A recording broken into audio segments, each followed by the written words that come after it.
from side to side, yeah. Without you by my side, my side, my side. Without you by my side. One time from side to side. Peekaboo, I see you. Peekaboo, I see you. Looking at me, looking at you. Hold up, where you going? What you doing? Who you seeing? What you need? What you want? I said, without you by my side, my side, my side. Without you by my side. One time from side to side. Without you by my side, I can't go outside. Without you by my side, I can't go outside.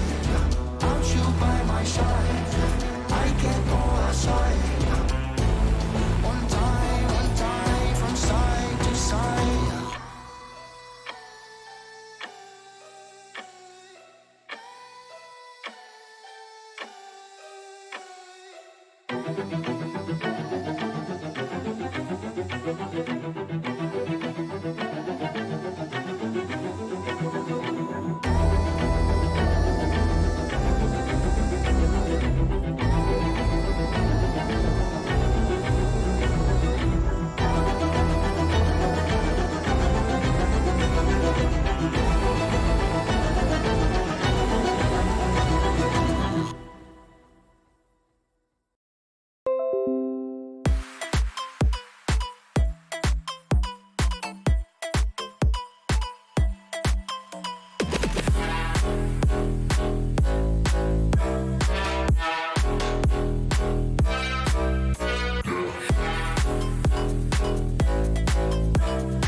feel how I slept in your chest. I want to forget it. Take a breath and leave you away, away. But it's not that easy, 'cause you make me miss you again, again. If you want, just come. If you want, just come. Don't leave me again, leave me again. If you want, just come. If you want, just come. Don't leave me again, leave me again.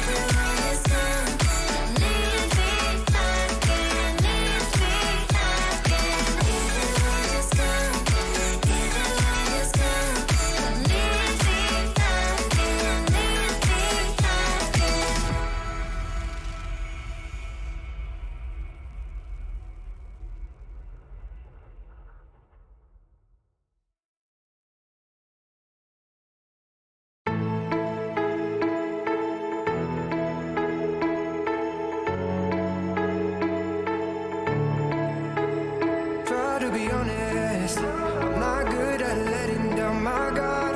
I really want it. Before you, I was running in the dark. When you said this was goodbye, that's when I realized I can't live without, I can't live without you. I want you and only you. I got nothing left to lose. Oh, so I'll keep waiting for you. It's the only thing that I can do to keep my composure. Oh, I need you closer. I want you and only you. Yeah, yeah, yeah, yeah. Yeah, yeah, yeah, yeah. Yeah, yeah, yeah, yeah. Yeah, yeah, yeah, yeah.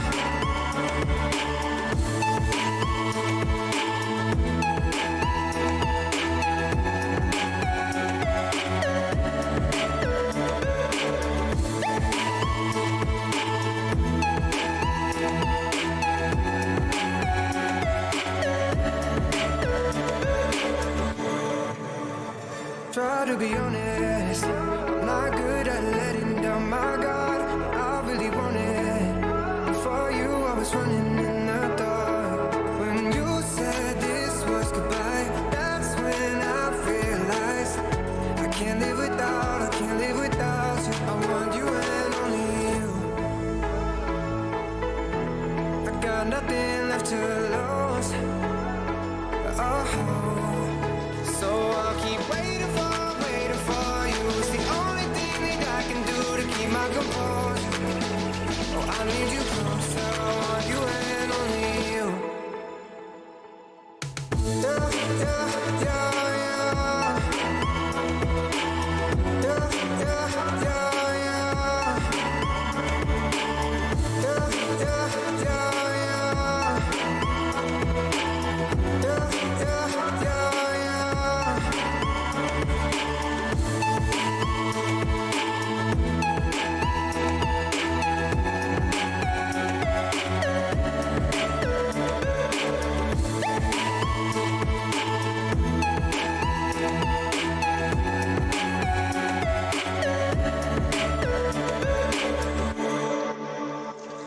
When you said this was goodbye, that's when I realized I can't live without, I can't live without you.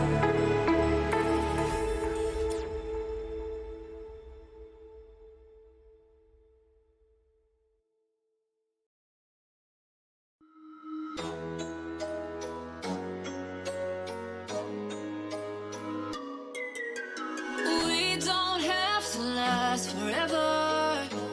It could just be tonight. We don't have to be together. It could just be tonight.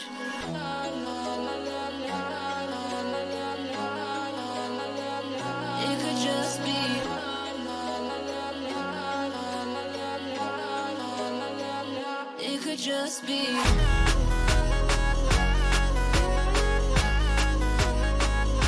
could just be.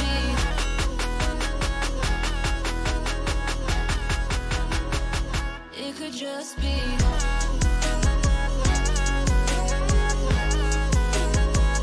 could just be. It could just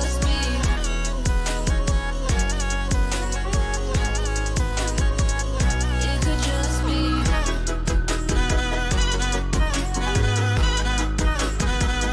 It could just be.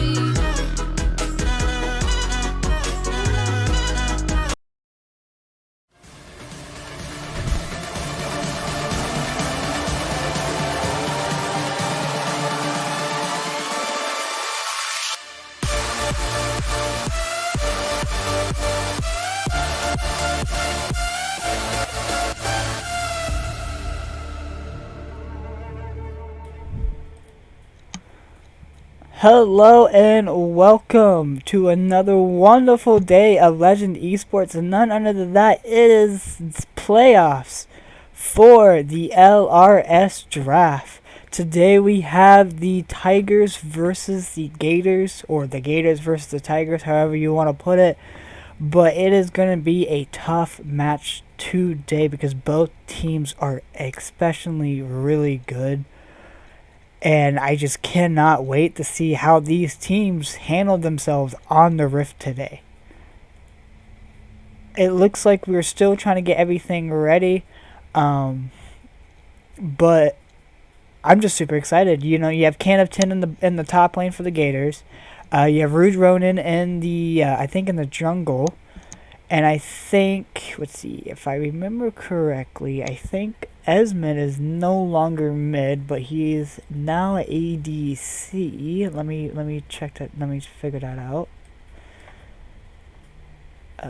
Yes. Okay, so yeah, I'm correct. So yes, and okay, so you have Darwin Theory in the mid lane with Esmond as ADC, and then you have Riley in the support for the Gators. For the Tigers, we have I think it's Sacred Terror or Scarred Terror. Scarred Terror. Don't quote me on that. I think I pronounced it wrong. But you have Terror in the top lane. You have Nick in the jungle with TM69 in the mid lane, and then you have Edson and then KO in the bot lane. But it looks like both teams are trying to ready up, trying to get going. I am just super excited to see these games. Both games, so far, all the games in the LRS Draft has been amazing to watch. Especially last week, we saw how well the Gators played. Yes, they did, lose to the Vipers in the end, but they played extremely well and was able, to hold their own against the top tier team. And then whoever wins this game gets to actually fight the Vipers. So Gators might be looking for a rematch, and that would be really cool. Or we can see an upset and see the Tigers pulling out a win here, and it's gonna be the Tigers going after the Vipers.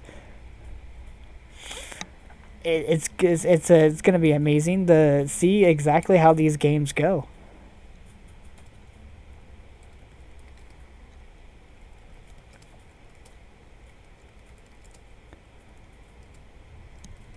What are you guys' thoughts on everything, on the teams that are going facing today? Well, I think this is one of the most even matchups you really could have selected to have here. Both teams going 8-6 in the regular season. Gators taking that higher seed because of the head-to-head does leave them in a slightly higher position technically, but overall, though, both these rosters look great, and it's going to be very exciting to see how things go.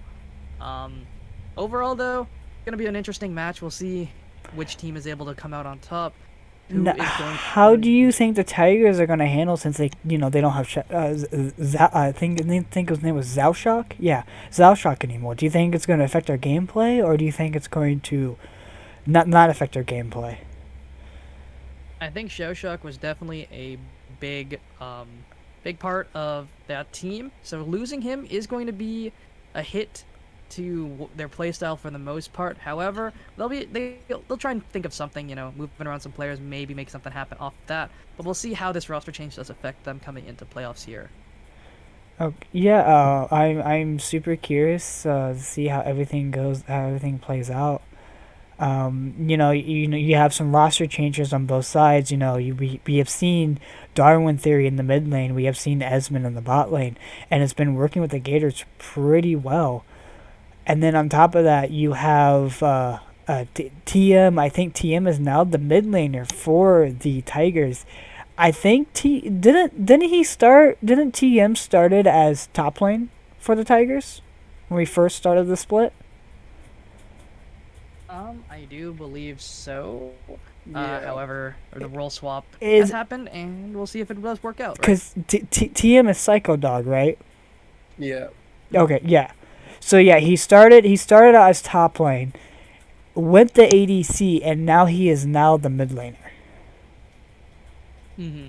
So moving around, we'll see if it is able to happen. But we should be getting links going very, very shortly.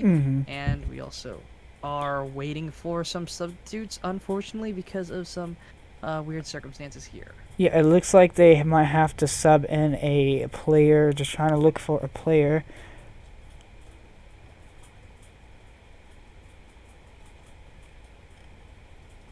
All we're waiting let's for as of see. now.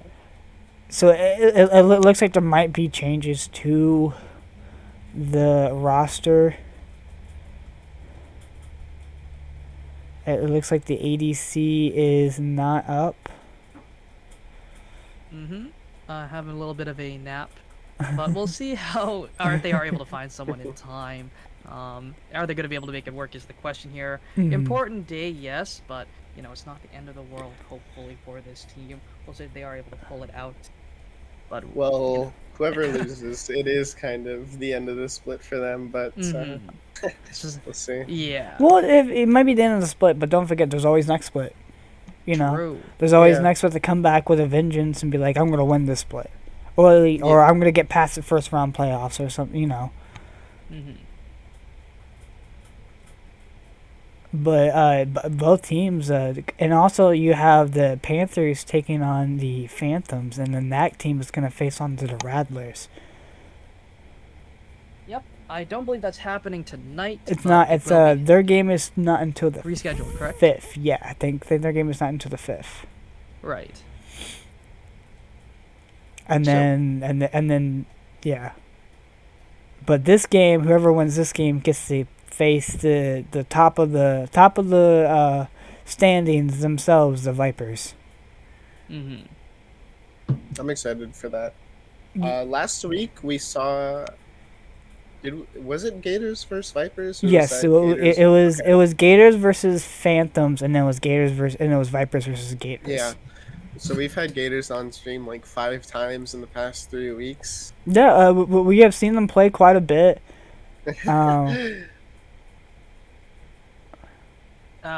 Yep. Okay. So the first substitute has been denied. They are looking for a second one as of now. We'll see if they are able to find one in a timely manner, so we can get things moving along here. But we'll see if they are able to find someone. Hopefully not play 4v5 if it comes down to it. But we'll see. We'll see. Yeah, I kind of feel bad that like one of their players is kind of not there, especially on a big day like this, because just like Beanie says, like this could make or break your if you're done for the entire split. I mean, it's never fun going out first round of playoffs, but if it happens to 50% of the people, so It definitely wouldn't be fun if it's because you can't find a player either. Like if you have to forfeit Yeah. because of that, like that would suck. Definitely. But it's also feels bad if you lose to the team with the substitutes, especially considering what happened last night with my team. But Well, what happened? Wait, what happened with your team? so we had to actually find a top substitute because our top laner is suffering from a sinus infection, not having a great, not doing too hot right now. But we were able to find someone in time, played it out and took the series 3-1. We take those really, but It definitely feels bad to be on either end with the sub and without if you lose. Definitely. We had a sub for the Eagles in our jungle, and sadly we got 3-0'd. But like that synergy with the sub is not there with your regular roster, so like I do feel I do understand how it feels to play with people that you're not comfortable playing with because you don't really know their play style as much. Exactly. And especially because you don't know if that's their main role. Like, you don't know if they play jungle or if they like to play mid or if they like to play, because there have been people who play junglers in the top lane now. Like you just never know. I have a friend who likes to play Rammus top. I don't see the appeal into it, but he does. It must be interesting for him, it must be fun for him, but I just don't think that would work. True.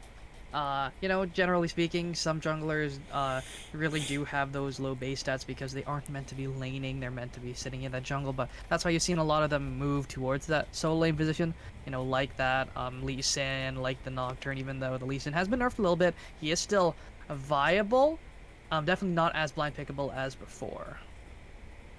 Yeah, no, I do agree. Oh, it looks like they might find a guy. Round 2. We'll just see if Canopton accepts this guy or not. Yep.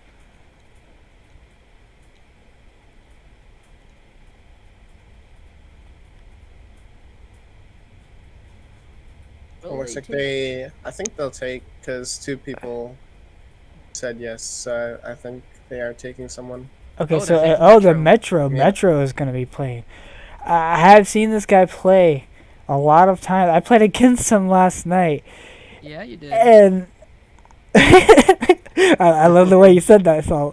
But even when he was behind, even when he was getting camped by my jungler, a lot of times over because my support and my jungler just like decided they camped the crap out of Metro. Metro played really well. His computer overheated in a game, and he still pulled out and still won. So I have to say, this guy, he's a good mid laner. I have to say that. Like he knows how to play his champions. He knows how to play the lane really well. What are your thoughts, Beanie? Since you're a mid laner yourself, and you have played against So Metro before. I actually played against him when I was on Nocturnals before it got disbanded. If I'm being honest, I blind picked Yasuo, and he just picked Renekton. Or no, I actually played Ryze. I think that was you're thinking about the Chaos one when you picked Yasuo and then No, that was a different one. Yeah, that was my mid laner. Yeah, that was my mid laner. I actually played. I played Ryze into Renekton. That sounds pretty unfun. I mean, yeah, it's not a fun matchup, but near the end of the game, I got kind of fed. I kind of scaled, but no, he's a good player.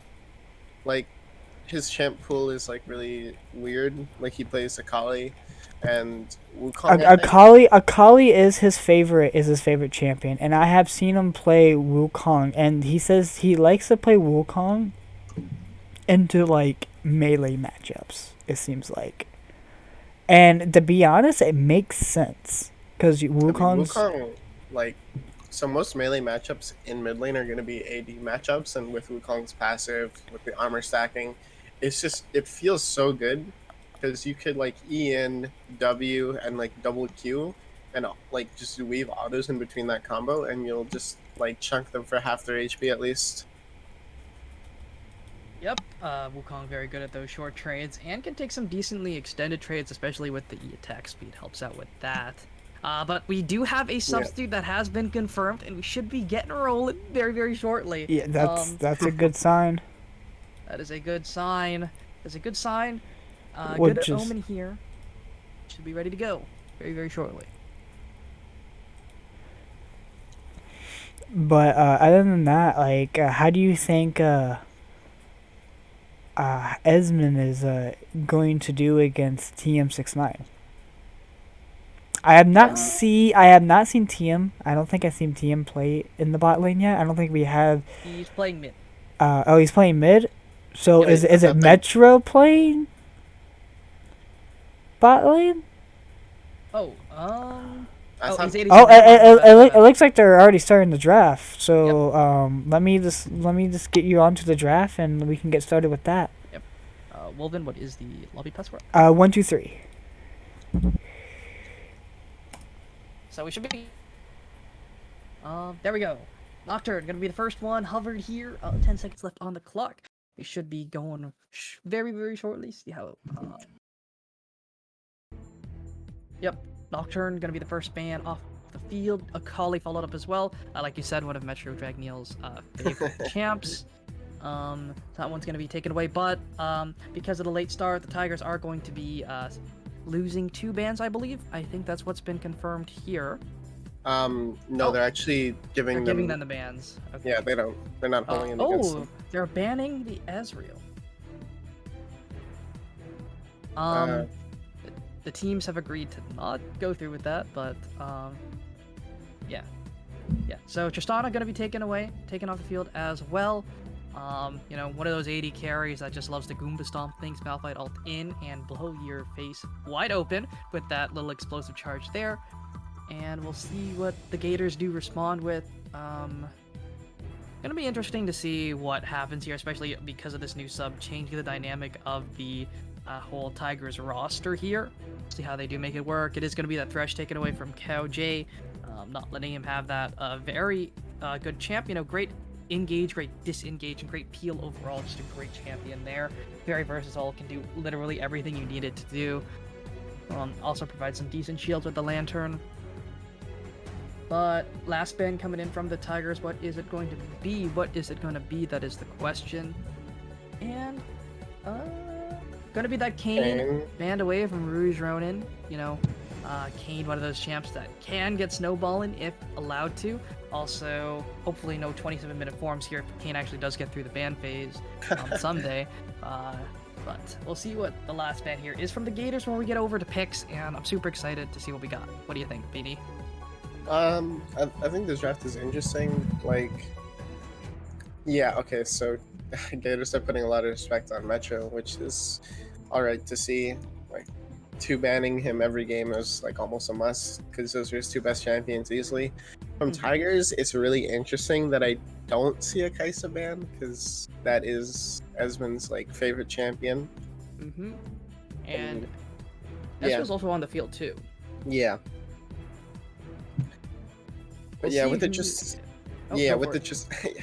Tristana ban, okay, I assume they were just gonna pick Ezreal and then just ban Tristana because Tristana kind of beats Ezreal, I think. Tristana does definitely do well in that early game, especially that level 2 spike with the jump and the satchel, or a lot of damage. Don't forget the Kai'Sa also very strong at the Ezreal as well. Has a lot of attack speed, doesn't really have to, a lot of guaranteed damage, whereas Ezreal's damage in the early game is very non-guaranteed. Has to land those skill shots to make them hurt. But the Viego can be picked up here for the Gators, taking that reset champ into their hands. We'll see where it goes and what build it may be going. But we'll see the second pick coming up very, very shortly. I think this pick should be Gwen. It's left up. I don't see a reason to not really pick it because she's probably the second best top player in the game right now. Yep. So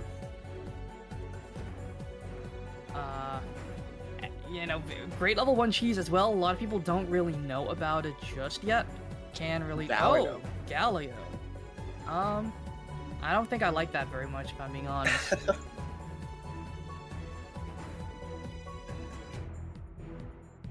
I mean, Galio's just I don't know.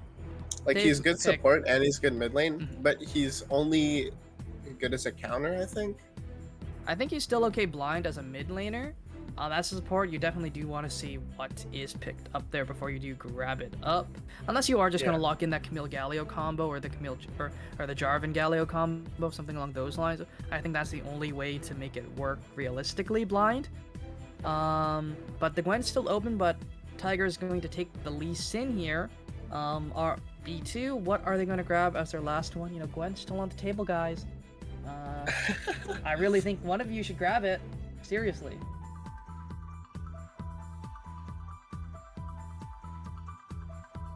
They have like a lot of flex picks right now. Like Viego's 3-way, Galio's 2-way, Lee Sin's a 3-way.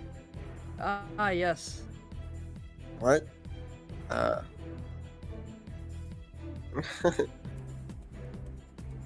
Renekton. If that is solo in Viego, you definitely don't like fighting champions like Renekton that can actually take the fight to you and have those early base numbers. Viego just likes to take those really short trades, but when you do walk up for those, the Renekton just has a free opportunity to slice and dice his way forward and stun you up, do that call to meet combo, and just walk away with more health than before. Yeah, I think that is Renekton mid lane. I know that Metro does play it. So, I don't know. We'll see. Could maybe Lee Sin top. I don't really know. I haven't really seen Tigers play a whole lot. Ziggs, I like it. Definitely known as one of those soft counters towards that Ezreal.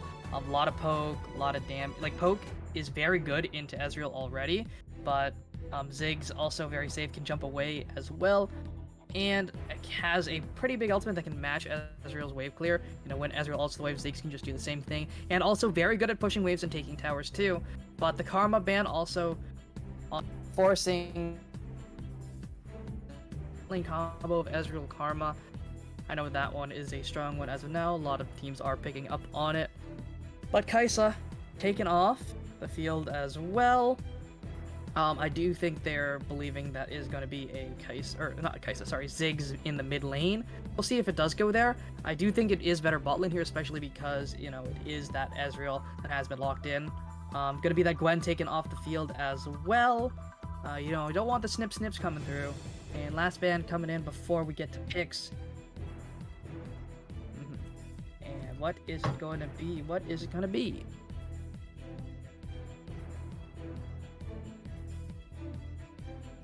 Last ban coming through. Just a few short seconds and we should be able to see that. And what is it going to be? 4 seconds. I definitely do like the Gators comp quite a bit. It is going to be that Kalista banned away from Esmond, and we'll see what the pickup here is before blue team does round out their composition. A lot of flexibility coming in from the Tigers, but you know, the Gators do have the Viego. They have the flexibility of the Galio Ziggs. We'll see where each of those champs do go. But Viego can be strong, decent in duels in the early game, but scales very, very well. And yeah. If I'm Gators right now, I don't want Viego going mid lane into Renekton because it's pretty abusable. I definitely mean, think. Oh, yeah. Go for it. Yeah, Viego into Lee Sin isn't the worst thing ever. Okay, so it's not a Ziggs ADC. It's probably mid, which means Galio support, and then Vayne ADC.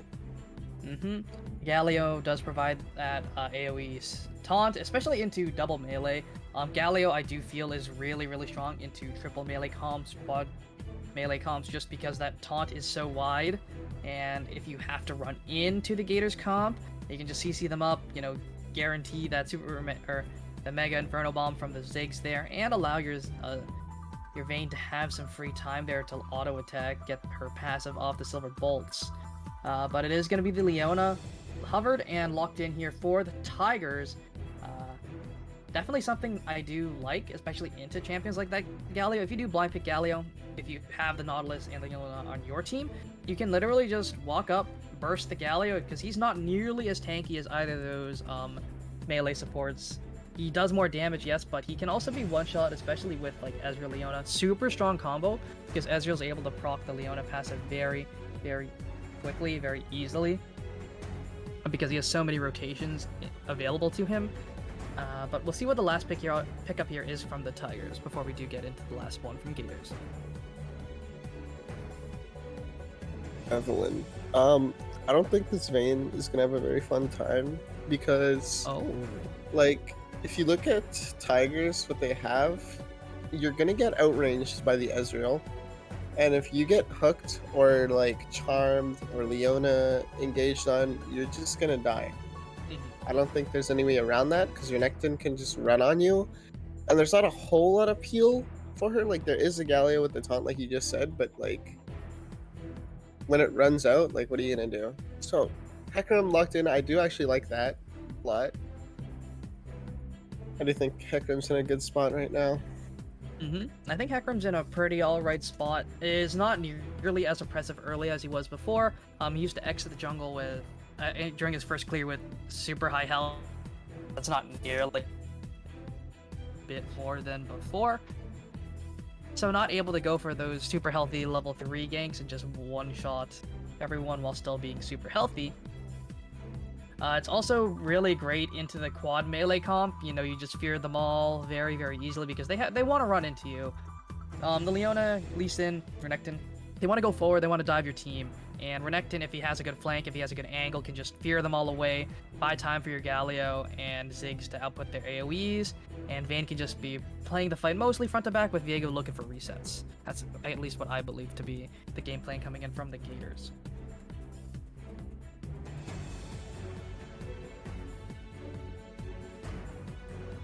And we should be getting into Champ Select, see where everything is going, although I do believe it's pretty straightforward. Oh, there we go. I do think it's very straightforward, at least where these champs are going. I don't think we're going to see anything too crazy, but we'll see where everything does end up. But, you know, I don't think it's going to be anything too out of the ordinary.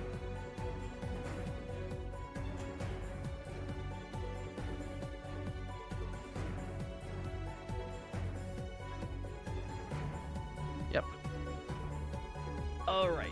So as we do get into bands, oh, go for it. Yeah, I don't know. Like, personally, I think that some of these picks are like kind of random, because like the Evelyn kind of came out of nowhere. I do think the Evelyn pick. Oh. What? Is that an Ezreal top? I don't think so. I really don't. I really hope not. I really don't think so.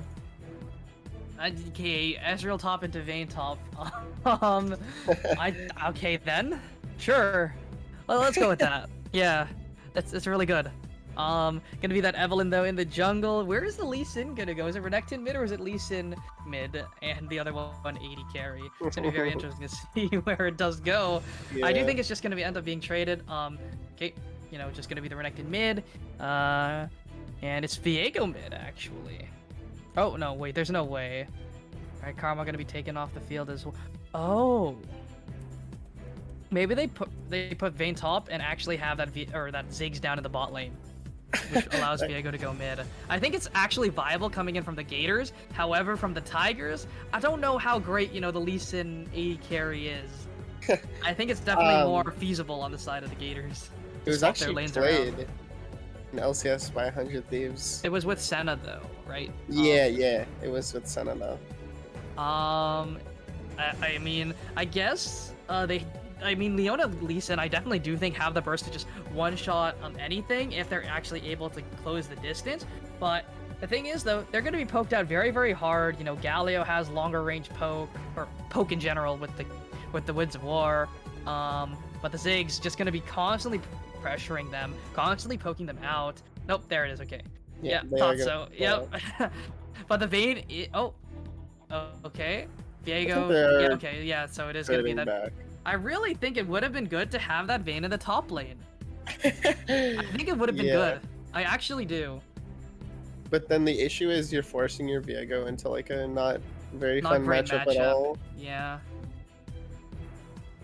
But either way, I think what the Tigers should do is try and force the Viego into the Renekton. Try and, you know, push that Renekton to deal with that. With the Viego, especially because he is able to deal with it, but Lee Sin also has that dueling capabilities, you know, with the W, with the E. You know, the poke from Lee Sin is very strong, although it did get nerfed very, very recently, especially on this patch. I think it went down 10 or 20 damage, which is pretty high, especially because that is his main source of poke damage, especially throughout the lane phase. However, definitely still stronger than Viego in lane at the very least, but come mid to late game, the Lee Sin's mostly just going to be looking for kicks, looking for plays that way, and Viego's just going to be looking for resets. Yeah, I feel like Viego has a lot of really, really good resets this game, because Lee Sin, with the ward hop, with the Qs, like he can get around really easily with Viego's own ult, actually. Renekton is kind of useful. Like, it's not the most useful thing ever, but it is decent. Ezreal is probably the biggest one that he should be looking to kill, because he's the only like ranged carry who can put out like consistent damage, other than like Lee Sin, because if he goes in with the Gore Drinker, he heals a lot, sustains a lot, Buys time for cooldowns. yeah. But I think both teams don't really have like a beefy front line. Oh, Like definitely not. Like, sure, they have Renekton, but it's if he builds any defensive stats, it's just going to be flat HP, so it's not real defensive stats.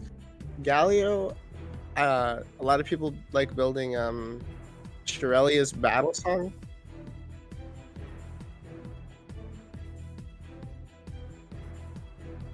Yeah, it'll be interesting to see like what items we'll see. I think it should be pretty standard, except for maybe the mythic on Renekton and Ezreal. I could definitely see the lethality build coming up from Ezreal this game, because they do have Ziggs, they do have Vayne, they do have Viego, and Hecarim will most likely be going the AD build because it's just better now. Exactly. So I can definitely see the Ezreal going the full AD build this time. It is very good. Yeah, Duskblade. I definitely think that build can work, but into champs like Viego, or the Hecarim, I think going that Duskblade build will just leave you susceptible to being one-shot by literally everyone.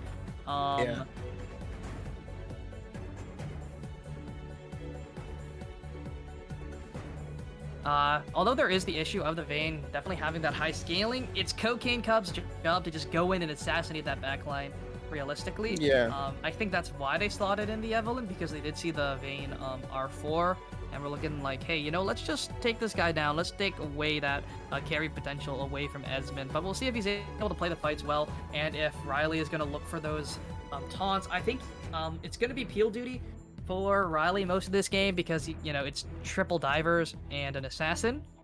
But with that, we should be heading over to a quick break. We'll be right back, get things going for game number 1, and we'll see if the sub is going to affect the Tigers more than the Gators this time. We'll be right back.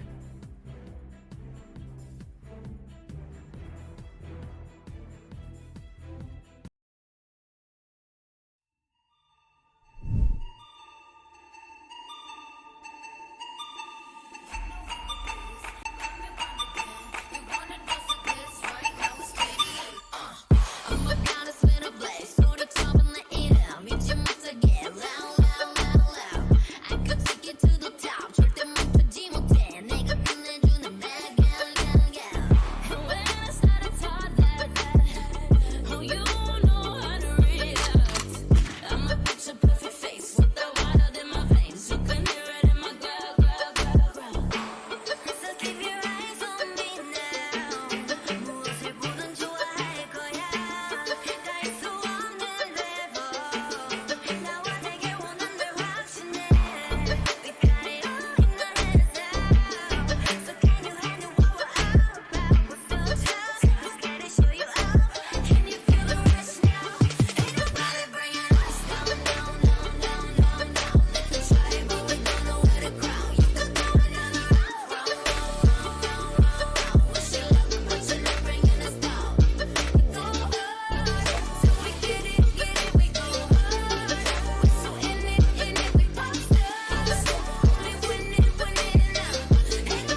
Alright, everybody. Welcome back to LRS Draft Playoffs Quarterfinals. Popping off right here. We got the Tigers on blue side taking on the Gators on red. Gators did select red side game number 1 here because they were the higher seed. They did get that little bit of an advantage there by getting side selection choice games 1, 3, and 5. So we'll see how if it does work out here, but not the most standard 5-point coming out from the Gators, but you know they're able to get to it in time. A standard 5-point. I don't really think either team has really strong invade. Vayne level 1, not the greatest thing in the world. Ziggs has good poke. Viego, not really the greatest, but you know AoE CC coming in from the Galio, very very nice to have. But that's realistically about it. Oh, there goes the auto. And 2, Esmond looking for some early poke. You know, Cowjay giving that little emote there. But we see the Hecarim pathing towards that red buff. He did place a defensive ward there, so they will know if Evelyn does look for anything. Especially Evelyn can go for those Raptors very, very easily. Does do them very quickly. Very good AoE camp for her to do. Yeah. So Vayne has cleanse, and it's gonna be good in lane because Very Leona. If Leona jumps on you, then you're just gonna want to get away. But I'm wondering about its usefulness in late game because if this Vayne does get fed, picked by Lee, no amount of cleansing is gonna save her from Renekton, Leona, Lee Sin himself, Evelyn. It will be useful for the charms and the stuns. Oh, Yep. Oh, trade level 1 coming in from the Lee Sin, just jumping, doing a lot of damage. Good trade there. Oh, they lane swapped. Yeah. They sent Renekton top for the better matchup. I like that a lot there. Great adaptation. Yeah, I do like the lane swap a lot. Oh, they're going in for the level 2. Taunt not gonna land, but it does pressure them off the wave. Ezreal gets some good poke in. Yeah, I'm wondering how this matchup will be for Lee Sin because, like, as you just saw, level 1, he was able to walk on him for free. But when Ziggs gets to, level 2 and he puts his, bombs down, is he gonna be able to do that again? A quick trade coming out top lane. Yep, that's usually how it does go. Viego has some decent sustain. Uh-oh, level 3 hit first. He's going in, stun lands, it's a lot of damage. Ignite is down, but Can of Tin just going to be able to walk away very, very free.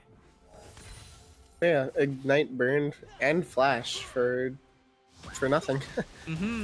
Yeah, and the press the attack just not paying off. Viego is able to proc the Conqueror throughout that lane phase very well, and just looks for the engage, does a lot of damage. Gets to level 3 by stacking that wave. It gives him a good start there. Getting level 3 is huge in that trade because with your E, I think it is, the Shroud on Viego, you get a lot of attack speed, and it's super good for trading because you can proc that Conqueror almost instantly with his Q passive, and it just feels so good hitting it before your enemy laner. It just guarantees a quick trade. And quick pause.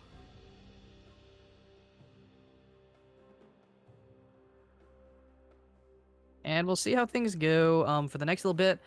But, wave state wise, things are pretty normal. Reconnect has happened. But we'll see if they are able to make it or make something happen here. The Lee Sin is down on CS a little bit, but that's sort of expected. That's usually how it is. Yeah, for some reason melee. For some reason, the Ezreal is down CS. In a matchup, he outranges, and I guess. It was definitely because of the pressure that Riley was able to apply there, getting that level 2, forced the Ezreal to back off there, and now they do have control of the wave. And the Hecarim hovering there on the bot side allows them to shove this wave in and look for a good base here. If Ezreal does pick up the CS, he should be relatively even here. He'll still be down, I think, -2. Oh, my game froze. Is that just you?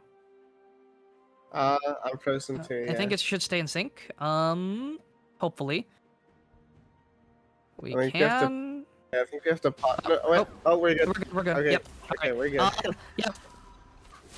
Yep. For 1, 2. Yep. Okay, we're back. We're in sync. Yeah, so Hecarim backing there does allow the bot lane to just shove in that wave. You know, Vayne never really has great wave control because she can't really shove, but look at the mid lane.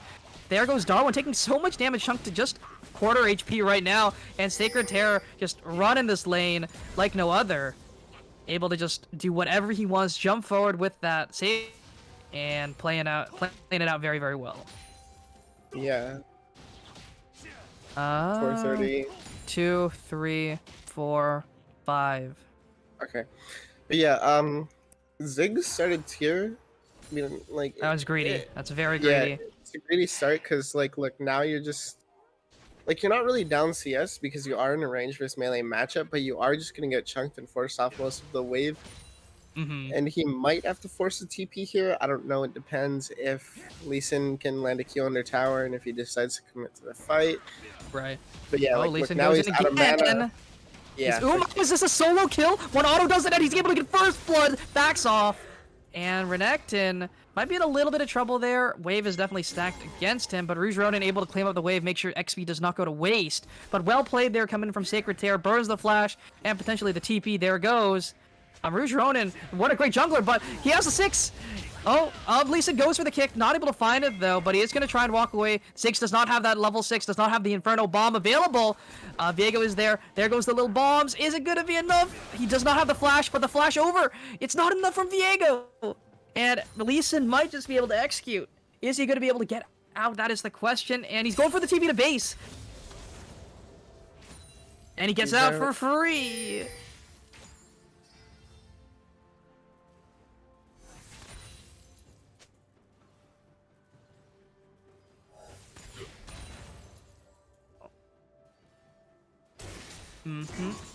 Well, so far, the tier star not working out very well, but Metro Jackneil has that level 6, shredded the armor, doing some decent damage, but Canatin looking for the trade back, doing a lot of damage there.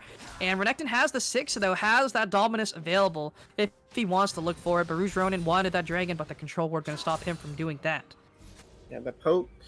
But yeah, the Ziggs definitely like misplayed that a lot. Like too greedy. CowJ going in, does some decent damage there, but that's a big wave you're fighting in, and the Vayne does a lot of true damage. Able to run away with his life, but that does mean they are able to grab the dragon up. Hecarim, though, taken very, very low. Oh, they're looking. There goes Darwin Fury. There, that slow is doing a decent amount of work. Crippling strike. Here goes the Super Mega Inferno Bomb. That's so much damage! And it's going to go over to Cocaine Cup, grabbing the second kill of the game. Yeah, just kind of abusing this poor Ziggs. You know, he flashed, started tier, not a whole lot of like the HP.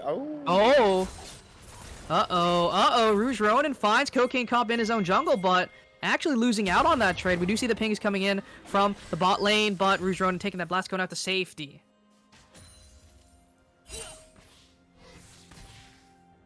Yeah, anyways, like I was saying, they're doing a good job of taking advantage of summoners. Mm-hmm.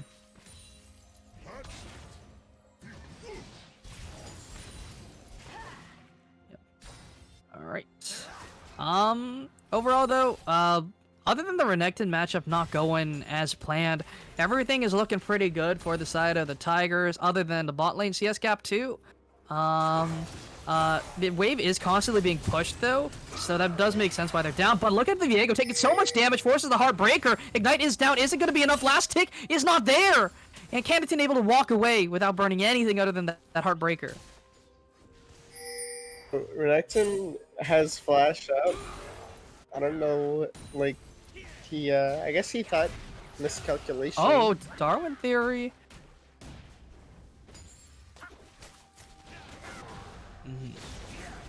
Uh-oh, no, Rouge Ronin looking for the play on Metro Dragneel. That's a lot of damage. There goes the Viego. That's so much work done on this Renekton. They're trying to chase him down. Does he have the move speed? Does he have the slice and dice to get over the wall? He does not. He's trying to get the Call to Meek to get the heal, but it's not enough. Not able to find it. And Canatin takes that kill. Or not Canatin. Sorry, Rouge Ronin claims that kill. Oh, there goes that.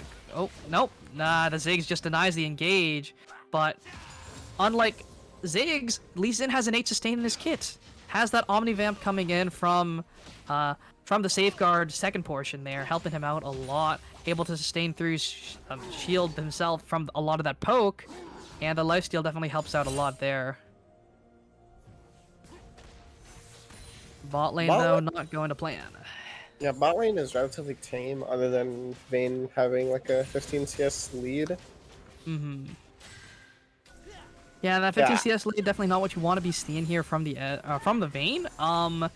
You know, the Ezreal Leona is supposed to be stronger, especially in lane. However, the management of waves definitely did lead to Esmond. And that's a decent amount of damage onto CowJ, already getting chunked here. Very dangerous spot for him to be in.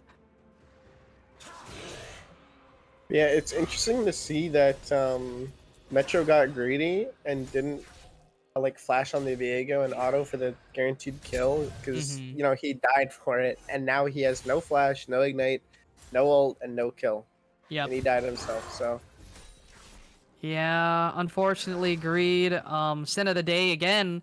You know, greeting the flash cooldown means he's not able to find the kill, but he's going in once again. That's some decent damage, but the bone plating denies so much of that trade, and Canton just goes back in. That's so much damage. There goes the Dominus, but the Heartbreaker comes out. The execute damage is a lot, and he's trying to find it. Rouge Ronin is there and gonna claim that kill as well. 2-0 on that Hecarim.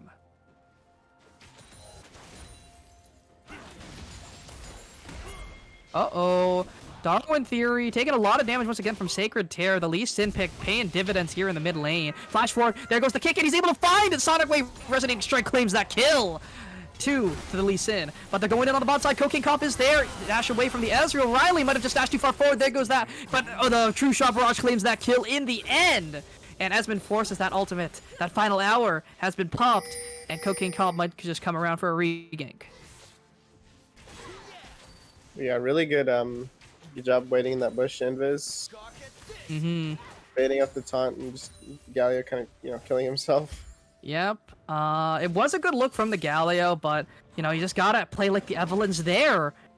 If this was any other jungler, it's a good look, but because of that, Metro stun gonna miss from the Viego, and it does look like Riley is actually opting for that Shirelia's battle song. Judging by the items sitting in their back pocket there, the Bandaglass Mirror. I think that's a terrible component. I think you should never build that item unless you already have your Kindle Gem. You can build the mana regen component, the Fairy Charm, but that item is just really, really bad. Yeah. The Mhm. Viego went. Sunder. Yeah, Sunder. First item. That's correct. Yeah, so it's not bad. It's a good decent. item. It's good into Yeah. Renekton. Very good. Yeah, so I think the Renekton is actually going Gore Drinker? Those components build towards both, but CowJ has found Riley move, but Rouge Ronin is there as well, but the Cocaine Cop is there on the backside as well, but it might just be the Leona being that sacrificial lamb. Esmond over the wall, able to claim that kill with the Silver Bolts.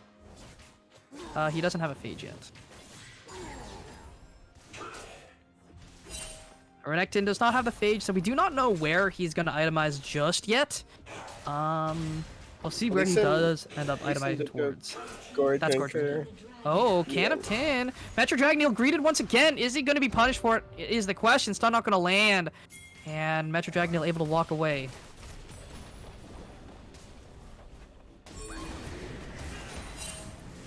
Ooh, there goes the Rift Herald, helping out Darwin Theory a little bit. But Rouge Ronin invading a little bit too hard. There goes that Onslaught of Shadows, and they're looking for him. Oh, there goes that Charm, but Lee Sin dashing forward with the Safeguard, but not able to find it, though. Rouge Ronin able to walk away. And Ziggs can just walk up and Saddle Charge that tower just anytime he wants. But he's going in. Lee Sin doing some decent damage there. There goes the hit kick, but no flash. Oh, Leona gonna miss everything, but there goes that. But the Omega Inferno Bomb does so much damage to Leona, and Canton has shown up just in the nick of time. Secretary trying to run away, but there goes the Heartbreaker onto him, taking him down. And that is going to be a free kill there, and Leona going to be taken down as well. 4-0 on this Hecarim. Rouge Ronin playing so well this game. Yeah, this Hecarim, normally, you know, back whenever Hecarim was super giga OP, giving him kills wasn't really the best idea, but now, because you go AD Hecarim, he's probably going to back.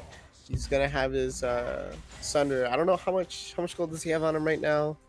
Yeah, 2k, so he's gonna be get a huge spike. Yep, the huge spike is definitely helpful there. Canton actually able to grab with his first tower, but the TP coming through. I might be a little behind, but Canton trying his best to get out of this fight alive, trying to trade it back onto Cocaine Cup, but he's not gonna find it. There goes Evelyn with that last caress. 0, 5, 6, 7, 8. Oh yeah, we're ahead of you by like 6 seconds. Yep.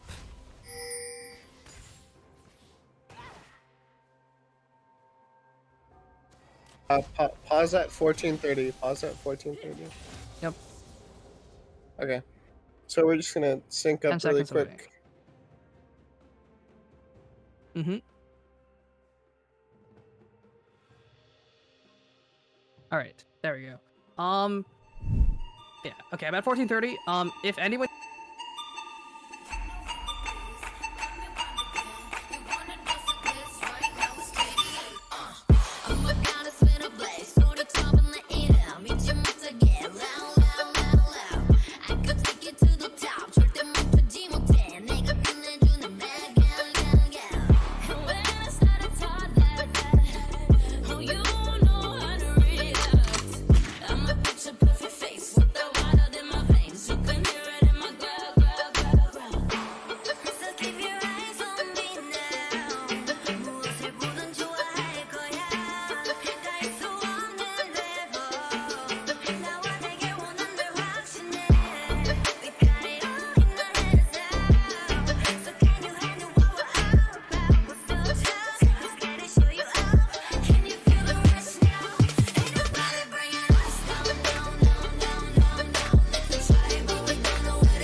Alrighty, you know, storming outside. Things are going rough outside here where I am, but we're back, getting things going here.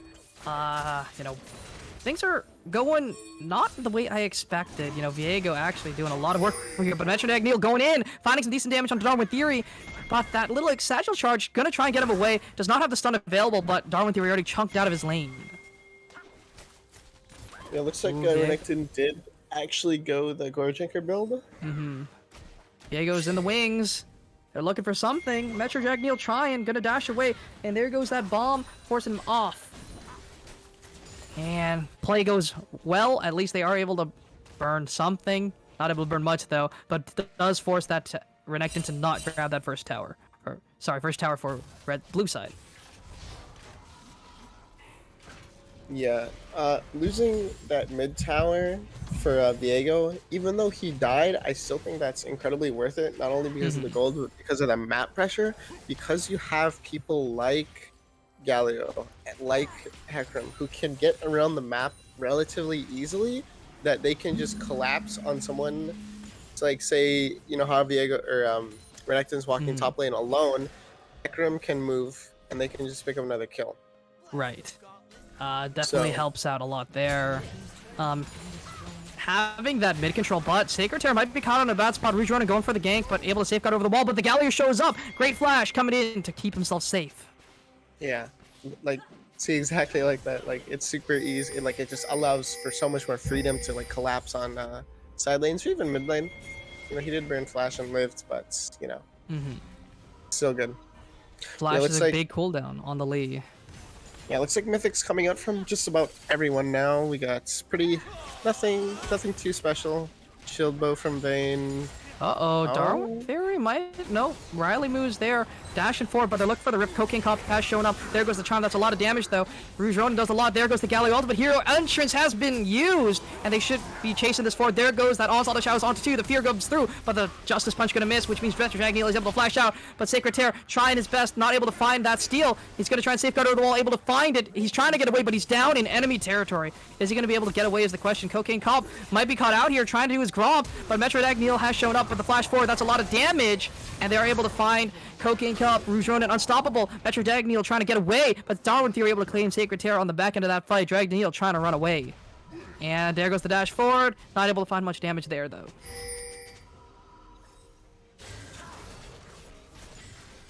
A bit of a hectic fight. Who got the Rift Herald? Viego. Okay. Yeah. Okay. Yeah. After the Lee Sin ran over the wall, the Ziggs ran after him. He almost died, but he did pick up the kill. So that's pretty good. Had a bit of a rough start, you know, 1 in 4, but he's got 4 decks. He'll stacks. He's got his mythic. His tier's fully stacked. I think now he's going to start coming online. CSing pretty well, you know, not as well as Esmond, but he is playing an ADC, so is standard. Ooh. Yeah, actually, 3k gold lead, and if they get this soul, Soul point is Tigers, very huge. Yeah. And they're just going to try and burst this dragon right here, right now. Cocaine Cop does have that, and it's very hard to smite, steal from the Evelyn. There she goes, over the wall, and she's not able to find it, though. Gets stunned up, caught up, but there goes that last cross, getting her over the wall. And Renekton was able to grab a turret on the top side, but that doesn't mean very much when they lost the third Drake. But yeah, slight almost 3k gold lead in favor of Gators. Rift Herald dropped, Ooh, but it's just gonna die. Yep, not able to get the charge off there. They are able to stop that with the help of CowJ and TM69, but TM69 took a lot of damage from that Ziggs, not able to push very far forward, only able to grab or collect that wave under that tower, look for the base. But right now, it's dire straits here for the Tigers. They're down 33k, they have that early game comp there with the Renekton, with the Lee Sin, but it's not paying dividends right now.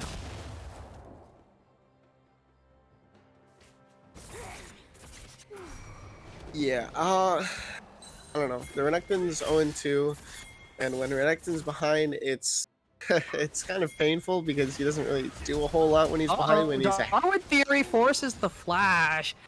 Good reaction there from CowJ, but Cocaine Cop might be caught out here. Canatin just looking to solo bolo him in his own jungle. Blue Smite comes out, has the Heartbreaker available, but there goes that charm. They're looking for it. It's gonna miss, but there goes that Heartbreaker, finds the kill. The execution damage is enough, but there comes the entirety of the team. Sacred Terror is there, has a safeguard, ward hops away, but that's some decent damage. The stun comes through, Heartbreaker trying, but the True Shot Barrage is gonna go wide. They're looking for Canatin. Are they gonna be able to find it? That is the question, but he's just able to run away so fast, so furious. And Canatin able to get away with murder.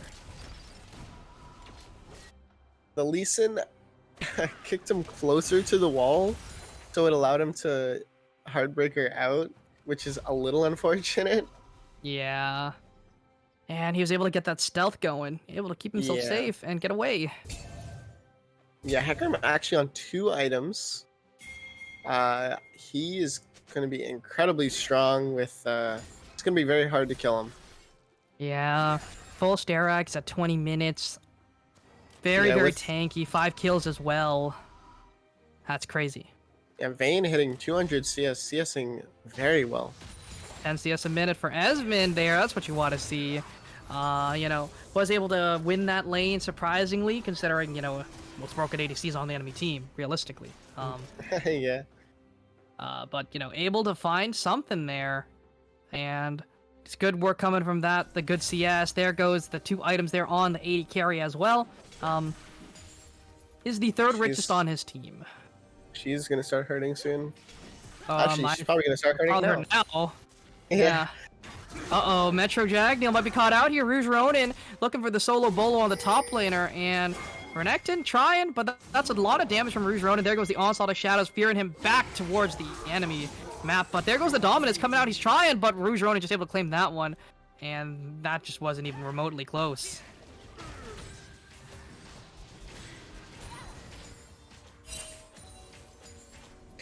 Gators should start looking for a Baron play now, because they do have the sustain, they do have the damage, they have a Vayne, they have a Hecarim, they have Viego.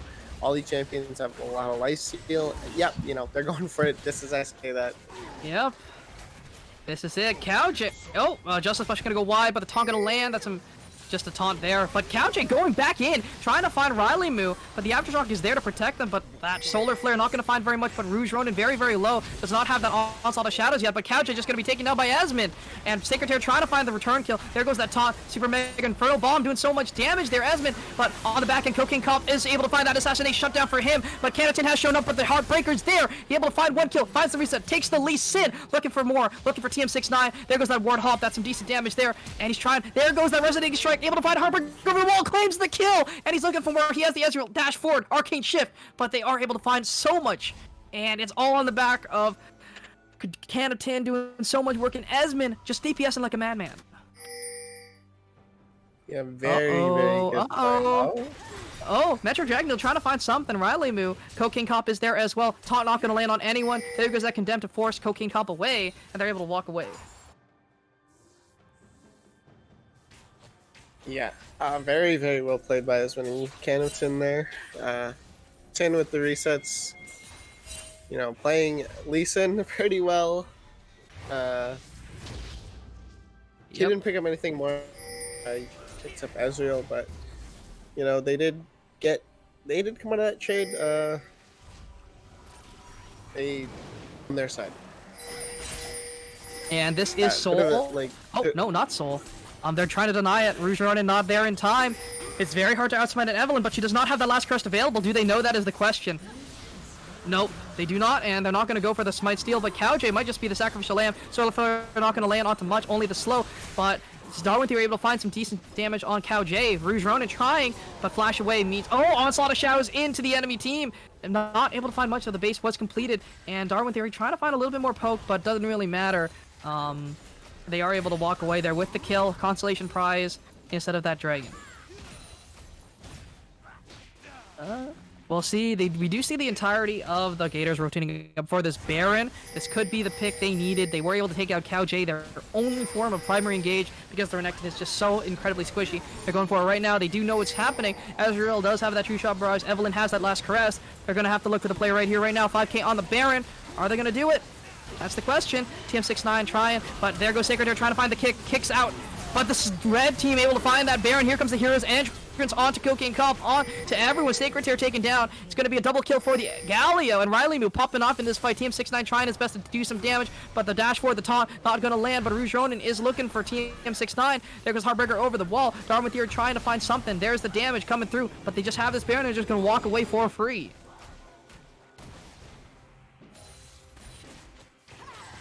Yeah, Gators have their gold lead is 8k now. I don't know if there's much they can do. They can't really kill the Vayne because the Renekton did actually get on the Vayne, but she just condemned him into a wall and killed him.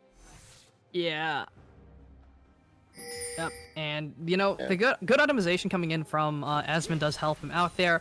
That shield bow helps him a lot with that pretty sizable shield.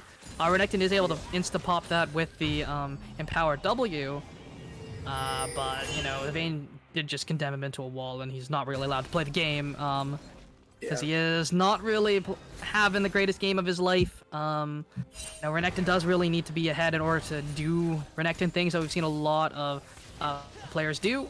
Unfortunately, just not able to find a lead into the Viego early in this game. But right now, you know, it's 8 kills to 16.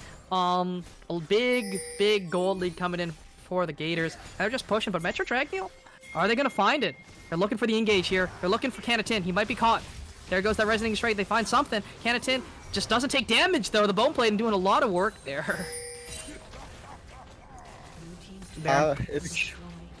They just don't do any damage. They have a lot of sustain, but they don't have a whole lot of damage. Plus the healing from Bork and Sunder. I think if Canatin chose to fight that, I think he still would have won. Yeah, he has the Heartbreaker to dodge away from the CC as well, so it's not really that unfeasible. But they're just pushing this wave. Taking out, well, yeah, that's fair, by the way. Zig's able to claim that tower, but Darwin Theory might be caught out here. Cowjay finds the engage, but it doesn't mean very much when the rest of your team just can't do any damage. Cowjay taken very low. That wasn't even the center, but Rouge Ronin on the back end finds Cowjay, and there goes the Onslaught of Shadows onto 3. Finds a lot, but the Heroic Entrance finds Cocaine Cop. The Stonius is not going to do much. And, you know, yep, that's 1 kill. Sacred Tear trying to survive in his base. TM69 trying as well. Riley Moo might be taken down. The dashes forward, not able to find the taunt, though. TM dashing forward, trying to find more. But this could just be the end of the game. Metro Dragneel is the only one standing, the only tanky one alive. But the tower does go down. They're looking to back off here. They're getting a lot top side. Viego's just pushing. Oh, Esmond, that is not the way you want to walk. Yep. Force a flash away. Yeah, that's not the way you want to walk. The Ziggs is probably online now. 9-stack Darksteel, 2 items, plus he's sitting on a rod. I think he's gonna go back to base, pick him another one. I don't think there's much that Tigers can do at this point, if I'm being honest. Yeah. Like, I could see it maybe if they somehow picked up the next 3 Drakes. Maybe They the have to pick defensive up- stats will be enough, but I don't think they can even contest it. Their team fight is just too weak. Sure, they have a lot of sustain, but who's going to be doing the damage? You could make a Just case the for Ezreal. Ezreal, but That's it. like onslaught of shadows into him, and he's just dead. Yeah. Because the issue with them not having any of these full tanks is that if they're behind, which they are right now, they're not going to do a whole lot because normally they would be able to tank all the damage and soak it all up, but now they can't because they just take too much damage. I completely agree with you there. They just can't stand up to the damage coming in from the Gators. Especially because the other bruisers on the enemy side just got so much stronger, so much faster. Viego's super strong, but Riley Moo just zoning. Cocaine Cop is invisible. They do not see him just yet. They're able to find it, but there goes that super mega inferno bomb! Just instantly one-shotting Cocaine Cop. Soul has been picked up, and they're just running for the hills. But they can just walk up. They can just do whatever they want. It doesn't even matter. Metro Dragneel just taking so much damage from Darwin Theory. He's just able to walk through, dash forward, able to find the taunt, and it's going to do a decent amount, but Esmond, you know, doesn't really care that I'm Leona, but I'm Vayne. Doesn't matter. The Cannington going for the 1v1 against Sacred Tear, and it's not even remotely close. Lee Sin forced to kick him away because the sustain is just too much. Yeah, I mean, Lee Sin didn't do any damage to him whatsoever. Like, there's no chance that his... He healed. His overheal healed.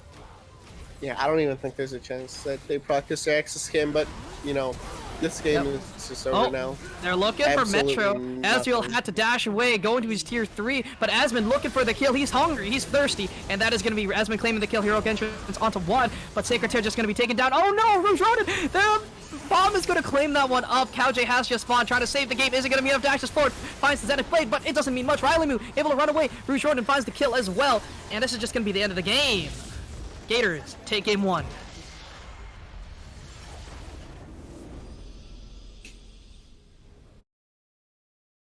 A bit of a hectic game from start to finish, but yeah, Gators just really, really good at extending their name.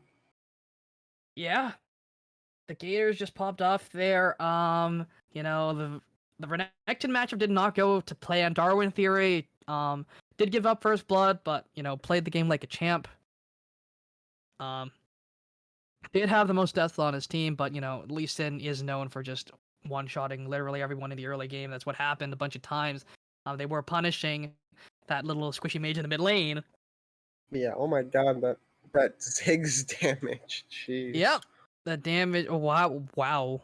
Huh. Just wasn't even remotely close, I guess.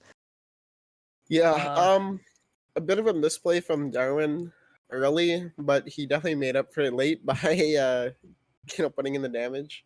Yep. And those Mega Inferno bombs, the Evelyn just disappeared. Yeah. I was like a 0 to 100 super quick. And with that though, I do believe player of the game poll should be live right here, right now. So we should be going over to a quick break, real quick. But before we do that, who do you think deserves player of the game here on the side of the Gators? Honestly, I think Rouge Ronin. I gotta agree with you there. The ganks definitely helped out a lot, letting Cannington get super far ahead.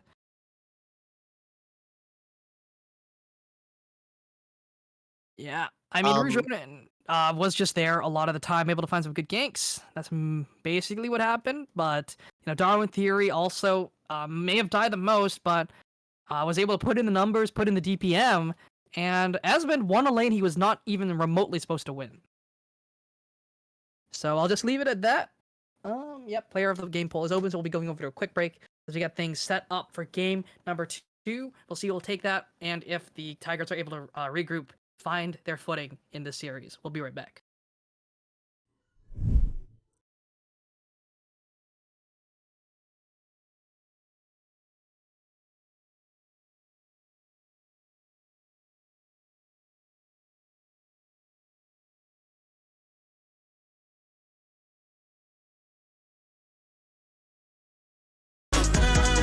It could just be.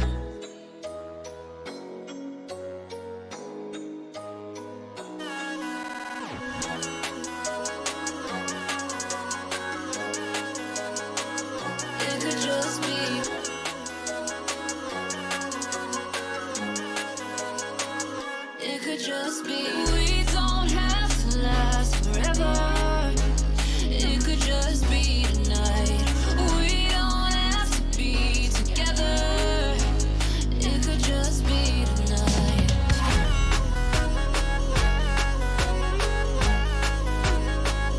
It could just be.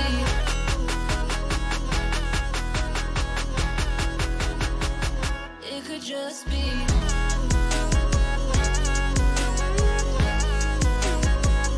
It could just be.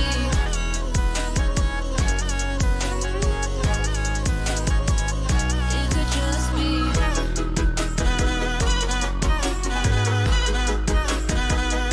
It could just be.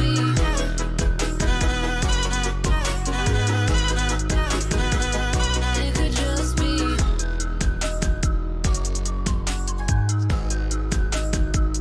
It could just be.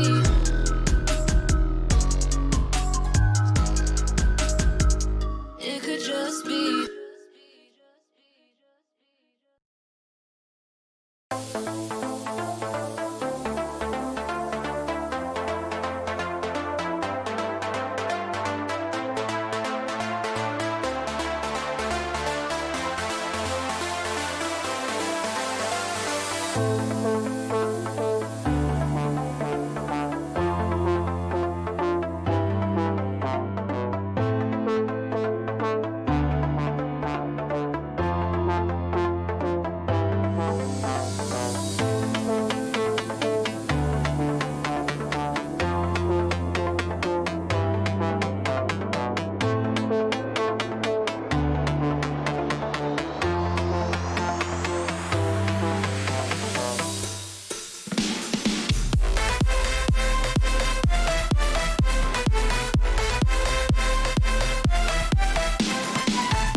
This could be good for me.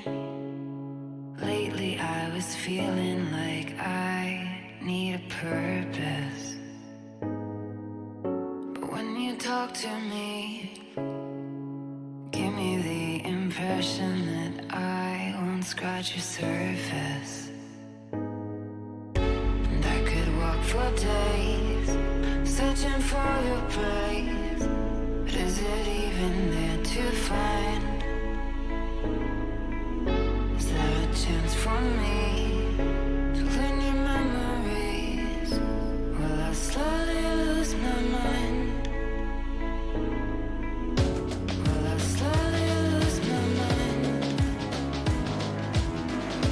Will I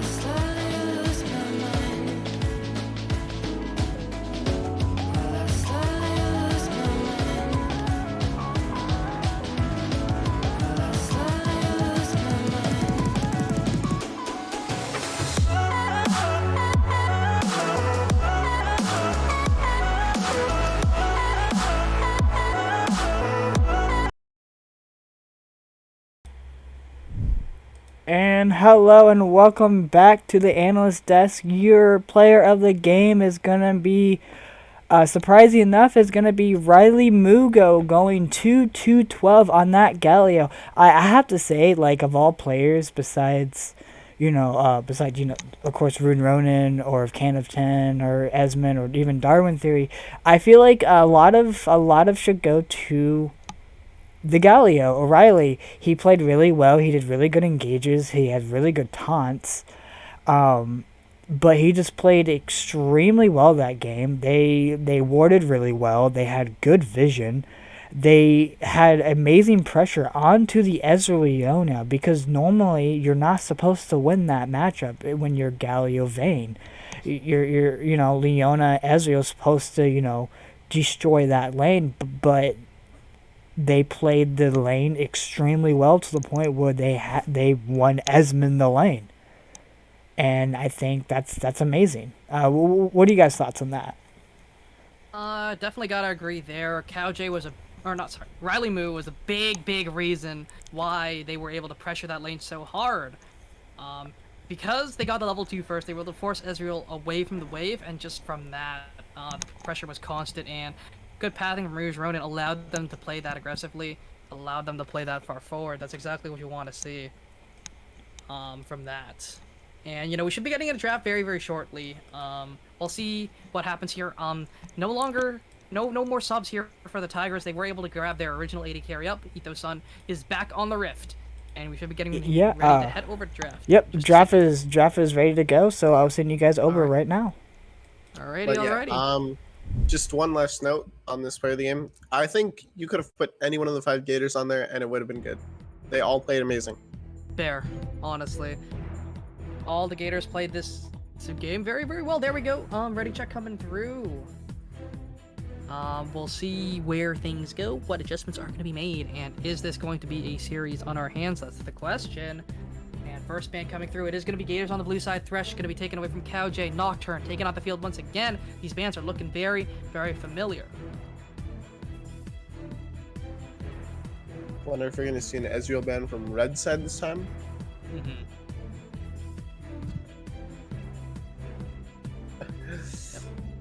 We'll see. But Gators just looking to take away some picks here. Thresh definitely something that allows the bot lane to play a little safer or have the engaged. Thresh is very versatile, like I said the first time. But it is going to be that Syndra band away from TM69, taking away that control or burst and control mage realistically from the mid lane. Syndra has a lot of power. Big mana cost though, but Viego taken away from Canatin this time. So no more resets, no more stealing champs, none of that today. But we'll see what's taken off the field for this last one.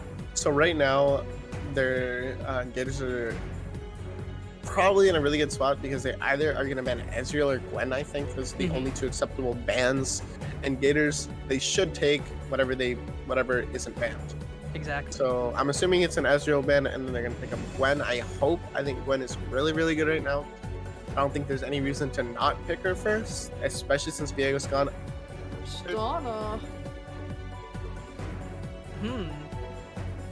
Well, your point just went out the window. Yeah, I guess so. Yep. And there goes the Ezreal. And Tigers, you know who's on the field. You know who's there. Pick it. I don't really... You want I don't see the point in banning Chisana, because if you're gonna ban an ADC,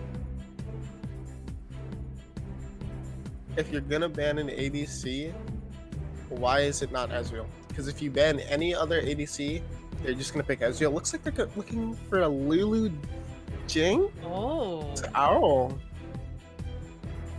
I think that's pretty alright here. Lulu does deny a lot of engaged champs, and does give that Jinx some safety in lane.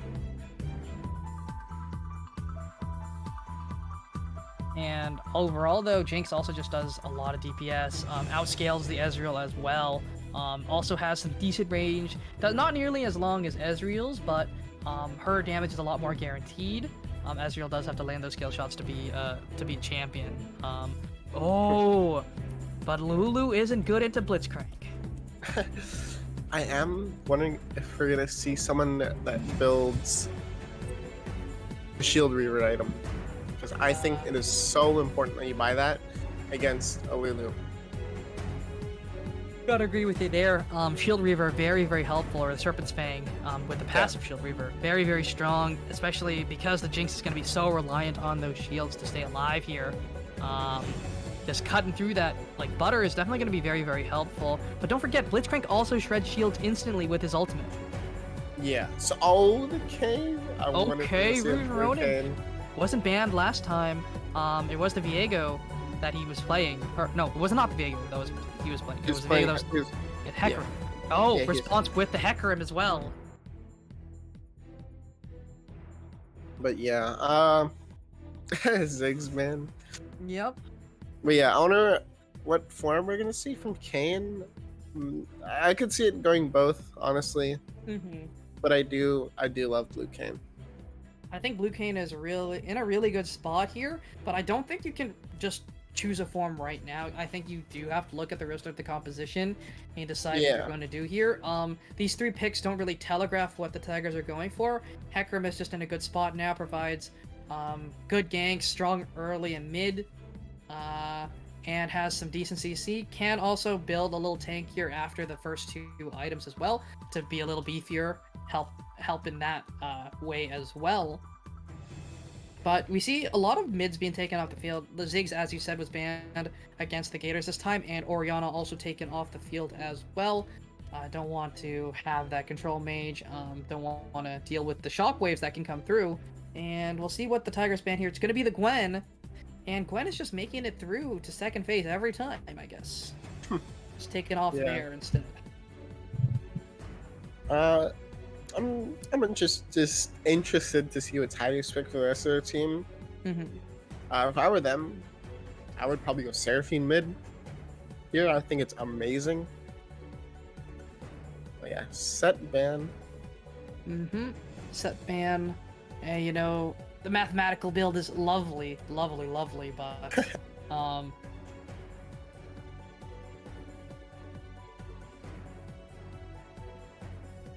could work, but we'll see what what the pickup here is coming in from the Tigers after their final bans.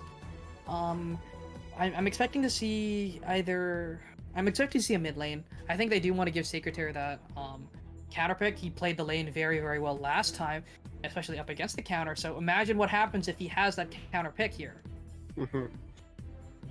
Ooh, Victor mid. Victor, interesting. I think it's okay. Yeah. It does provide a lot of control, wave control. You can push waves, have move, but you do need to get your passive up. You do need to get those abilities evolved in order to be super useful. But yeah, I still stand by what I said. I still think Seraphine is just better here because look at your team, right? You have Lulu, you have Jinx, you have Hecarim. You're gonna want to run at them and just kill them, right? Because they have they have Blitzcrank, they have Ezreal. They don't really have like that hard engage yet. Like Aatrox as a blind. That's a blind Aatrox. Yeah. But yeah, if you were gonna pick a control mage and handshake your matchup regardless, why not just pick Seraphine? Yeah, I think Seraphine is in a pretty good spot here with the buffs coming through. And don't forget, next patch there are also some more buffs coming her way as well. So she's just getting stronger as the patches come through. Riot really doesn't want her to fall out as hard as she did before. So they want her back in the meta. They want to sell those skins, right? So, I mean, not that I mind. I think Seraphine's a good champion overall. Does need a little love with the numbers, but it is going to be that Corki picked up. Very LCS-esque mid lane matchup here. We'll see what the Tigers do grab up as their final pickup here. But, like, the Seraphine has great teamfight potential, especially with a Hecarim, right? You can just stand behind him and, you know, shoot out the Encore and just... team-wide fear into a team-wide charm. Oh. Yeah. A Kali top. Into Aatrox, I think it's okay. Aatrox will win out in that early stages, but Akali is actually one of the best AP assassins into Aatrox, just because she overkills her targets. Yeah, I am seeing this issue with Tigers draft in both games. It's just they have like a random pick, right? Mhm. Like last game they had Renekton, like he didn't Yep. really fit in their team well. Now they have a I think the Kali. Evelyn was more out of the Actually, out of the no, I way. actually wait, no, you're right. It was Evelyn. But yeah, like they just have these like really random picks. Like their drafts Mhm. could be 10 times better. Like, I I think the completely agree. Victor's fine. Like, but imagine if you had Ornn, right? Yeah. This Akali pick here, I think it's okay. Like, I just don't think But it fits the mold of what they've drafted themselves. Like you said, it's just yeah, out of the field. because like here you have this like absolute god team fighting comp with Lulu, with Jinx, with Hecarim, with Victor. Victor is still good in team fights, but I do think Seraphim's better. But like Hmm. with Akali, you're like, okay, who are you gonna one shot? Are you gonna one shot the shield bow Corki or the Kane who can go invisible and or no, who can like go into someone? Yep. Like The I could maybe Aatrox. see the one shotting the Ezreal maybe, but Yeah. I don't know. I think Yeah. it's just a really weird pick. I think it's a little out there. I think it's okay into Aatrox. Like I think that's a fine matchup there. Aatrox needs that level 9 to actually be a champion. Akali needs that level 9 to be a champion, but she's more of a champion there. Uh, but Aatrox is definitely a better team fighter. Akali wants to look for those flanks, wants to look for the one shots there onto either the Corki or the Ezreal, right? But with the Aatrox and Kayn just jumping on the back line, I just don't know how feasible that is because both of them, I do think Red Kayn looks really good here. It synergizes more with what the Gators want to do. Although it is going to be harder to gather stacks for it. I just think Red Kayn does fit the mold a little bit better, personally. However, Blue Kayn still does work. Will be able to one-shot either the Jinx or the Victor, which does allow the Aatrox to run wild. Yeah. We'll see. The Mhm. game where just no tanks at all. Yeah. I think Ornn is a really underrated pick here. I think it's actually really, really good into the Gators, even if the Kayn wanted that red form, just because it provides them a way in from from so far away. And sure, they have like the Ezreal and Corki, but the Ornn just provides a lot of anti-engage realistically, which is a lot of which the two bruisers of the Gators want to do. They want to go in, they want to walk in, and the Ornn is just going to instantly proc the healing cut, or even the Lulu going to do that as well. But we'll see how it does go here. I definitely do like the Gators comp a lot here. I think the Tigers comp is good as well. The Akali doesn't really fit the mold, but can work if she does get ahead. Yeah, I see a lot of teams just outright like just not picking champions for the team, but for themselves. Mm-hmm. Like I'm not here to say I know their team dynamic and I know everything, but like Akali just seems weird to me. Yep. It just doesn't really, like I said, fit the mold. Like you said, it doesn't work, or not necessarily doesn't work, but doesn't really match with What the your Victor, team's trying to do. the Jinx, the Lulu. The Hecarim is more of a like neutral pick. It can be the engage that you want, but it can also provide some peel. It's not the greatest at it, but it does give you a little bit more of an early game. But the Akali also just has a weak early game as well. Victor, Jinx don't have an early game.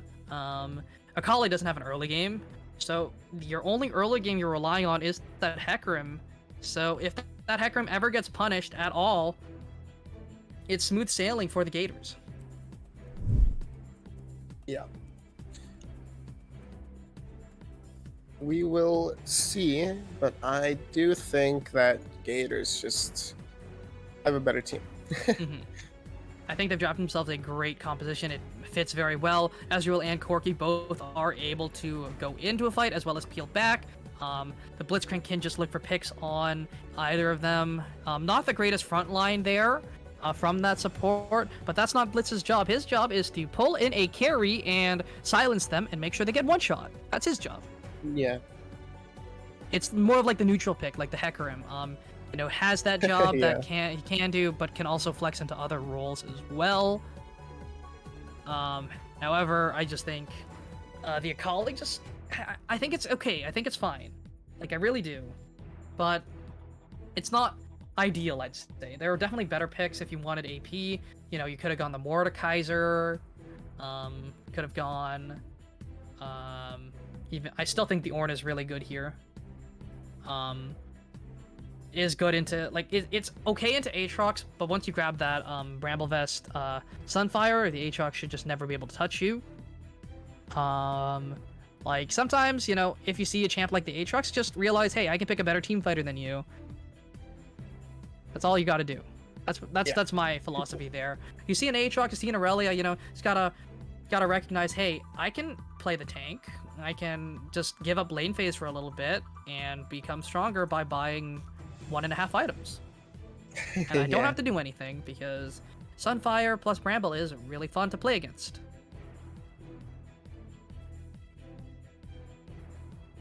And Aatrox will have... I do think Aatrox will have priority because the Akali is going to run through some energy issues and the innate sustain from the kit. Also, predictions are open in case you guys do want to place your bets there. We'll be right back as we get things ready for game number 2, and we'll see who takes it. And who is going to take it home, we'll see.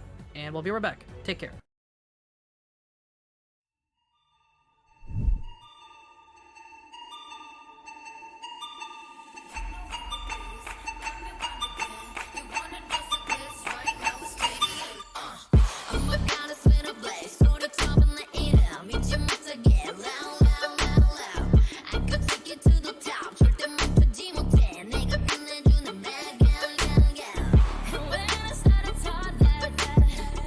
You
everybody, here we go. Game number 2 underway now. Full team coming in from the side of the Tigers this time, so it's not gonna be completely different from normal.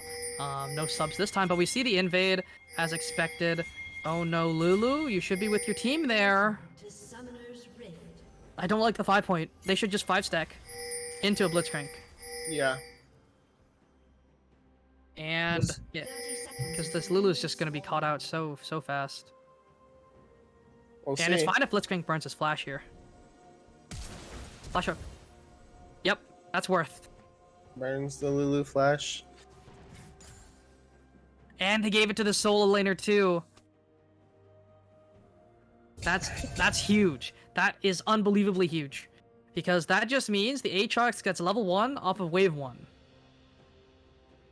Minions have spawned. Yeah, and That it's is gonna be really super good. important. It's gonna be very good into Kali. They also got the counter ward down as well. Mhm. So they know that Hecarim is starting the blue side. We see the Kayn actually opting towards this, his top side as well. But yeah, Oh wait, does that ward even see anything though from the Victor? I don't think Yeah. that ward does anything. both junglers starting top side. Berkey started call, you know, Yep. a bit, A bit greedy. yeah, but greedy again. Jinx going fully footwork. I That's guess? not ideal in my opinion, but hey, if you want to sustain whatever, I just think it just doesn't scale well at all. And yeah, the Aatrox just winning that trade. That's expected. Akali probably ran it. Oh, Hook barely gonna go wide there. That was very close. One thing I don't like from the Akali though is she started Doran Shield here. I just don't think it's that good. It's very, like, especially since you want to try and win this early lane phase, you really do want a little more pressure with, like, the D-Ring or the Dark Seal. Doran Shield, if you- Aatrox doesn't really poke very much. So it's just, doesn't really do much. Yeah. Good to poke, but Oh! if you're playing for the all-in, that was these hooks are very close. They are very scary. Ooh, Akali going in, but the trade comes back, and it's going to be slightly even, but the Aatrox with that innate sustain definitely going to take that as well. Probably has the Revitalize 2 to increase that heal power. So you take those if you're the Aatrox. You win the extended trades realistically come level 9. Oh, that's a Can of Tin. Able to hit that level 3 and force the Akali back. Look at the CS difference. It's actually insane. But the TP coming in from Darwin Theory, able to pick up an early tier here. And wow, you know, abusing the cheater back and forcing the Victor to probably burn his own TP. Otherwise, he just loses everything.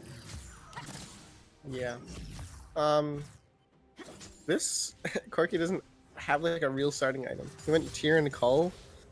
Yeah. He won't be able to trade effectively, but I mean it's good Yeah. scaling. I It's into a guess. Victor though, right? So you don't really expect much trading from either of these mid laners. Yeah. Oh, Blitzcrank.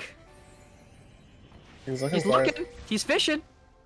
Ooh, every hook is just fun to watch because if that's a hook, if that hook lands, that's a kill, guaranteed.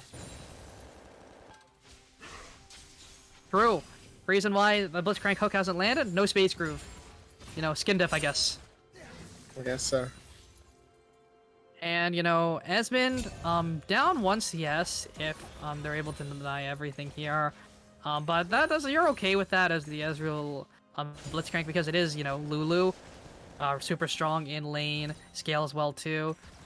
As long as she doesn't step up too far, she's just able to poke and do damage for some reason, guys. You know, great job, Riot. Her polymorph is also on a shorter cooldown. Oh wow, yeah.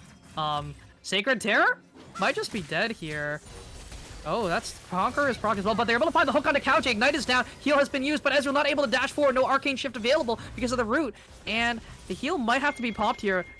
Ethos-san doing his best to keep his support alive, but no sums burned there. Other than the heal. And Ignite. Combat sums available on both carry, or not carries, but heal available on the Ezreal, but they're looking for a little bit more. No flash on the Lulu just yet. It's almost going to come off cooldown. And Zap gonna lay onto Riley Moo, Bone Plating absorbing that one, but they were able to deny a couple of minions there.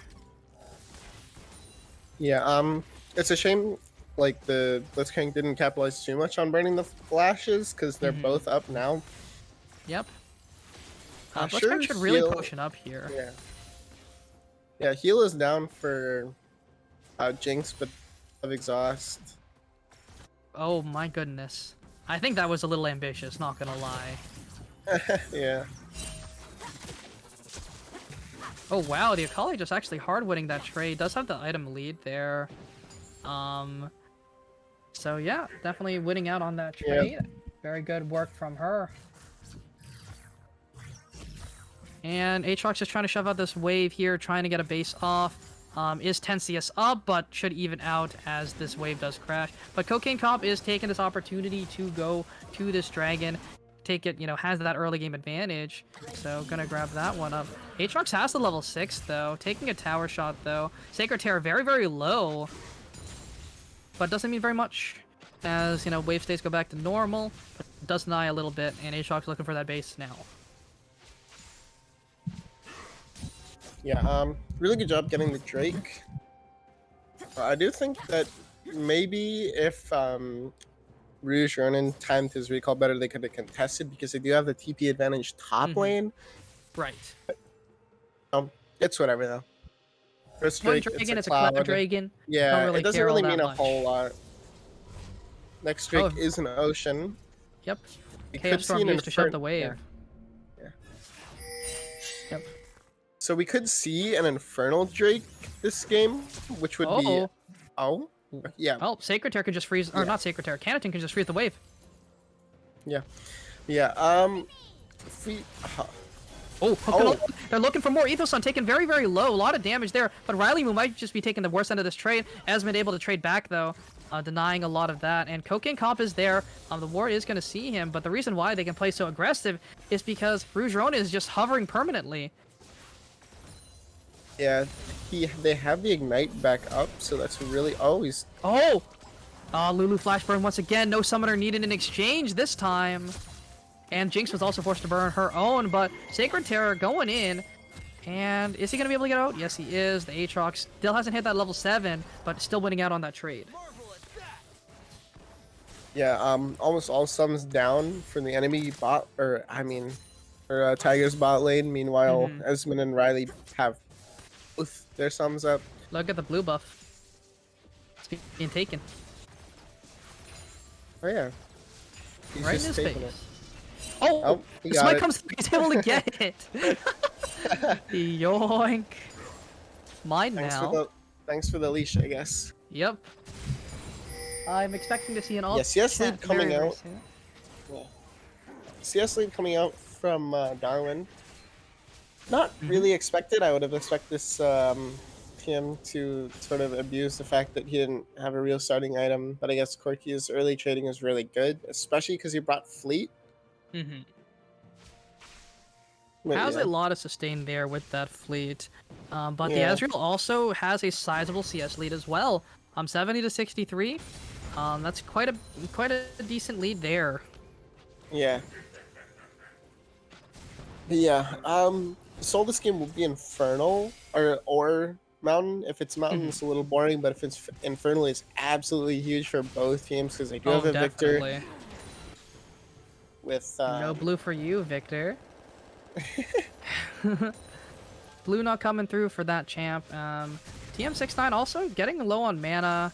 Is going to have to use a little bit of it to clear this last little bit of wave here. But Canaton playing a little aggressively forward here. Oh, Cocaine Cop is there.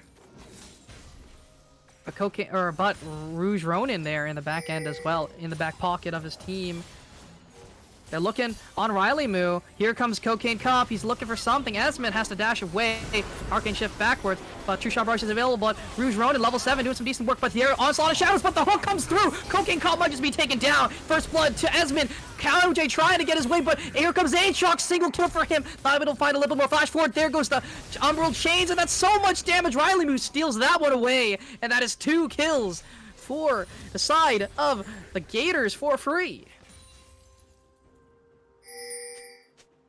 Yeah, really, really good play by Gators. I don't know if the TP was exactly necessary from Canaton. But he picked himself up a Three kill, so for he's zero. happy. Never mind. Yeah. But, Yeah. Yeah, that hook onto the Uh-oh.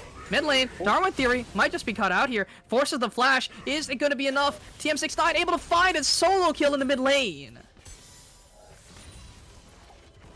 Yeah, I guess there's an example of like not having a starting item and how it hurts your trading, because he just kind of got 100 to 0. Ooh, that base was really risky from Esmond there.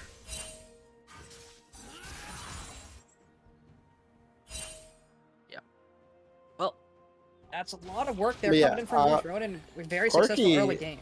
Yeah, Corky actually finished his first item because he Essence did Reaver- finish the call. Oh, Cocaine Cough taking so much damage. The Kane just one-shots them all on his own, and his mid laner just has to sit there and watch. Oh my word. Yeah, we are seeing a blue Cane coming out. He has finished package. Ionian. Corky is the package, I believe. They're looking for Okay, this so like they do bot want to side. contest this Drake. Yep. Oh, the hook lands under the Jake Stash for Ezreal. Here comes the package. There goes the Overgrowth. Wild Growth. It's just not enough. Darwin Theory claims that kill for the price of the package, and that's more than worth for him. And this means a free dragon as well. No bot prio there. And top lane has the TP available, but Aatrox can easily stop that if he wants to. Oh, but the Akali doing some decent damage. Aatrox trying to trade back, not able to find much there, but this dragon should be free as anything. Like this free sample, you know, at Costco. That's basically what that dragon was for them. Doing a very good job at trading. Yep. And, you know, Akali, like I said, at the level 9, she does have better trading, but when Aatrox hits that level 13, that's when he truly comes online as a champ. Uh-oh.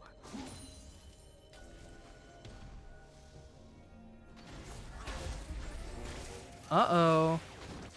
Ooh, the Chompers could have meant the end of Riley move, but able to walk away there. And Rouge Ronin does actually have that blue form here, 12 minutes in. Oh no, he had it before, sorry, my bad.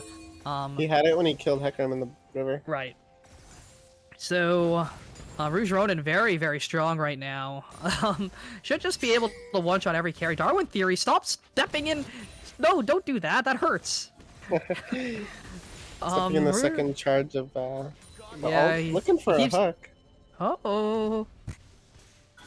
Rouge Ronin just keeps walking into the death race. Or not Rouge Ronin, sorry. Darwin Theory. Hook gonna land on the Lulu. Ethos are taken very low, but there goes that. True Shot Barrage forcing them away. No flash burned, but almost taking that one, and they might just be able to force them away from the tower here.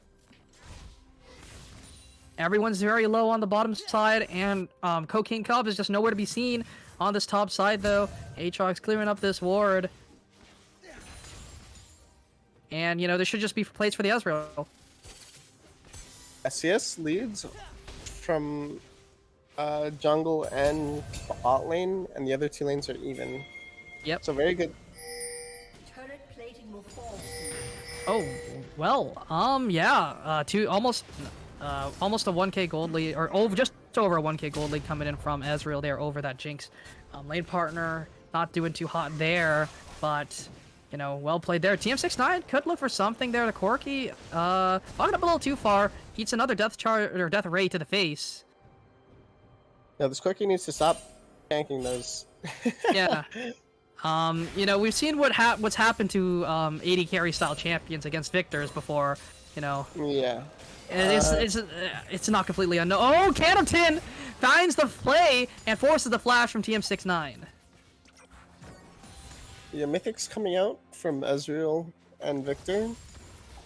But he's nothing special, just standing. And Kane Mythics. has. Oh yeah, Kane finished Prowlers. I love the Prowlers. That is so fun. Wow. So, Okay. Oh, flash hook. Oh, Cow J. Oh. yeah. So this Jinx bought a pickaxe. Oh, I don't like it. Wait, She's Oh, probably gonna go. there we go. There comes the play. Silence comes through, but Cocaine Cop is there. But there goes the Shoe Sharp Barrage. Not gonna do very much. Heal is enough, but it might be Riley Moo taking down here. Here comes the teleport coming through, and Scared Terror is there as well. But it's Darwin here trying to find the kill on the back end. Not able to find it though. Dash forward finds it. Polymorph is there, but it's gonna be a kill for the Akali. Finds one. Rouge Ronin is there, but it doesn't mean very much because the Aatrox is not there to join. But that's so much damage onto Scared Terror. Or Sacred Terror, sorry, but the double kill for the Akali finds the flash forward. Some decent damage. Here comes the teleport from him. And he's on the back line. He can do so much work here. He has the flash available. Flash forward finds it. There we go. World has been ended. Has the world ender available as well. Not yet. Sorry. My bad. Able to find those Umbral chains though. Cocaine Cop trying to sustain through this. But it might be Canatin taken down. The tower is enough. And this is not going the way they wanted it to.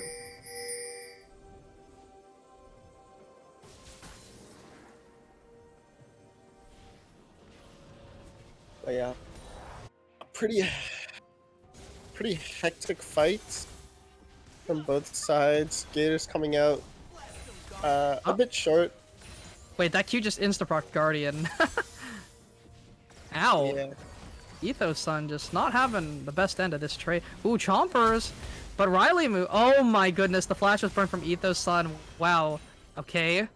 The itemization on Jinx is a little iffy because I think Shield Bow's the play. Yeah, it almost always is now, especially with the Lulu, because you're against a blue Kayn who went Prowlers. And an Aatrox. What is Gale Force gonna do?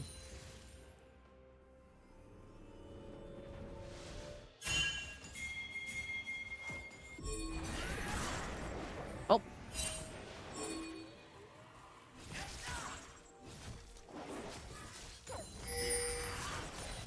Alrighty. Okay, well, Ezreal just yoinked away the big wolf. Rouge Ronin, you know, spamming those emotes, and they are going to be able to grab this dragon up as well. Third dragon of the game. Second for them. But yeah, it is They going to be a should be very Mountain happy. Drake. It's a little sad. Wanted to see an Infernal Drake. Yoink my dragon too. Ezreal just taking everything away. And, you know, the Akali though. Oh, they're looking for the play here on the top side. Package is available to the Corki right now. We'll have it for the next dragon if he wants to use it now.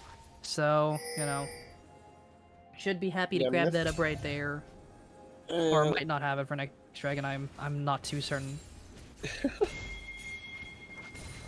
But, you know, this mid lane tower should be falling very, very shortly here. But, you know, it's very... Oh! There goes the package. But CowJ might just have found TM69, but that's a lot of damage. Riley Moo trying to find something. But, you know, the Hecarim is there in the back pocket, able to keep that from happening. Oh, Riley Moo? Okay. Oh, chip shot rush! Ooh, doesn't find it, though. Smack comes through from Rouge Ronin! Over the wall. Yeah, Yep. Oh, hook gonna land onto CowJ, and there's just no room for error here. There goes that Wild Growth burning that, but Darwin Theory finds it with the Rocket. But Sacred Terror trying to take on Can of Tin. Bone Plating has been proc, going back in. Riftmaker has been procced as well, but the Gore Drinker coming through from Can of Tin. He's just sustaining everything. His world is going to end. It isn't going to be Sacred Terror's forced to perfect execution away. And Can of Tin winning out on that one. yeah, the Lulu getting absolutely blown up by Corki and Ezreal. The damage from them is already huge. Corki is at 2 items. Yep. It's gonna be Kraken Slayer for the Jinx there. Opting for the high damage output. Don't really think that's good at all. No, I don't think it's ideal here. Yeah, I mean, you're just gonna get ran down by the Corki, the Aatrox, the Kayn as well. Oh, Lulu! Okay, like, I guess Rouge Ronin is just not allowed to have camps. Seriously. I guess not. I mean, he Yeah. is like 40 CS up on. Oh, Riley Kayn. Moo? Uh-oh. Riley Moo might have bit off a bit more than he can chew. Esmond is there, but does that mean a lot is the question. True Shot Barrage comes through. That's a lot of damage. He lands it onto 4. And does call off the engage there because Rouge Ronin has shown up. And Darwin Theory finds a good chunk there onto TM69. Oh, wow. Ezreal just does a lot of damage. Holy. Yep. Instantly poke procs is- Guardian, procs the shield. Oh my goodness, the Corki. The poke from the big ones is absolutely insane. Yeah. Like another 5k gold lead at 20 minutes. Gators are just playing a little bit sloppy this time. Not really, actually. Oh. Scare Terror trying to find something there. Has the perfect execution available. Goes through, tries to find it. Flashing away. But Darwin Theory is just trying. He finds a solo kill. But Cocaine Cop is there to claim that one.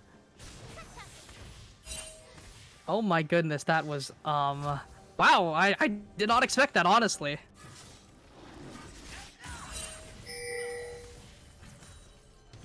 I don't know. I don't know if there's much they can do in these fights because Heckram's gonna kind of be running it alone, I think. Yeah. Doesn't even have 2 items yet, you know, not nearly as accelerated as the other hacker. Oh no, Ethos-san, no, no, no. That is illegal, my good sir. But there comes Canitin, heal is burned, but you're burning summoners for what? He's gonna be taken down under his own tower. Yeah, Rouge Ronin actually, Rouge Ronin prowlers into the chompers. Don't think it matters where he prowlers. Canitin was there either way. Yeah. Rouge Ronin also had the flash available too if you really wanted to follow. Ooh.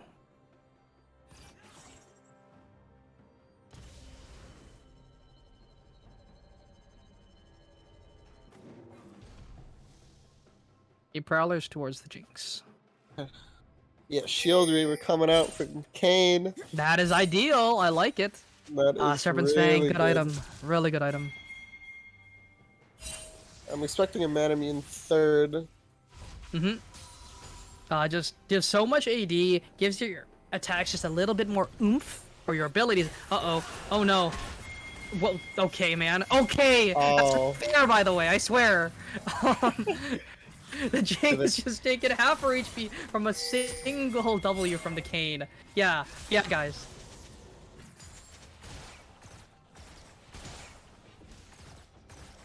Yep. Corki, no Mythic yet, but that's expected with the build he's going. Is supposed to opt towards that Manamune first before the actual Mythic. After the Essence Reaver. Yeah. It's like the Duskblade Ezreal. You don't build that item till third. Except with Corki, you build Shield Bow instead of Duskblade. But yeah, I think if Corki gets Shield Bow, he might be unkillable. I don't know, because Akali is really, really good. I mean, We'll see. the Corki wanted it was Cocaine Cop coming in to salvage Yeah. that play. Oh, Hokage, no! Oh, wow. Okay, he got to play the game. There goes the package onto Sacred Terror, and Riley Moo is there as well. Shroud not going to mean much. There goes the True Shot Barrage onto 2, and Riley Moo, you know, doesn't really care. Can just walk through everything and just land a hook, doesn't matter. I think yeah. they're just going to take Baron off this play. They can really just take Baron if they want to. Yeah. Yep. Oh, who gets the red buff? It's gonna be Darwin Theory taking that one. Yoink. And, you know, they're starting this Baron. They're just gonna take this really fast. They have double 80 carries. Yeah, this thing is going down fast. Yeah. 2k already, and down it goes. Blue team able to grab that one up. Esmond just doesn't care, I guess. He just Arcane shifts forward, doesn't even matter. He's just so incredibly strong there. 2 items already. Everyone on the side of the Gators is just so hyper accelerated at this point. Yeah, 3 Drakes. Next one's coming up in 30 minutes.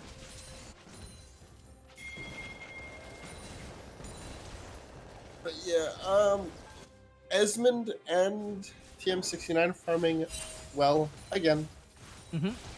As expected. Yep. Is it? But yeah, a 3k gold gap between the ADCs alone, but a 9k overall gold gap. By 25 Yeah, minutes. it's rough, to say the least. They want to try and catch this Aatrox out here. Are they going to be able to do it? He has the World Ender available. No heal cut on either member. They're going for it. World Ender comes through. He's looking for the play. He's looking for the outplay onto 2. He's doing some decent damage there. Wartricker going to come through very shortly. He just needs to use it to heal up. There it goes, and that's a lot of damage. Canitin just looking for the outplay. Able to find it.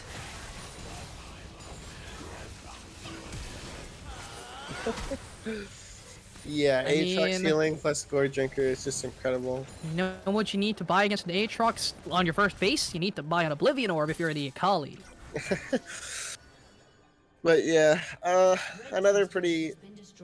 I don't know. I don't know what Tigers can do. I mean, they're getting shoved in. but Oh, yeah. They don't have TM6 not this. taking a lot of damage. Riley might be caught out here, and they're just going to try and take down this tower. They are able to do a Darwin Theory walking forward, and they're just looking to take down this inhib very quickly.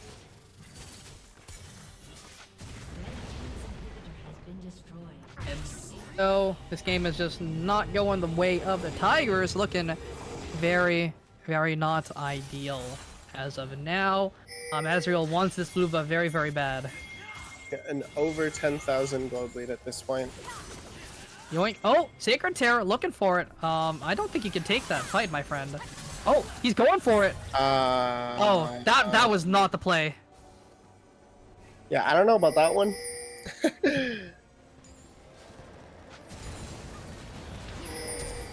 Cocaine Cop looking for Darwin Theory. Flash was burned, but not able to find the pick. Oh no, Ronin going in. Flash is for Polymorph though. Exhaust comes through, but Aatrox on the backline forces the flash out of everyone. Has the World Ender, has the Gold Drinker. Flash for Gold Drinker. He just heals everything, and he's looking to end some lives today. Nope, no kills come through yet. Actually, I overhyped that. Oh, Darwin Theory finds one with the snipe with the big one, and they're looking to do something. Baron has expired, so they don't have that, but Dragon up in just under a minute. Yeah, I think they're gonna get triple inhibs here. I don't know what Tigers can really do. They can't really do much. Their Hecarim cannot engage because he gets one shot there. Lulu can't engage, and they have an Akali. Yeah. Oh wow, that actually chunked the Hecarim. Oh my goodness. Well, they're just gonna grab this top tower here very, very easily, work their way towards this inhibitor as well. Hook gonna go wide once again, but that doesn't matter, you're just using that to pressure. And they're looking to back away just a little bit. They don't need the triple inhib just yet. They can go for it if they really want to, but they want to get their bases off, get ready for this dragon. Just spawning up right here, right now. They have a decent ward there, so they will be able to see if red side does go for it. They also have the Scuttle Crab, so red team just cannot contest it. They have to try and grab something, grab some minions at the very least, grab something, but they just can't. Super waves pushing in. They can't even get a single tower in compensation. Hecarim's trying for it, has the smite, has the Onslaught of Shadows available, has the ghost up in just a couple seconds, and they're looking for it. Oh, Rouge Ronin playing with fire there, bucking up into 3. He's going for the assassination attempt. Cowjay, Guardian has been burned and already chunked a quarter HP, or lost a quarter of his HP. And the dragon has been started. Hecarim just cannot walk up. They have no way in, and this should just be a free dragon. Mountain Soul has been claimed, and the Akali is now not a champion.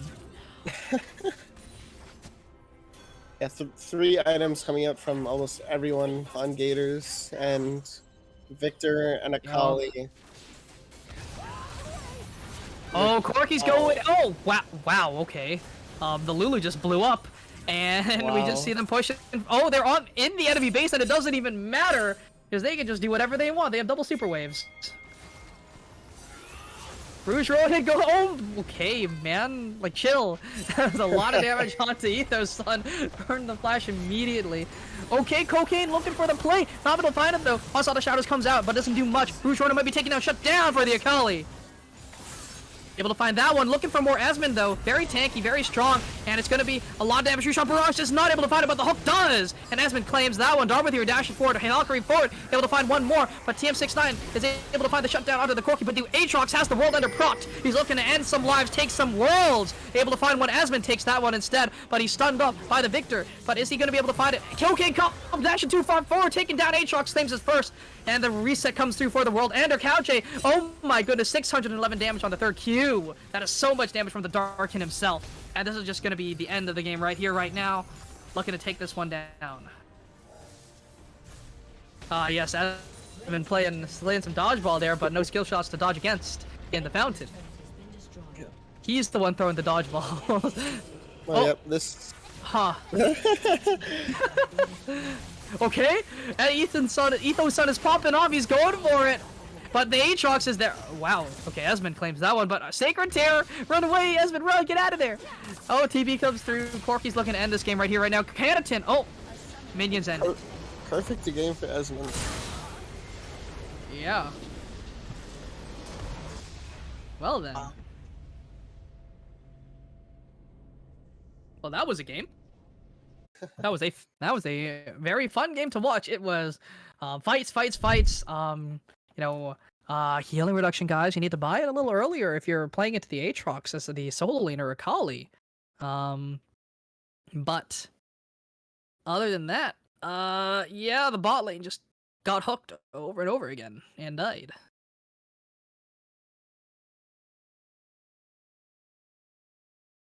Yep. And we should have player of the game poll open very, very shortly, but it was just a pretty well played game out of the Gators, just taking that one very, very commandingly with the Blitzcrank just landing some good hooks in the early game, guaranteeing them those kills, and good TP plays from Darmothy and Can of Tin, as well as the gangs from Rouge Ronin, just ending the game before, realistically, I think the game was over at 12 minutes. They just had to actually break the Nexus. But yeah, and sure, yeah. Really well played by all 5 Gators. Again, okay, if Tigers don't change up something about their draft, like if they don't drastically change the way they're drafting, they're just going to lose all the same way, because they're getting, like, Darwin is very, very good at being around the map. He's going everywhere, and he's always with the TP. With the package this game, with Galio ults, last week, he was really good at that. Rouge Ronin is really good at, like, noticing what lanes are super gankable and what lanes aren't. Can of Tin, just a really solid solo laner, out trading an Akali as like pre-level 6 Aatrox, which is really good. Esmond, just good at everything, most damage in the game, didn't die a single time. Personally, he's my player of the game. I don't know about you guys, but I mean, yeah, just really well played by all 5 members of the Gators again. Yep. And with that note, we should be getting over to a quick break as we get things set up for game number 3. And, we'll get things going. We'll be right back. And, let's see how this goes. Are the Tigers going to be able to make it a series? We shall see. But we'll be right back.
And welcome back to the analyst desk. We have none of your player of the game is going to be Riley Mugo again, going 1-2-9 on that Blitzcrank. He did do a lot that game. I like every single Gators member that game deserves player of the game. But he was able to zone off the Lulu. He was able to make really good hooks onto the Jinx. Being able to pick her off, giving his ADC or his jungle the free kill, just by doing that. But I have to say the person who played in the best in that series has to be Rouge Ronan. I think he did an absolute great job on that Kayn. He was able to go in, do the damage he needed to do, and just get out. That's what you need when you play blue Kayn.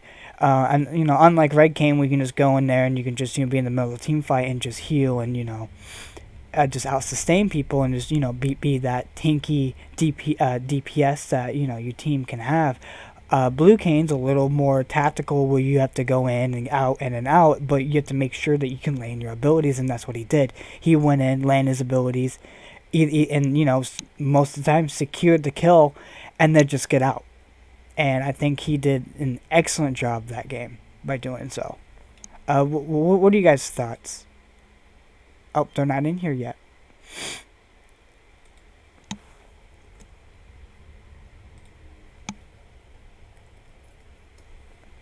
But other than that, I think they did extremely well.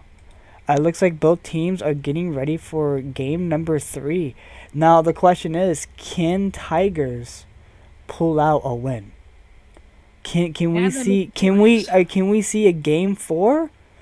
Or is this going to be the end for the Tigers? And Gators going to take home a 3-0. What are you guys' thoughts? I'm hoping for a game 4. It's looking grim, but I feel like if they fix their draft, I think they can win. Because they have a good draft up to the point where they pick a random champion that doesn't fit with their comp. I think they need to seriously just change about their draft. Because that game they had Hecarim, and then they had Victor, Jinx, and Lulu. I just don't think the Kali was the way to go, because I feel like their damage or their carry was going to be Victor the early game and Jinx the late game. That makes sense. Both of those champions are good at what they do. Victor easily securing the early game kill onto the Corki, and he was in a CS lead over the Corki the entire game. It's just his team did not revolve around that and did not play around that. He was ahead. They kept on going in for plays that would often result in them dying. And then also, like you said before, the itemization of the Jinx was a little wonky. I don't think the fleet footwork was the way to go there. I could be wrong. I haven't played Jinx in a while, so I don't know if the meta has changed for Jinx as the runes. But as far as I know, I still think it's Lethal Tempo and Conqueror. And you guys said Shield Bell, and Shield Bell's not bad for a typical ADC for survivability. I just think Gale Force probably would have been better in the long run for that, because it can scale with her passive really well if used correctly. And I think people forget that Jinx gains movement speed on her passive. I don't really think that movement speed is really the issue at that point, because what are you going to do with it, right?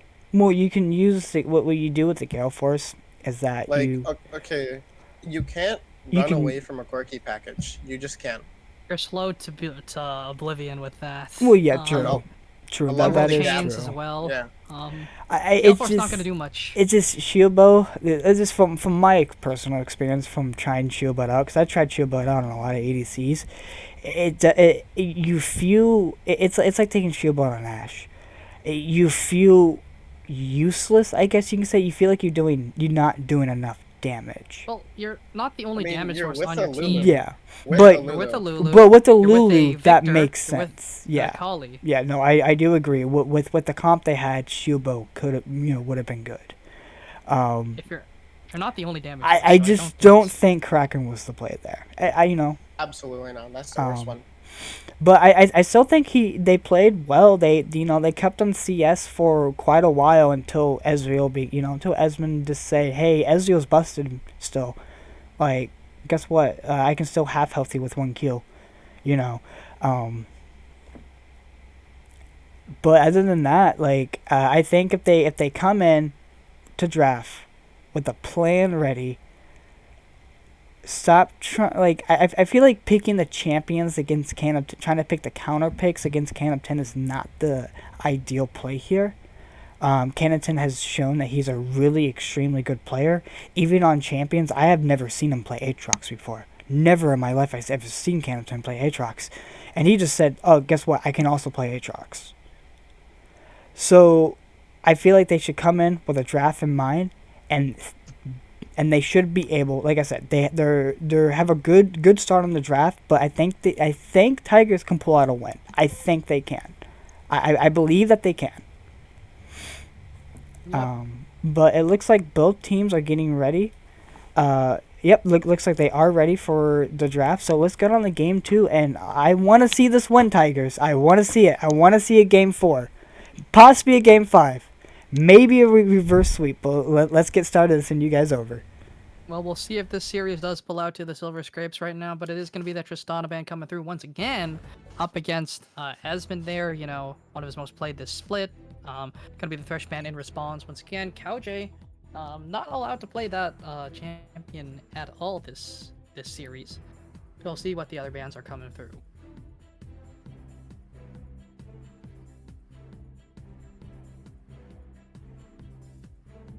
Well, Jeff starting out strong. Tristana and Thresh banned out again, along with the Kane this time. Interesting. I wonder why you guys banned that one. Now, which OP is going to be left up? Okay, good ban away there. The Ezreal taken off the table as the red side players. Or are they going to let him have it is the question. Lee Sin. Like that ban. Lee Sin still flexible where he can be played. I think the Ezreal ban is still really good, but there are certain picks you can grab into it. Like the Kai'Sa works out well. Blitzcrank actually taken off the field. I think the Tigers want Lulu again. Ezreal also final ban for the Gators, but we'll see what the Tigers here as their first pick. This is very important. Will they show adaptability? That is the question. Adaptability is the name of the game. Being able to be flexible with what you're going to play and how you're going to play it is very important in a series.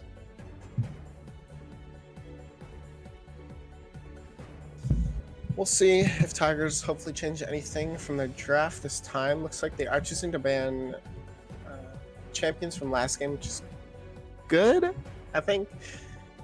They're sticking with their Tristana ban. I still... Okay, Viego first picked. Are we going to see a Gwen picked? Are we going to see a Gwen? I want to see a Gwen. I want it. I want it. I want it. And no power pick AD carries left on the, or no Ezreal left up on the table realistically. But it is gonna be that Karma grabbed up here for the Gators, and it is gonna be a Skarner picked up for Rouge Ronin here. Skarner, Karma. It sounds That sounds good. pretty strong. Yeah, Skarner kind of messes up Viego unless he kills you, in which case that's not good at all. Yeah, but Skarner doesn't really do much without his ultimate, right? So,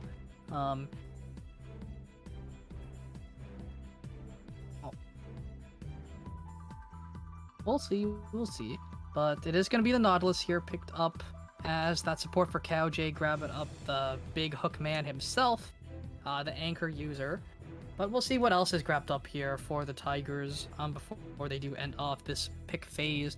But the Karma Skarner sounds pretty solid overall from the Gators. A little different game plan here this time, though. I guess they're looking for more of a pick comp rather than team fight. because, you know, oh, they're picking a Kale into a Skarner. Don't know how I feel about that. Yeah, I don't know about that one. Alice. Alistar, so it's Karma solo lane. Yeah, it's probably Karma mid, I think. Karma top? Or Karma mid? Karma top? We'll see. We will see, but I don't know how I feel about the Kale pick personally. yeah. I just don't know if it, like, we've never really gotten to the point where the Tigers have realistically gotten to level 16. Most of the time, it's just been them losing around the map. So They the banned fact they Kaisa. drafted, yeah. So the Kaisa going to be taken off the field. We'll see what pick they do want here, but the Kale is very interesting because now this is a pick that does not win lane. From what I've seen so far, the Tigers have drafted themselves something that they want to win lane with, so they're trying a different strategy of maybe don't push so hard in the lane phase, maybe try and get to that late game scale up, take your time. That's the kind of comp they're looking for here, but they do have a Viego and a Nautilus, so that doesn't really fit that identity either. Jinx also taken off. Wow, okay, it's just like a lot of 80 carries banned so far. 4 taken off my the table God. already. Yeah, I don't know how I feel about this, like, Kale that early. Like, picking a thing is kind of troll, I think, because there's already a Skarner there. If you're picking a hyper carry, why would you pick it into a Skarner? Because now, like, they just picked Alistar, right? Because they're just gonna pick hard CC and they're gonna screw you over. Yep. And it is gonna be, oh wow, a Sivir ban as well. Okay, so just no 80 carries allowed today, I guess. So they're really trying to shred this pool. Aphelios gonna be grabbed up here for the Gators. Or it's covered already. But we'll see God. if it... Yeah, six ADCs are banned. Oh my god, what is this? Yep. Yep. Aphelios did get some buffs recently. We'll see if they do pay dividends here. And, you know, we've heard that Canopton has played this Aphelios top lane. We'll see if this is the option, or this is the champion that they do want to go with. It is going to be that Aphelios grabbed up here. And we'll see what the Tigers round their comp with.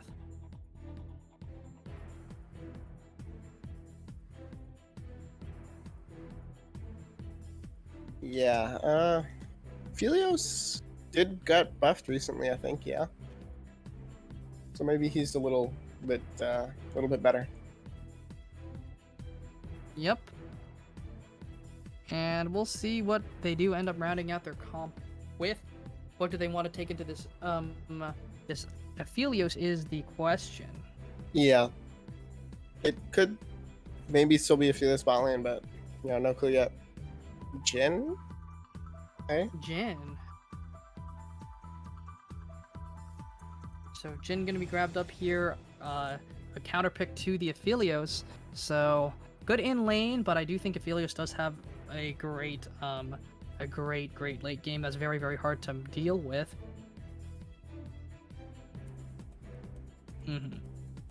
But we'll see what the next We'll see pick up if here. they want to bring this Viego jungle or mid or top or whatever they're doing with their Kale and their Viego. Yeah. Yep. And last pick coming in, 3 seconds left on the clock. What is it gonna be? What is it gonna be? It's gonna be the Cassiopeia grabbed up here for TM69. Very, very interesting. Blind picking that. So we'll see what the response here is from Darwin Theory. What is it gonna be? So Tigers just kind of drafted full damage. Yep.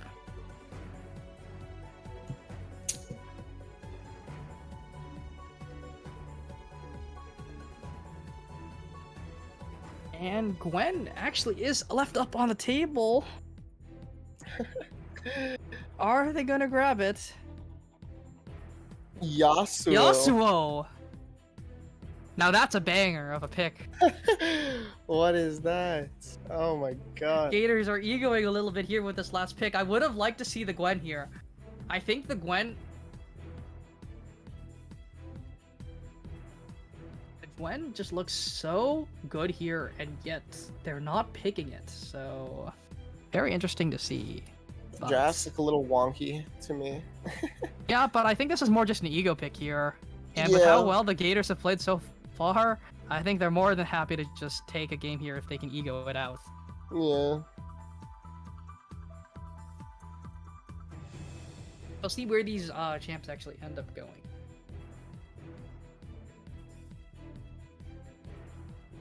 Alright, so we should be getting ready to get in here, see where everything is going. I think we have a solid idea of where things are going to go, but we'll see where they actually do end up here. Should be getting started very, very soon.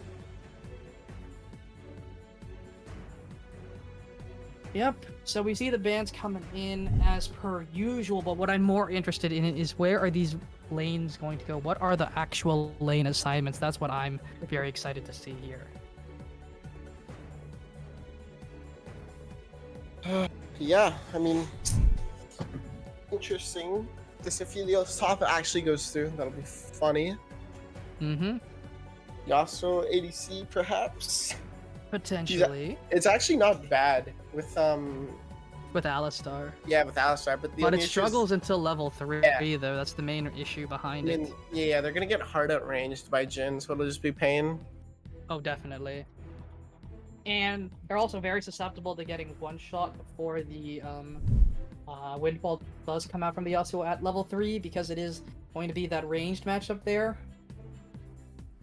They got to be very, very careful about that. So we'll see where everything does end up going here, but I'm very excited to see if the ego pays off here from the Gators. Are they going to win this one ego-wise, or are they going to have to reevaluate the strength of the Tigers is my main question. So, yep, Kale top. That is expected here. And it is going to be the Karma top, which means it is going to be that... Oh, is it Yasuo mid? Skarner in the jungle as expected.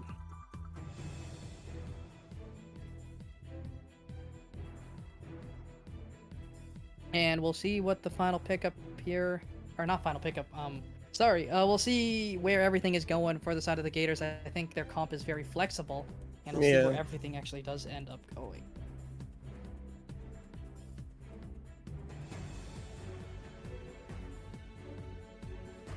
I think he locked in Karma to troll.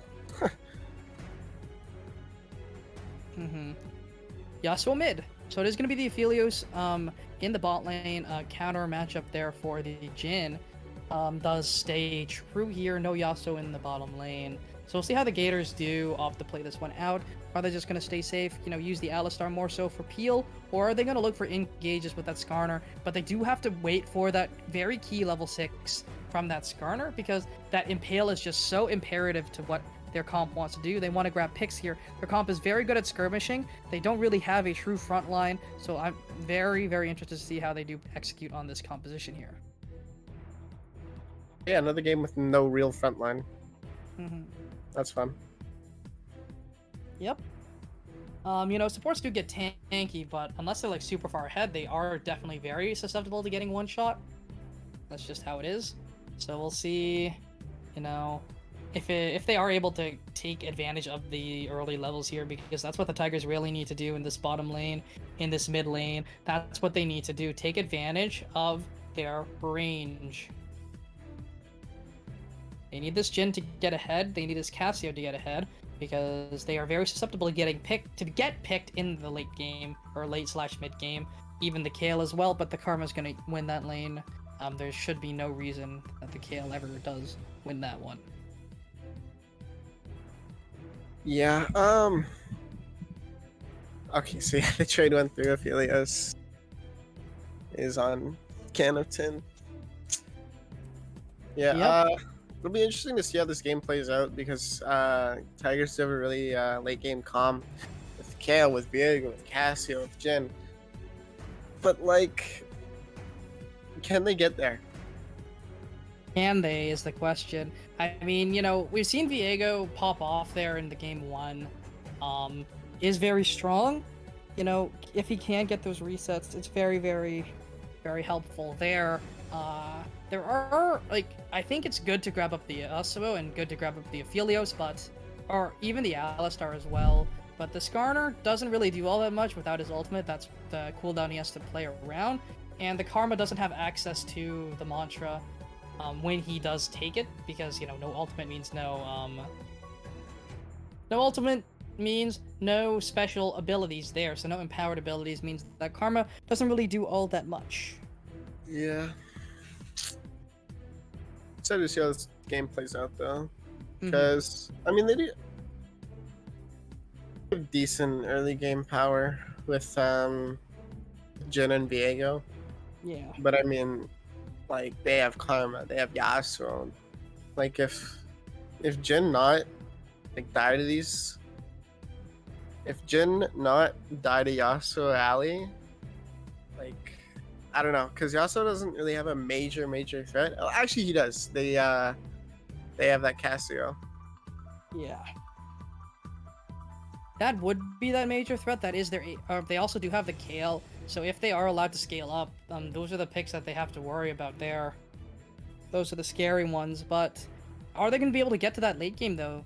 Get to those 3-item power spikes. That's where they need to get to. And it's going to be very rough for them to actually get to that point, because the Skarner is going to be a thorn in their side throughout the entirety of this game, unless they pay the tax. Yeah. I mean, they can also resort to just Kale ulting whoever Skarner ults as, like, sort of a counter. I mean, we'll see. Yes, we'll see. We'll see. It's going to be very, very interesting to see if they are going to be able to make it work, but... I think they can. Yeah, I think they can do it. It's going to be very interesting. It's two very high damage comps, high skill execution comps, so are they going to be able to do it is the question, right? But it's going to be fun. It's going to be a very fun game. It's going to be a banger, that's for sure. Yep. Alrighty then. So we have our predictions open in case you guys do want to bet some tokens. So we're going to send it to a quick break as we get ready for game number 3. So we'll be right back. You don't want to miss it. This is going to be a banger. So we'll be right back. Take care, everyone. We'll see you in a second.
Alrighty, everybody, here we are, LRS Draft, quarterfinals, right here, right now.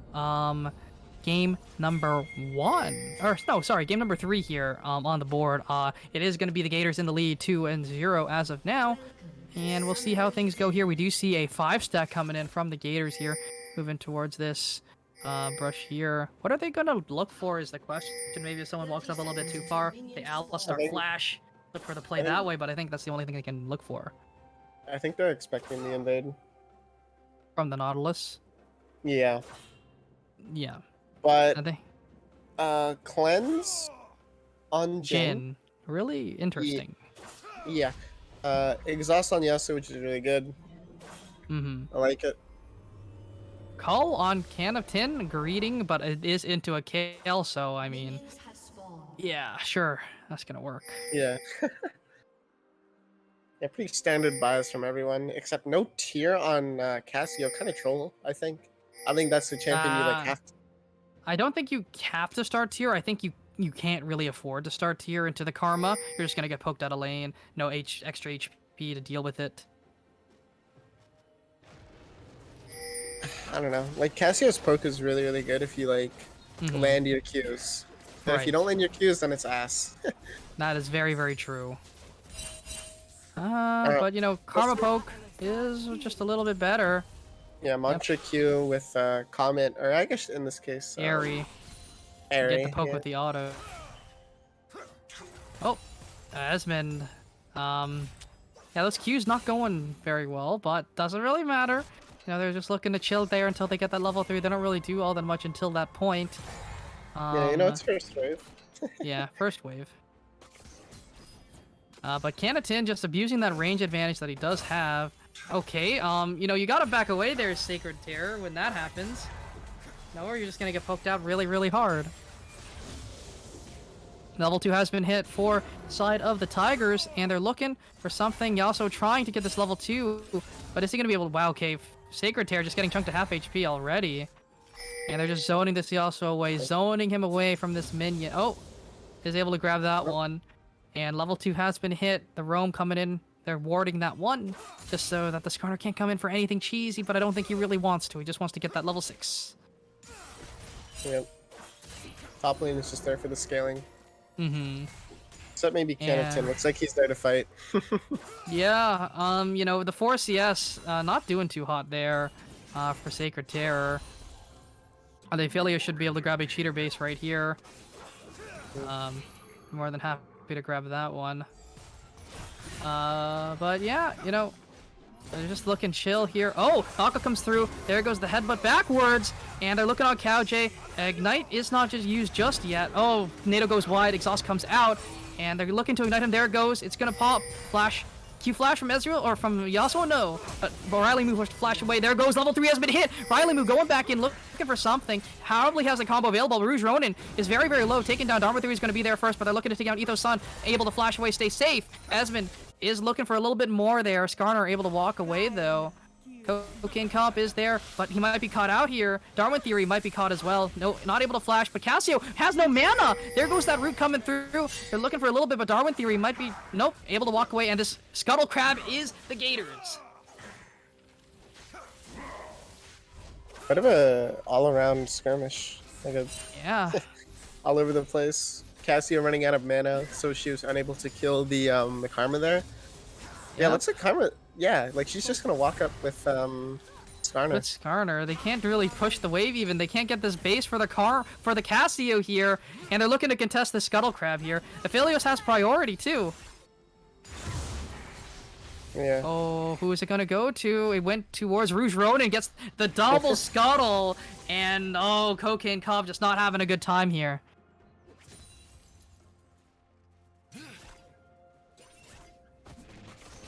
And as of now, you know, Canatin just chilling here in this top lane, has a huge range advantage, and, you know, looking to grab up this wave, is behind, mainly because he hasn't really caught the wave just yet.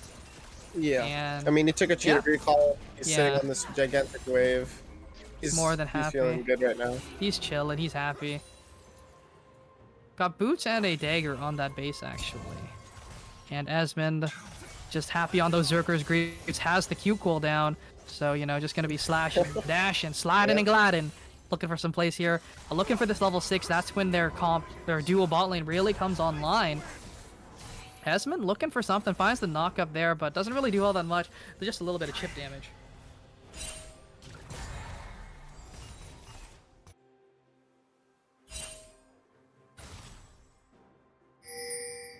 No.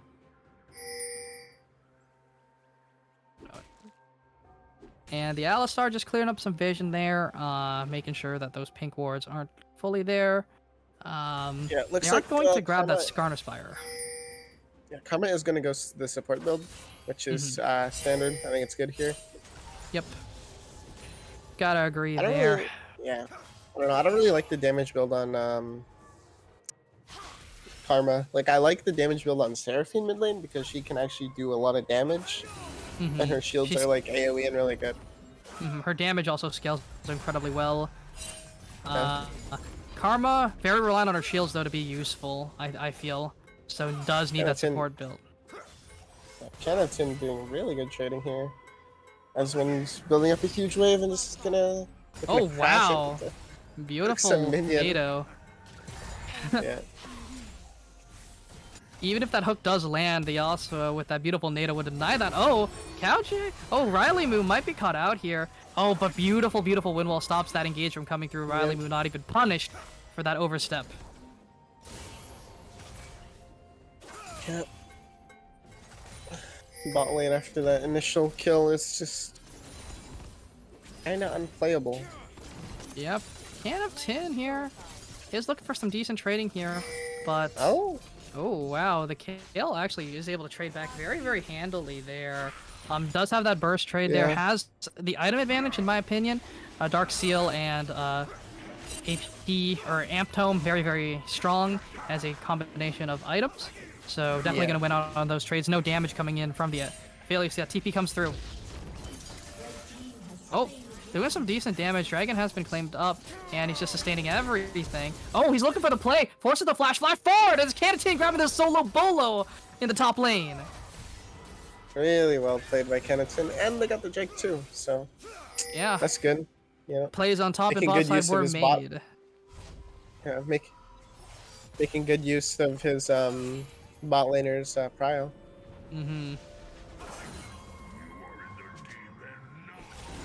And with that, you know, advantage definitely in the favor of the Gators. It's not as large as it usually is this time, but they definitely do have it.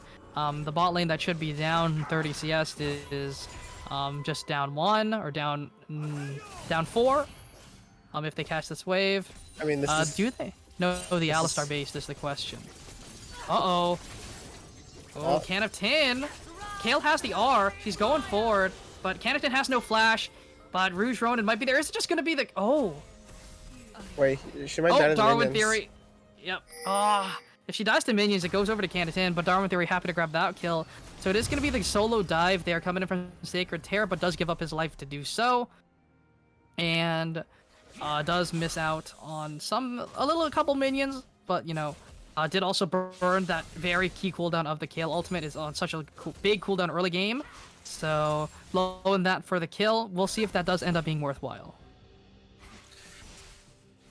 You're also picking up a Vamp Scepter and a Long Sword. I don't know if I like that. I definitely like getting the, I think it's... Oh! They're looking... There goes the knock-up. Here comes the last breath. So much damage. Flash forward. There's the exhaust. But is it going to be enough to keep him alive? Ethos Sun's dashing away. Dashing to the wrong side of the lane. But Esmond trying to find something. But he's taking so much damage from the Nautilus. There goes the curtain call. There goes that Heartbreaker onto Riley Moo. And Esmond might be going a little bit too far forward. He's looking for something. Finds the outplay. Finds it. But it's going to be Cocaine Cop able to find the double kill onto the bot lane. good gank. Great gank. Great timing there. And we saw the Jhin cleanse do absolutely nothing when he tried to cleanse the Yasuo ult. Yeah, it was very useful there. Definitely works, I swear. Yeah, I didn't like that one very much. But, you know, Viego there in time to salvage that play. But Kenaton looking for a little bit of damage there. There goes the turret. And, you know, Kenaton actually just doesn't take damage there because of the heal. Oh, Riley Moo! Looking for something. And the blue buff going to be gifted over to Darwin Theory so he doesn't run ever. And, you know, Casio doesn't have a blue buff of her own, so Darwin Theory just going to be able to push waves like no other. Oh, Riley Moo going in! Oh. Okay. Oh, he can't knock her back Alright. because he's Yeah, he's grounded. No, he comboed. He comboed. Oh, that's right. Yeah. He didn't have Flash, because he did have Hex Flash. So, oh! Root coming in, Canatin looking for a little bit. Does miss the cannon because of that. The Rouge Ronin looking to clear up some vision. And Esmond going a little far forward without his support. The support was also seen on Vision. Are they looking for this dive? The wave is stacking. I think they are. They have to be. They're looking for it for sure. Yeah, I mean, they know that Jin has no sums up at all. Yep. There it goes. They're looking on the Nautilus, actually. He has no way to proc the Aftershock. Knocked away. Knocked into tower. Is it going to be enough? Esmond claims that kill. And, you know, the dive goes true. Oh, Riley? Oh, okay, only takes 2. But that is definitely a net win. And Rouge Ronin just zoning away the Jin. That way, he can't walk up for this wave. He's just going to lose this entire wave and maybe a little bit more. Also going to lose 2 plates as well. Rouge Ronin claiming up that. And the Viego, though, on the other side of things, is grabbing up that Rift Herald in response. Canatin does have to play a little bit safer. Esmond? They can't really walk up here. They're just getting denied waves over and over, and the Yasuo has to sustain to deal with it. They're getting proxied. They're getting proxied. That is just not... Oh, no. Oh, no. Oh, no. Cocaine is here. He's up on the top side.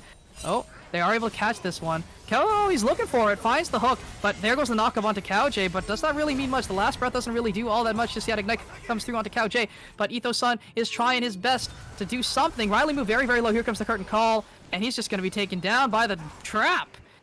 And Aphilio's forced to be zoned away. Does not have anyone in his back pocket to help him just yet. So he's just forced to watch this Kale take tower plates, take waves. That's all he realistically can do. And Canatin might just be caught out here. The slow comes through, the stun comes through. That's a lot of damage.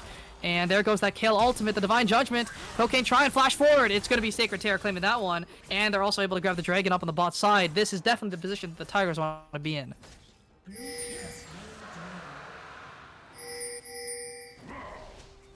Yeah, really well played, taking advantage of the super long stay. Oh, From TM69 Gators. taking a lot of damage there, but it might be J who's caught. Rouge Ronin just running him down, rocking the wrong way, and it's a solo bolo for the jungler.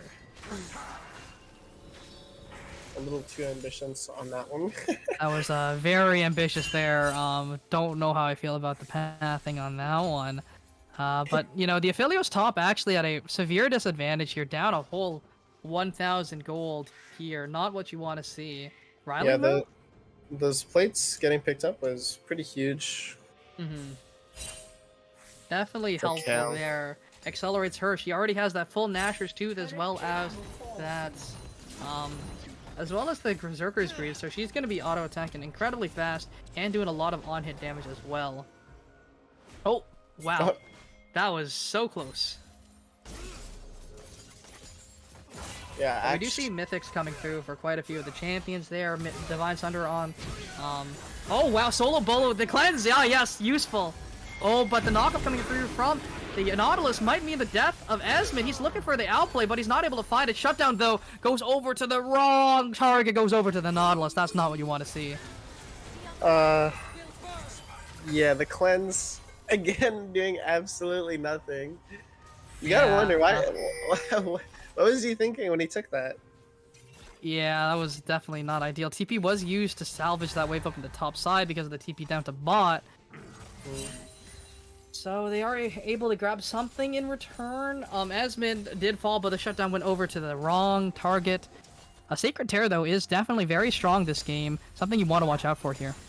Yeah, for once, Tigers actually have the 1k gold lead, and it's like pretty much all on the top side of the map. Like, sure, Jin just got a kill, but let me just see. Like, he's still down like 800 gold, and the support's gold is even now, even after the Nautilus got that huge shutdown. Oh, Flash 4, not able to find it, though. Canatin Is trying to sustain using that red gun, trying his best, but Rouge Ronin is there as well. Riley Moo might be caught out. Cocaine Cop is there, looking for something. Stun gonna go wide. There goes that Unbreakable Will, flashing away from the curtain call. Esmond trying to save his support, but will Riley Moo be able to get away is the question. Has no flash, has nothing available to him. There goes the Heartbreaker over the wall. There goes the Pulverize, trying to knock him away, but it is gonna be that kill coming in for Cocaine Cop, 3-0.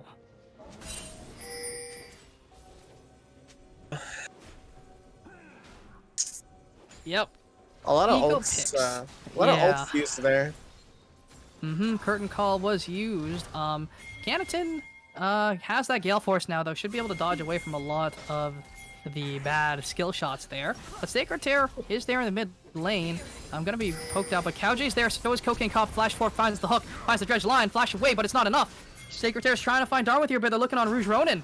And they just greeted for Rouge Ronin, trying to get both, but they're not able to find either. Bit of a misplay, but Tower taking top lane. Was there anyone to pick up the gold there is the question. I don't know. But Tire's actually coming in with the 1.5k gold lead in the early. This is the first time they've had a gold lead this series, so things are looking good for them as of now. Yeah. Now if they can just end this game, or just get to level 16 realistically, my bad, that's all they have to do. Get to that level 16 and things are going to go swimmingly for them. They did change up a lot about their draft. They drafted a lot differently. I don't know if it's better or worse, but you know, it looks like it's fitting their playstyle. Yep. Yeah, Mythic's coming out for just about everybody. Oh, hook gonna land onto Skarner. Rouge Ronin trying his best to get out. Has that phase rush, but the knockup coming through from the depth charge and the Gale Force forward. Rouge Ronin is still able to walk away. Yeah, Mythic's coming out from just about everyone. Oh, it looks like they're going back in? I don't know. I don't know what's going on. But Yeah, nope, not looking for anything more there. Cassio is top, does not have the teleport available. Dragon up very, very shortly, coming up in 20 seconds. And the Cassio's just split pushing over.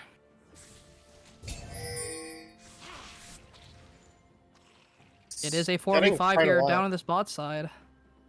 I think he's gonna pick up that tower, but looks like they are gonna trade Drake for it, I think. Yep, that's what I believe is going to happen here. They are going to grab this Cloud Dragon up. Nope, not going to find anything over that wall there, but they are looking to try and pull this one out, get it going. And the Cassio's just getting stronger and stronger up on this top side. Scale up, Hex Flash over the wall. Able to find it. Cowjay might be the one, might be caught out here, but Rouge Ronin very, very low. And the suppression comes through. They found the Impale. Are they going to be able to kill him? They are going to be able to take him down. The Sportal Combat there, and it is going to be Rouge Ronin claiming up. Oh, Pulverize goes wide. And Riley Moo not able to take down Cowjay, but, you know, vice versa. But PM is able to grab this tower on the top side very, very easily.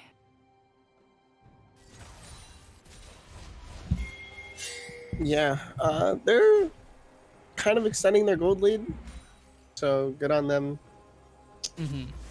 But, getting what they can, but they should really be taking these fights. They are stronger as a team. Yeah. They have the gold lead, and it's on the right players. It's on the Kale. It's on the Viego. So they shouldn't be too scared to fight, especially when they had Kale ultimate up. And Cassio just got so much gold on her own. But yeah, Cassio actually went Everfrost. I don't know if that's good or not. I'm not like a Cassio player, but I do think the burn item is maybe just better. The ability haste passive on it is amazing. Oh, Riley Moo are going in on him. There goes the engage, it's found, but there goes the ultimate. Last breath comes out. Ethos unforced to flash away, but Cocaine Cop is there trying to find Riley Moo. That's a lot of damage onto the Yasuo though, and they're able to find it, but it's going to be Canatin. Not able to find it though. Riley Moo able to be taken down by the Gale Force from the Jin, and this fight is over. Tigers win it. Yeah, well played by Tigers. The kill TP was really good to save the to ult the Nautilus and save him. Yep, no Triumph proc there for anyone. And this game is definitely not going the way the Gators wanted it to right now. Canatin not able to pop off there on this Aphelios top just yet. But Rouge Ronin, flash forward, there goes the suppression. And Gale Force forward, that's so much damage. And this should just be gifted over. Yep, shut down over to Canatin. That's what you want to see.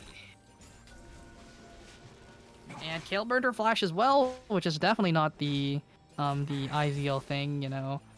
I Yeah. think she should have just accepted her death there. Helios is getting pretty strong. I think he's gonna pick up this tower gold for himself. Only Yep. Nautilus here to guard it. Blue team's turret has been destroyed. Yep, So they already side grabbed that laning? one. Oh wow, they're just forcing this bot side play now, really, really hard. 4 members are present, but oh, Diego might be caught here. He's seen on the wave. Oh no, he's not. They don't know he's there. Oh, All members looking. moving up towards. I think they're gonna look on him. but Yasuo's Yeah, down they're- 2 levels, taking so much damage. Darwin Theory flashing, there it is. But there goes the last breath, that's so much damage! Cocaine might be taken down, no flash away. Ignite, or the healing reduction is not enough. They're dashing forward, they're trying. Flash forward, not able to find the actual kill. Riley Moo has the flash available, Tether comes through. Is it going to be enough is the question. They are able to root him. Darwin Theory claims that kill, and it's going to be that engage onto TM69. They're dashing away, they're trying to find something. Hex flash over the wall, Rouge Ronin finds more, but they're stunned under the tower. That's a 4-man, but that doesn't mean anything when it's only the Alizar tanking. Red team's turret has been destroyed. They're turning this into a Baron as well. Picked up a tower mid lane, but dude, They they're take just it gonna so take Baron. fast. 2 kills and a Yeah, Baron. They got 2 towers, but they lost 2 kills and the Baron as well. And now they're just going to be able to grab these towers up very, very easily because they have this pushing power. Yeah.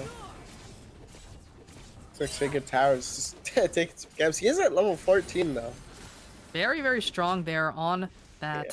pick of the Kale. Has the 2 items, has the Rift Maker, has that Gnasher's Tooth. Affiliate sitting on 2 items as well. Has that Phantom Dancer and the Gale Force completed for himself as well. Should be outputting some pretty big deeps. The Yasuo still behind the curve though. Hasn't finished the second item. Has all the components though for the BT.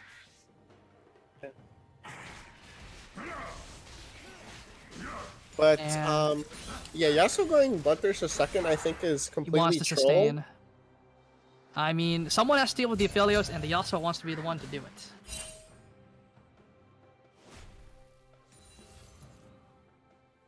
I mean, like, just Oh, Riley move? go Infinity Edge. They are grabbing Power. up some towers, though, in response. Are they going to be able to do it? It is looking like a 4-man towards this mid lane.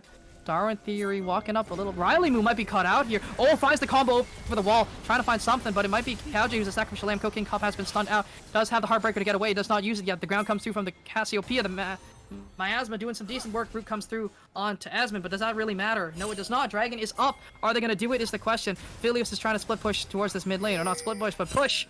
They're looking. Yeah, it looks like he's gonna shove the wave into the tower. Yep. They want this dragon. This is soul point for them. And soul point on a Skarner, which is Cloud Soul. That's insane. Yeah. Looks like they're gonna try and contest this. Rouge Ronin, Hex flashing over the wall. But they're looking for more. There goes Cow J. He's looking for something stolen by the Viego. Able to find that one, but the Cow J is suppressed. The Sacrificial Lamb has been claimed. Oh, that speed! Oh, but the Everfrost. Beautiful Everfrost from TM denies that. But Rouge Ronin, Gale Force away. Is it going to be enough is the question. Stun going to come through? No. But Rouge Ronin might be stepping up way too far forward. Riley Moo flashing forward. Not able to find the Pulverize. Might be rooted up, stunned up. But that doesn't mean much. And they're looking to use this Baron buff, trying to push this top wave now. Moving towards it right now. Bull gap is closed, though. Yeah. Looks like Gators are just Uh-oh. Sacred Oh. Terror? Rouge Ronin is looking for something, but the ground Miasma does so much work, but the Can of Tin does so much. There goes the root, but they have to try and exit. They need to look away. Curtain Call doing so much work there. Are they going to find the cow? They are not. No stake for them. Darwin Theory steals away the blue buff. he stole the blue with an auto attack. The Cassio ult actually hit no one there. Oh. I think if Cassio actually hit someone with her ult, she would have probably might have won that fight for their team. Probably. But yeah, yeah, looks like Aphelios is going Infinity Edge third, which is good. He's gonna start dealing really good damage now. Yep. Skarner going our move speed, Force of Nature. He also Force of think Nature. Bloodthirster second. I kind of like really hate that, and I think it's not good at all. I think Infinity Edge is just better because you already have a lot of innate lifesteal with Conquer, with Shield Bow. Like just go with the damage item. Like, why are you delaying your damage spike? Just for like some lifesteal? That's realistic what happens. You know, you lose 30 damage. You also don't get the Infinity Edge passive, but you get a Bloodthirster shield, I guess. Yeah, I don't know. Oh, they're going. Oh, finds it. And it's just going to be a very dead Ethos Sun. The Flash for nothing. Taking down the AD carry in the mid lane. Yeah, the cleanse being very useful, I think. Yeah, it's really good here, guys. And they're just able to hit this tower for free. Ooh, Riley Moo looking for the play. Finds one, but that's not the target you want. And forces the flash, though. Or no, Yeah, forces the flash from Kale, though. Well done there. Forcing the flash on kill is really good. And they're pinging this red buff here. Who wants it? It's looking like it's going to be going over to Mr. Canatin there. Ooh, they're not stopping Riley Moo's base, surprisingly. There was no one there, so they actually don't opt to stop the base. Yeah, looks like Gators closed out the gold lead. They're in the lead now. He said, "You've had your fun. You know, now it's time for us to take it back." Yep. One thing to note, though, even though the gold lead is in their favor, don't forget they still have a Kale on their side. So every minute this ticks down, it's getting very close to the bad time because she's almost level 16. She's around 1k gold or 1.5k, 1,050 gold away from her death cap. Oh, that is very Absolutely scary. huge. That's a huge spike for her. That's so much burst potential, so much DPS added. Oh, they're looking on Cocaine Cup. Are they going to be able to find him is the question. And suppression comes through. Canatin is there. Gale Force trying, but Riley might be caught on the wrong side of the fight. The Unbreakable Will is enough to keep him alive for now. That's some decent damage coming in from Canatin. They're looking for more. Are they able to find it? No, they're not. Riley able to get away, and so is Cocaine Cup. Nothing comes of it. I mean, Baron's up in like 10 seconds. True. Oh, Esmond looking for the tower. Gonna be able to grab that one up right here, right now. And Rouge Ronin has no Impale anymore. And, Heartbreaker 4, Cocaine is trying to find Esmond, but Canatin is there as well. Flash 4 finds the Death Charge onto Esmond, knocks up 2, but the Karma is there. The Karma is there, giving some shields, giving everything. That's a lot of damage onto Cocaine Comp. Aphelios is doing so much work. Hex Flash over the wall. It's looking. Riley Moo trying to find something. Is he going to be able to do it? He's looking! Finds the combo onto 2, but Aso is not there to find, and not able to find the last breath, but Cocaine is forced to walk away. And they are going to look for this Baron buff right here, right now. Oh, the Aphelios is chonked. They cannot contest this. He has full HP now, but this is going down so fast. 280 carries and a Karma. 4k on the Baron. Are they going to be able to make it in time? No, they are not. Red team takes it down. Pinging Drake. They want it. They want a teleport coming through. On the bottom side, it is going to be the Kale showing up there. She has not hit that level 16 just yet. She's trying to get the wave, trying to get that 16 as soon as possible. Is she going to be able to do it? But Rouge Ronin might have just thrown this dragon. He's running away. Phase Rush is balanced. Gets out. The Phase Rush, holy. Oh, they're trying to burst it. Rouge Ronin has the smite available. Oh, they're looking. Riley Moo finds something, but the knockup comes through onto Couch. They're looking for the fight, but the Divine Judgment does so much work here. Cocaine Comp is sustaining so much, but you also might be taking down. Esmond is taken down, has that GA though. Cocaine Comp trying to find something more. Is he going to be able to find it? The Riley Moo trying to find a little engaged, not able to find it. The Riley taken down, and on the backside though, but Sacred Tear taken down by Can of 10. Cocaine has found the Alistar, but is that who you want to take? No, it is not. Tries to get away, but is not able to do it. Aphelios finds a double kill, and they're trying for more. Flash forward, finds through, and they're looking. Cassiopeia does not have the Petrifying Gaze just yet. Oh, Darwin Theory fails the flash look, but able to find that. But Everfrost not finding anything, but Esmond might be taken down here. Poison is ticking, but it's a quadra kill for Can of 10. And they're looking for more. They have the Baron buff. They can take some towers. They can look for more.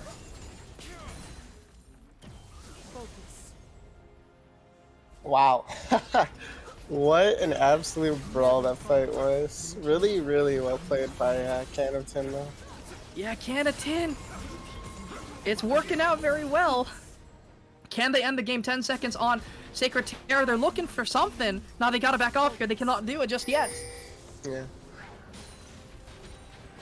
But they are gonna get some severe tower damage though. Look at that tier, or look at that Nexus Tower. Raiding the forest as well. Taking that gold. Very happy with that. And, you know, well played there coming in from the Gators. They're taking these fights very well, even though it looks like a lost cause there when some of the members do fall. Yeah, Kenaton hit Infinity Edge, so he is going to start doing insane damage now. Has a stopwatch too. Yeah. This is like the first time I've seen an Aphelios with like a Phantom Dancer instead of a Runons, and also I've seen a Yasuo go 3 items without No having eye Infinity edge. Edge. Yeah, I think that's like just completely troll.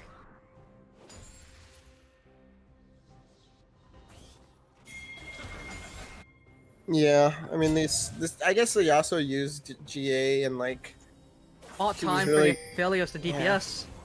I mhm. think Esmond realizes his job here is to peel for Can of Tin, and the only way he can peel is by buying time. So having the GA, Yeah. having the Bloodthirster, to buy as much time as humanly possible is probably the play here. They're using this Baron buff to try and push, but the Baron buff has timed out. Are they going to be able to do it? TM69 might be cut out here. Suppression comes through, but Rouge Ronin is stunned under the tower. Divine Judgment comes through. That's a big ultimate burn, but Canatin is still alive. But there goes the ultimate. That's a decent amount of damage. They're looking, but Yasuo not able to find that ultimate. But there it goes. The Yasuo falling down. Cocaine Cop going to be taken down as well, trying to find more. But is this the end of the team fight? Curtain Call over the wall. Darwin Theory might be caught out here. Curtain Call has been canceled.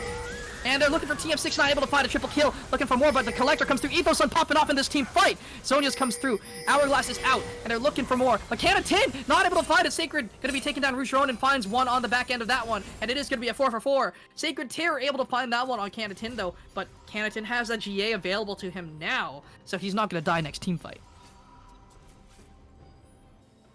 But yeah, GA picked up for Aphelios. That's gonna be really good. Zonia's for Kale is big too, though. Yeah, Kale is like just 18 now. He's got Yeah. 4 items. Like she's very, Is very this hard game to deal over, with. though, is the question. They were diving under tower for that play. Yeah, I mean, it was like a really weird play from Gators, but they still somehow made it work. That being said, like Kale was alive by the end of it, which isn't like a good sign at all. That is not the greatest sign to look at.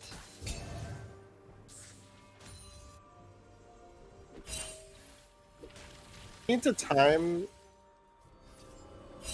They need to time the way that they use their ults, because right now, the Kale is just divine judgmenting whoever Skyner ults, and you need to burn Kale ult before you can use your Skyner ult, which I don't Exactly. think is very hard to do, because you have your Alistar combo.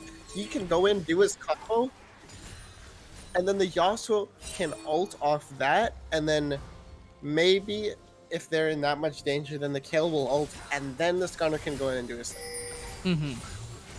That is ideally what you want to look for here, but Riley Moo trying to find these engages is what should be the play. And Rouge Ronin Yeah. trying to hold this wave for his team.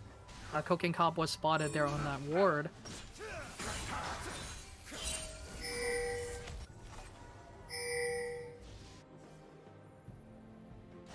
Not a single QSS has been bought, but so far the the Kale's able to buy enough time with that Divine Judgment, so the team not really seeing the necessity. They're looking for Cocaine Cop, though, forces the Heartbreaker early. And, you know, Skarner trying his best, not able to find the route, though. Riley Moo slowed down, he might be caught out, forcing the Unbreakable Will. Trying to get out of there real quick. This is Soul Point, or Cloud Soul for the Tigers. They're able to find it, but Cow J finds the engage, but Darwin Theory might be stunned up by the suppression coming through. Divine Judgment onto Cow J. Is that the target you want to look for? That's the question. Finds the knockup, but Canatin is still alive on the back end. QSS has been popped. Cow J very low. And they're looking for more. Rouge Ronin is looking for the steal. He has to, but it is going to be Cloud Soul for them. It is going to be the Tigers claiming that one, but Cocaine forced to use that flash to get out. Ooh, that Cloud Soul very helpful for the Kale. Allows that ultimate to be up very, very quickly. Yeah. Oh no! Oh my goodness, Riley just taken down super quickly. Windwall comes out though to deny the curtain call, but they need to be there for the Baron. It's up! Are they going to be able to get it is the question. They are. It is going to be a Baron for the Tigers. Rouge Ronin not going to be able to join in time because of that big pick onto Riley Moo.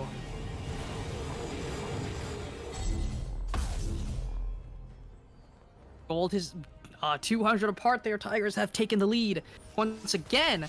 But this game is just getting scarier and scarier. The Kale is just so strong. They need to find a way to take her down. But this Cloud Soul means this Divine Judgment is up so quickly. And when she ults, she's also gonna get the huge movement speed. Yep, that is very scary to think about. This could be going to game number 4 here.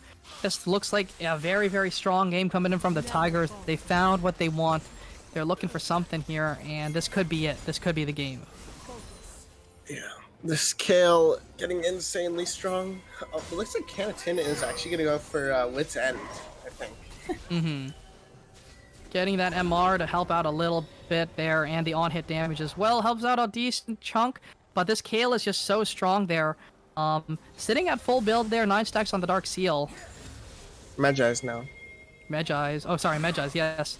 Rouge Ronin's trying. Not able to find anything, though. Yasuo finally got his Infinity Edge, so maybe There we he go. does damage. Yeah. They need to find an angle, but it's so hard to look for because Riley Moo gets one shot, and so does Rouge Ronin. Yeah. This Kale is insanely strong. Their full damage comp is actually working. Yep, the full damage comp is definitely paying dividends here. They're pushing this mid as 5, and they're defending as 5, so they're just trying to clear this wave. They don't really have the greatest of wave clear because Aphelios has no Runans, but they're able to they don't really have great siege though coming in from the Tigers. Realistically, they only have the Jhin. Yeah.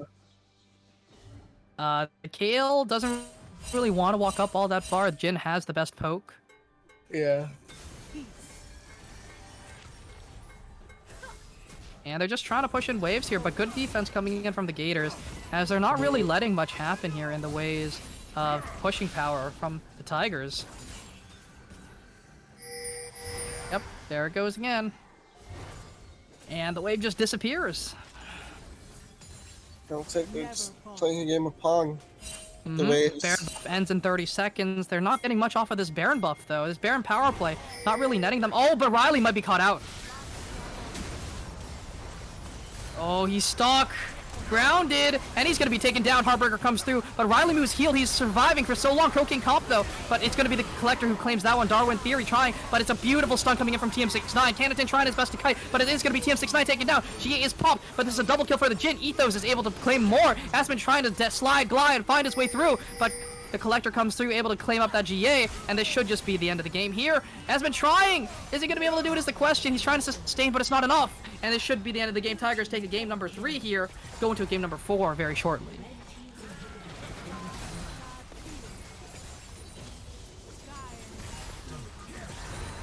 And with that, yeah, Karma can't really do all that much here. Tower's gone down. They're looking to just end this right here, right now. Hook gonna go wide, but that doesn't matter when you can just hit the Nexus. Yeah. Wow, they took a win, so... Yep. Game number 4.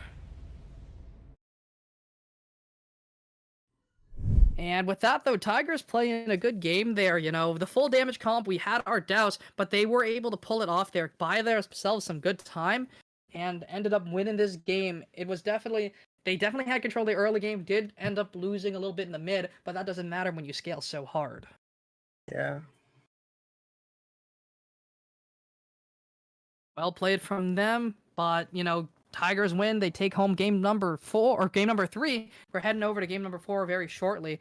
But, you know, player of the game, you know, it's very difficult to say, but I think Sacred Tear played very well.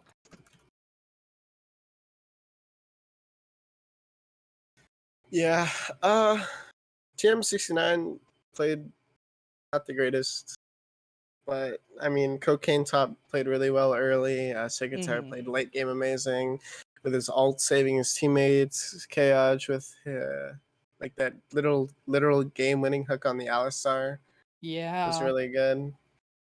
Alistar just got caught there, and that was the end of it. But, you know, with that, we should be getting over to a quick break, getting things going for game number 4. Poll should be open. Yes, it is. And we'll be right back, getting ready for game number 4. You don't want to miss it.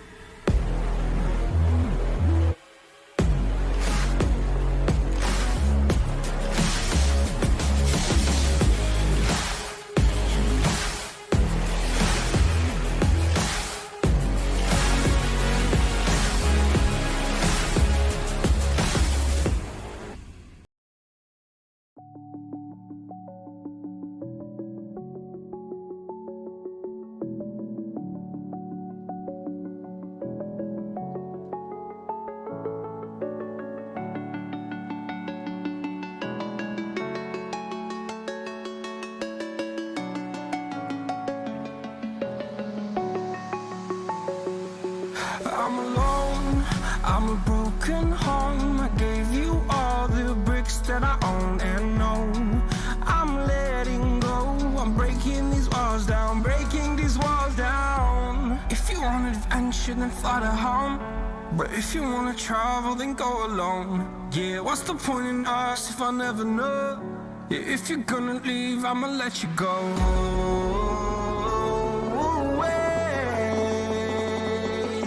I'm tired of the pain. Go away. I'm tired of guessing time. Harder, harder.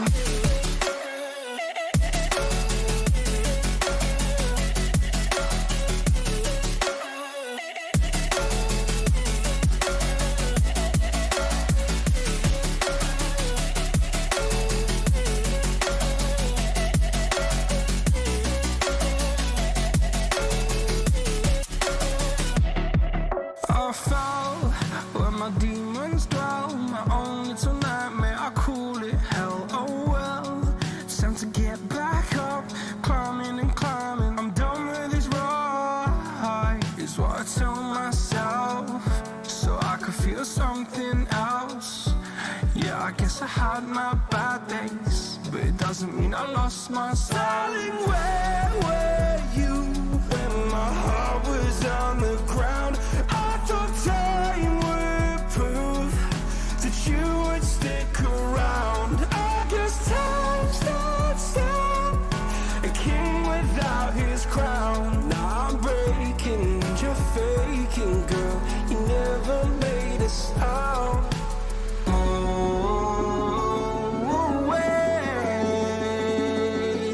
I'm tired of the pain.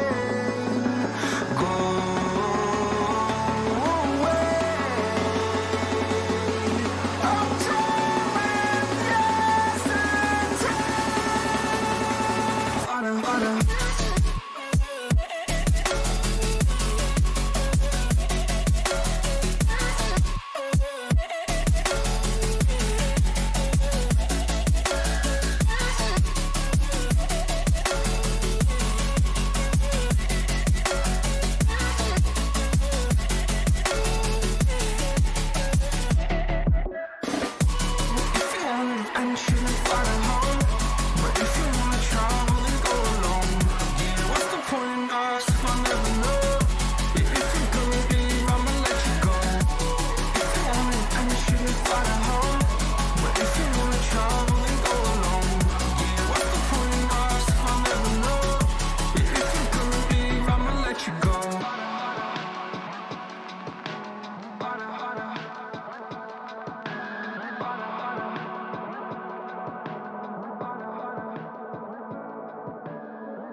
Distance keeping us way too far apart. Every time I get too close, I fall apart. You have changed for the better. You don't wanna stay sleeping in my head. Why you made up your side of the bed? I never said it was forever. When you don't need me no more, so you keep on moving on. You'll be okay, and I'll remain. One life, stay the same.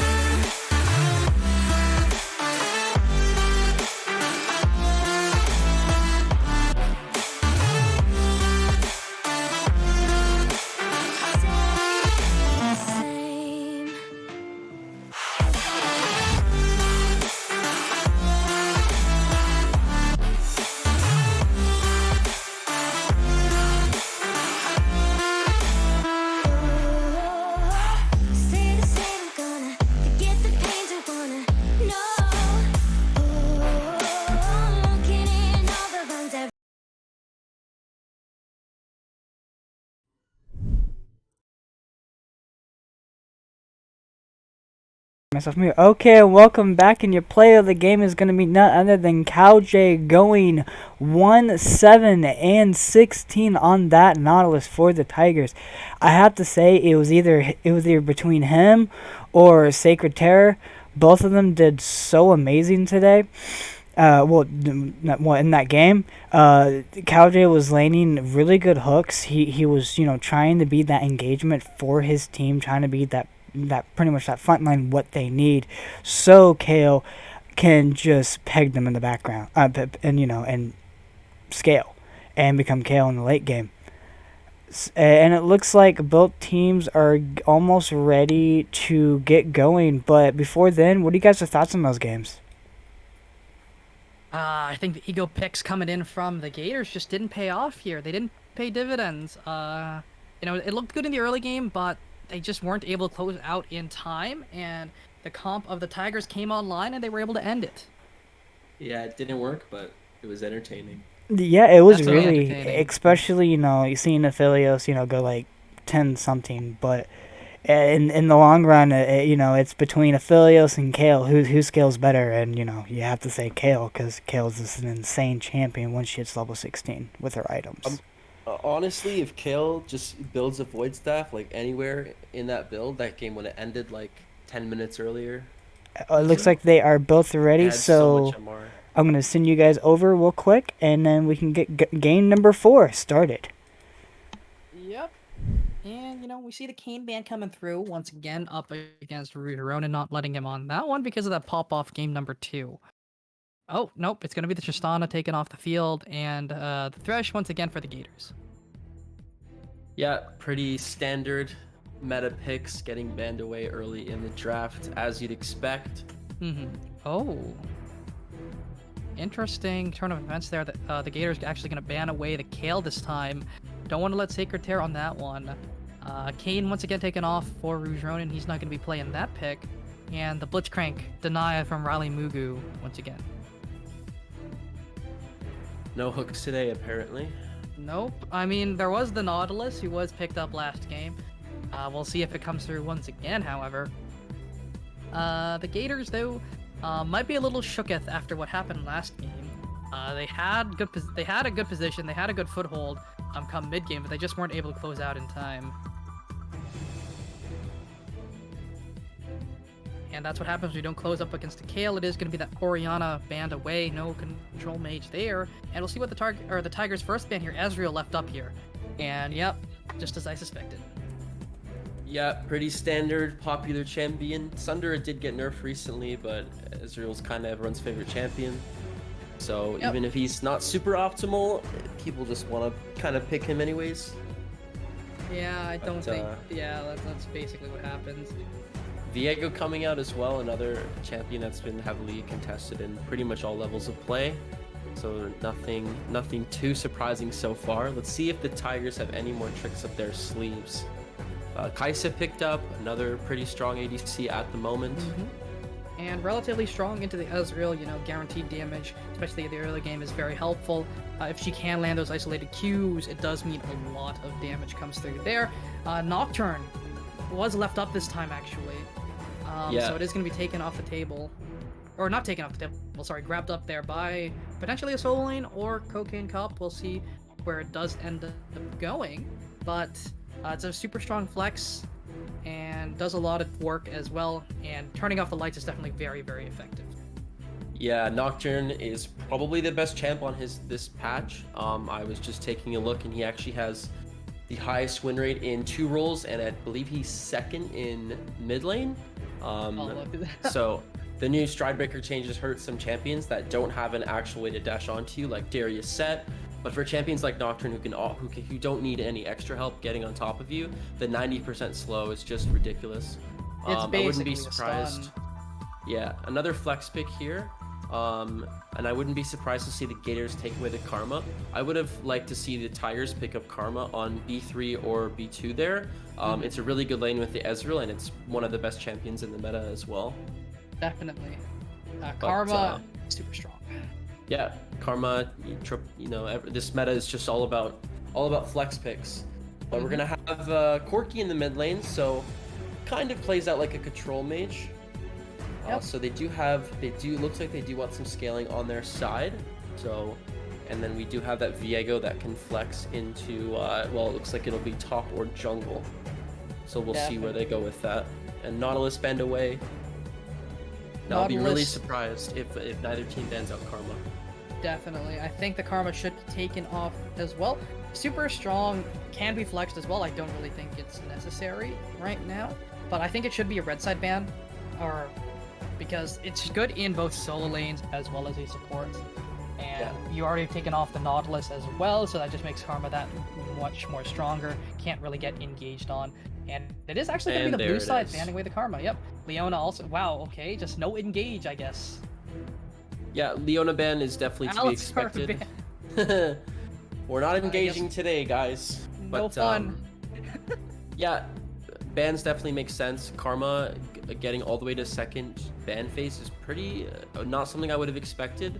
Also because you have an Ezreal on your team, and Ezreal's two best lane partners right now are traditionally the Karma or the Leona. But we'll see what the Tigers pick up. We do have an engaged champion, that is true. Get the so Karma Rakan in the bot lane. Or sorry, Kaisa Rakan in the bot lane. Yep. No Karma. There's no Karma this game. No Karma. I think Karma has had 100% presence, if I'm not mistaken, this series. Let me go take a look here. Nope, never mind. I'm wrong. Was not touched in game number 3 or 2. Sorry. But yeah, Tiger's gonna round out their comp here. They have double flex, potentially triple if you want the Ezreal mid. I don't think it's that great. A little bit over time there with the pick, but we'll see what it does end up going towards. The Ezreal could actually go mid. It doesn't do too bad into the Corki. Ooh.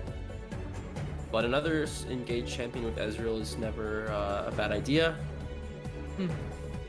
And we'll see what they round out their team with. The Rel pick here is definitely great because there's no Nautilus, there's no Thresh, and there's no Alistar there to stop your engage like a lot of the other supports can realistically do. Yeah, Rel here definitely not a bad pick at all. No real way for the Gators to stop the engage. They do have ways to avoid the engage, but once Rel flashes, if Rel lands a 3-4 man Magnet Storm, flashes in, and the LeBlanc coming out on B5. The assassin into the Control Mage-esque champion. Who'd have thunk? LeBlanc there, super mobile. Rakan's not going to be able to touch her this entire game. And her job is to either assassinate the Corki or assassinate the Kaisa. Now, who is she going to choose? Whoever's more fed. But we'll see what the Gators ran out their comp here with. And it is going to be that Aatrox or Canatin once again into the set. And I think it's alright. I think it's okay. Yeah. Especially with the Gorger buffs, I think it's pretty alright. Yeah. Into the set, at the very least. I can't say I love the LeBlanc pick here, considering you don't have a super strong pre-level 6 jungler. The matchup for LeBlanc is fine early game, like most of her matchups, but once Corki gets, he could potentially go Shield Bow.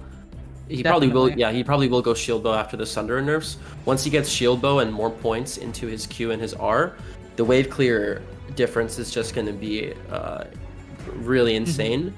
Considering the Tigers don't have a ton of wave clear already, I really would have liked to see something maybe a little bit more standard in the mid lane, or at least something that can wave clear.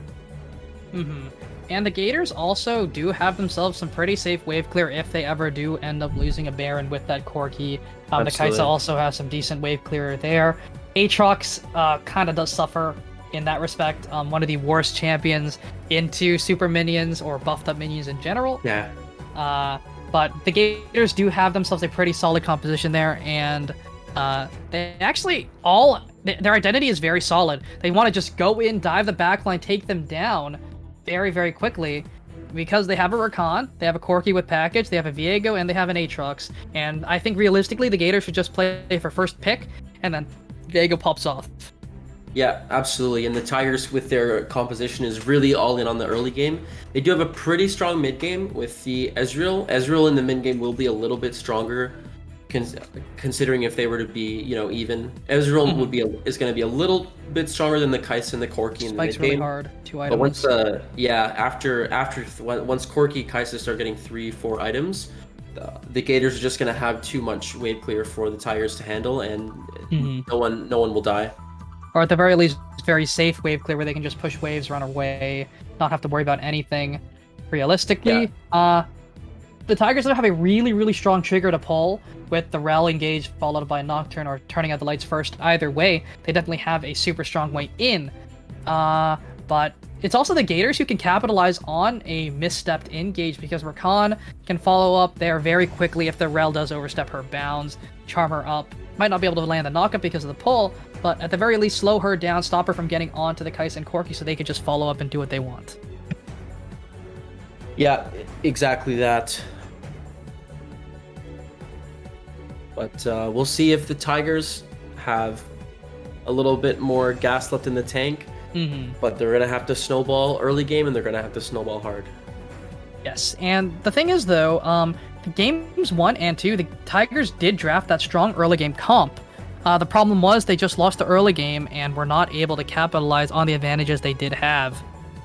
Yeah, well, unfortunately, if you lose the early game with early game comp, then you just kind of lose. Start going poorly, then you just start slowly bleeding out. In this game in particular, if the Gators even get ahead by about 1,500, 2,000 gold, the game is essentially over. Because if they can't fight them early game within the first 10-15 minutes, then there's no coming back for the Tigers, really. So LeBlanc's strongest point, 1.5 items. That's where she is at her best, and that's when they need to be looking for things to happen, especially with the Nocturne there, and the set scales well. Especially since there are no tanks, he does scale very well. But the Aatrox, though, really strong team fighter. Set once he runs out of gas, doesn't really do all that much after that point. Aatrox will just be able to sustain through this. There's really no way to burst him down with this comp, unless the LeBlanc is 25 stack Dark Seal at like 10 minutes, or sorry, 25 stack Medjai's at like 10-15 minutes. The Aatrox doesn't really have to worry about much. The Ezreal has damage, yes, but if the Aatrox just builds steel caps and like any armor item later on, it's going to be a rough ride for them. Yeah, LeBlanc will never kill Aatrox. Anyways, really. Just doesn't have the damage, and even if she does, Core Drinker's an item. Yeah.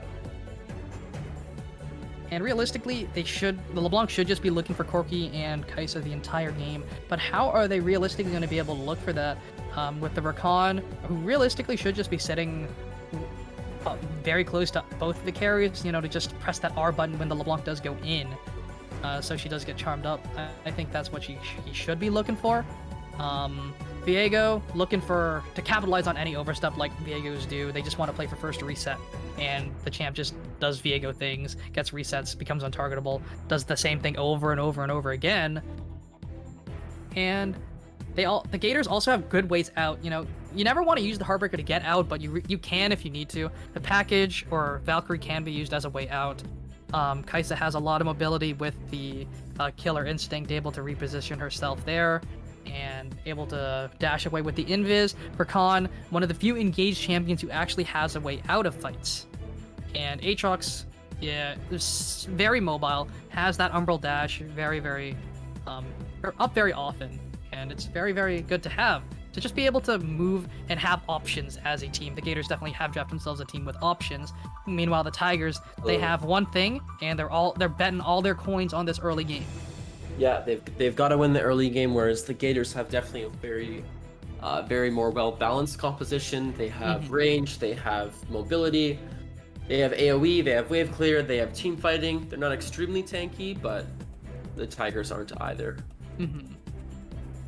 And, with that, we should be getting ready to get things started up here in game number 4 here. Will the Gators close out this series, or will the Tigers take us to Silver Scrapes? We don't know, but we'll be right back, and we'll see you on the Rift in just a couple minutes. Take care.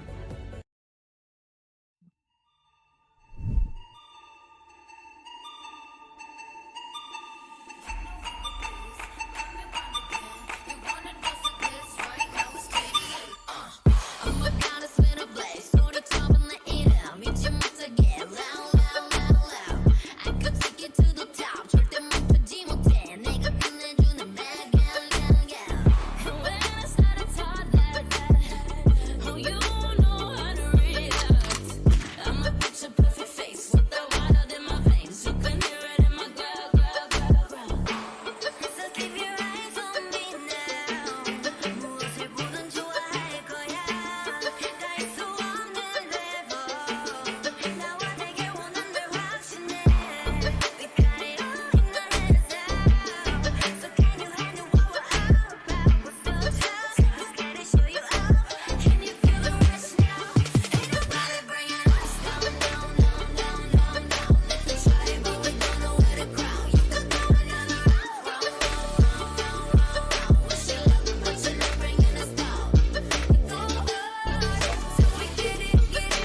Alrighty, everyone, welcome back to game number 4. Here we go. Gators taking on the Tigers, and Gators on the red side, whereas the Tigers are on the blue.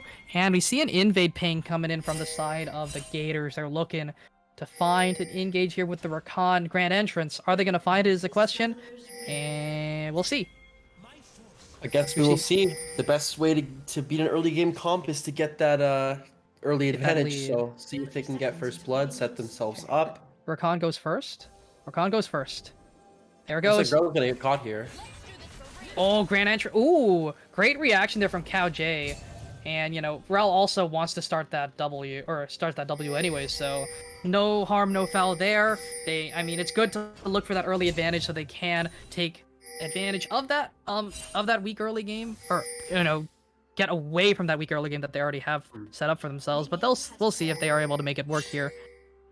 Yeah, and it's not like they don't have options either. They do have some forms of engage in the early game. There's definitely plays that can be created.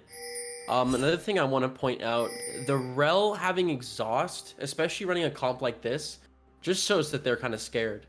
And when you're playing a comp like this, the last thing you should really be doing is playing scared. So just makes their early skirmishing not as strong as it could be. But right. One thing I have noticed throughout the series, though, Cow J has taken that taken the exhaust every game so far, and the Corki actually getting poked out, actually getting punished for taking the tier because he has less effective HP. Both junglers actually know or will know where they are, where they're starting, because, you know, Nocturne's going to walk over that Raptor ward very, very shortly. But Canaton taking a pretty good trade there. Aatrox actually slightly winning out on that one. yeah, looks like nothing has happening so far in bot lane. Corki starts tier. I think that's really greedy. It is really greedy, considering all you really have to do in this lane is survive until you get your shield bow, and then she's probably not going to kill you ever. Level 2 advantage has been hit for both the lanes of the Gators, and they're just pressuring them off, you know, doing some good work there. And the set should look for fights before the Aatrox has that Umbral Dash available to him, because that's when Aatrox does not have that super high sustain that you normally see out of the champion. So the set not taking huge advantage of that early window. Aatrox has 3 spells level 1, but set hits a lot harder. Yeah, Set definitely one of the best laners in the current meta right now. Bot lane, looks like a This trade might be a going on solo in kill. lane. Ignite has been popped, cleansed, used to counter that Ignite. So some for some, but you take those. As the Corki, you didn't get killed.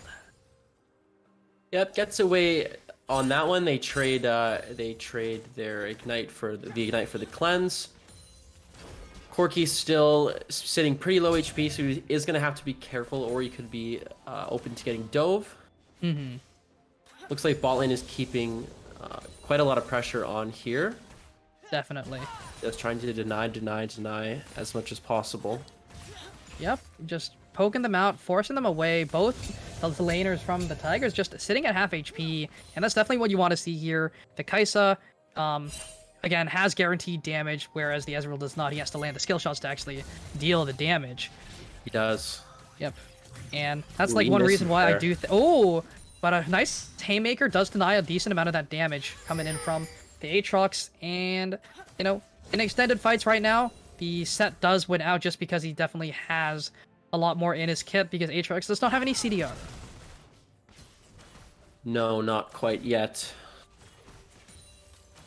But Mid lane, going okay for the Corki. You know, down 4 CS, you take those as the Corki here. Ooh. Uh-oh, the stun comes through. Heavy trade on the Haymaker. top side. Yep, beautiful trade there coming in from both the laners, but Set should win out on that just because of his innate sustain from the passive. But the Corki, once again, getting chunked out in lane. And it looks like LeBlanc doing some decent work there. And yeah, it's not going to plan for the Corki, but, you know, you should just take what you can get and not really get upset there. Diego is there, but Teleport coming in from the Set in the top lane, burning that one to try and push this wave. Yeah, and it looked like Rouge Ronin was looking for a topside gank. Darwin Theory, able to flash away, able to just barely live, but Rouge Ronin's there, first blood claim for him. And Aatrox might be caught out here, doing some decent damage, but the Set isn't taking up any tower shots. It's going to tank one, but the Haymaker comes through, not able to land the second proc of it, or the true damage. So he's able to stay alive, but the Aatrox not happy with that one. Yeah, and that is definitely not what you want to see in a LeBlanc versus Corki lane.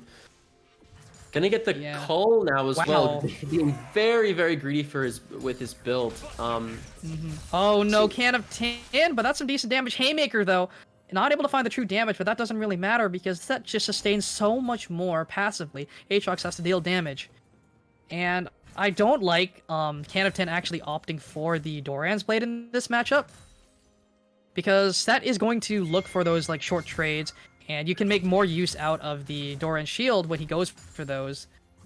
Yeah. The Doran's Blade, Aatrox's base health regen is just so unbelievable, but the level 6 is hitting, but here comes the showstopper! Canatin is trying, but the Haymaker gonna go wide! Is he gonna be able to find it? Finds the flash away, but Cocaine Cop is there to save his top laner. Yeah, and I was just gonna say that Aatrox is looking pretty low. You know, Set blowing the TP to get the tempo advantage. His jungler was gonna have to come bail him out, but Haymaker goes wide, and he does kind of get bailed out in a way. 'Cause he was in a pretty bad spot there. But looks Yeah. like the Gators are gonna go ahead and take the first dragon. And it is a Really 300 good gold with lead, the so 400 of that is actually, or 100 of that has, or because of the first blood bonus, is actually lost here. Probably because of the CS advantage in the top side and the jungle. That's probably why that lead is not through 400 as it should be if everything was completely even. So good on them for shortening down this lead, but the Tigers are already losing this early game. But Viego's on the sideline, looking for something. Is he gonna find it though? Rakan going in. Not able to find it though, but Riley Moon stunned up. They're looking for more Rouge Ronin, looking for Cow J, able to find the stun.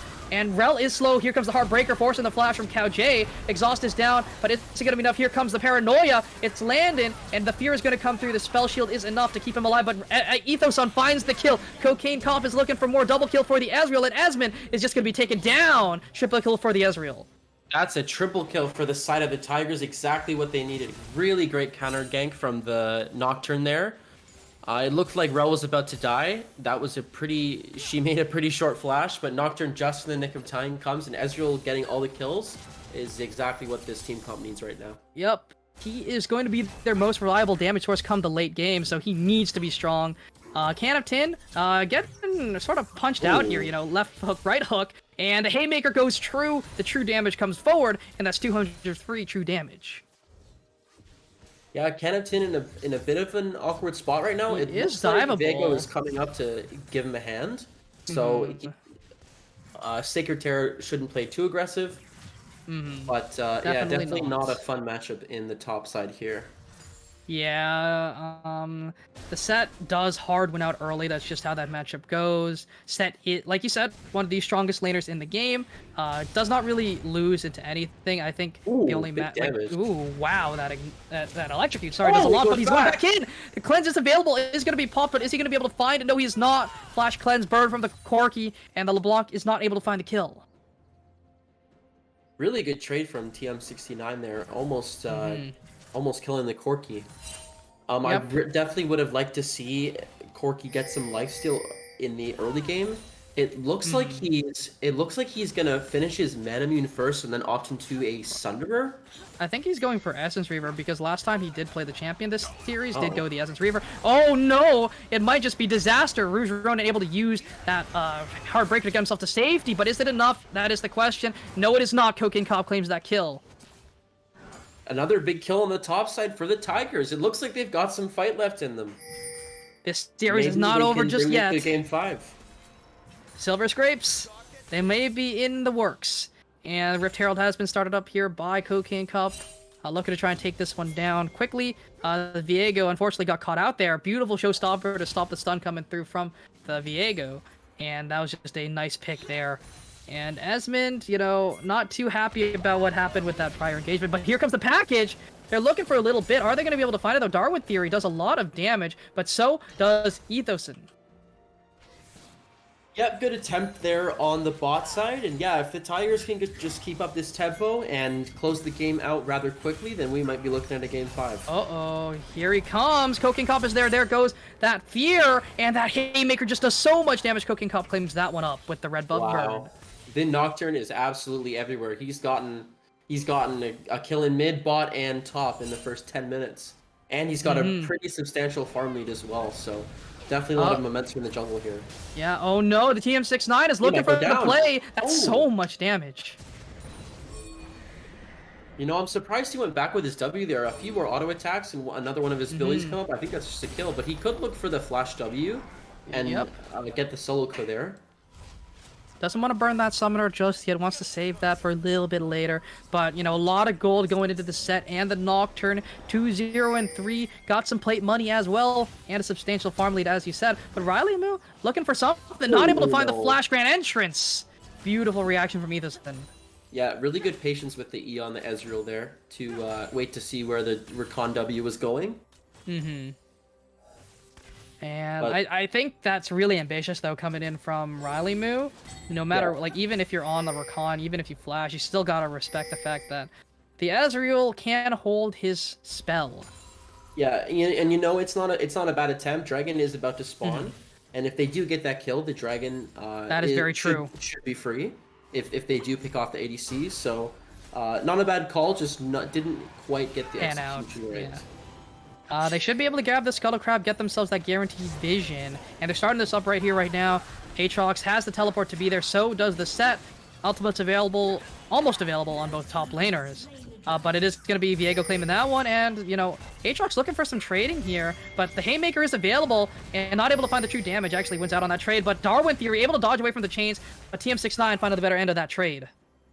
Yeah, and I'm really not sure why the Tigers even let the Oh, flash forward, and here comes the paranoia! And that's Cocaine Cop claiming that kill. Picks up the mid lane kill, but and what soul do we have this game? It looks like It's a gonna mountain be a soul. mountain. So definitely an influential soul. This comp should really be getting the early dragons. I'm not sure why the Tigers even let the Gators have direction control in the first place, considering their lead.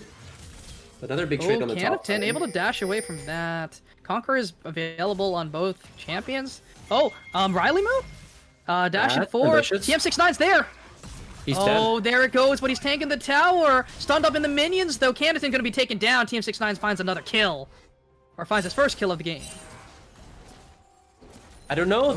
I guess the ego draft didn't do him any favors because they are getting off to the Tigers are getting off to a strong start in this game. They just look very like they've got their number now. Yep, turrets down. They're looking. Rouge Ronin is there. Fear is not coming through just yet, but Sacred Terror might be taken down here. Corki does a lot of damage. Reset comes through. They're looking for Cocaine Cop, not able to find the face breaker Haymaker, but it is going to be Viego claiming that shut down. Those are two really big kills for the side of the Gators. At least you have some momentum. The Viego being able to catch back up a little bit, and the Corki. But we'll see if they can keep clawing back, or if the Tigers are just going to run away with this one. And CowJ actually chunked out very low. I don't think he can look for that engage. If he goes for it, he's just going to get one shot. And they moved Canopton to match with TM69. You know, I think the Aatrox is going to have a slightly better time. And Corki actually does relatively well into set, but, you know, the set is actually kind of fed, so you got to be careful about that. Yeah, and we do see the Essence Reaver Rush. Very interesting considering all Corki really needs to do is not die. Especially against two champions who are just going to dive you. Has been getting chunked out as well on the bot side. Yep. And one thing to note, from statistics-wise, at least, Set's worst matchup is actually the Corki. So moving... Is it really? Yes.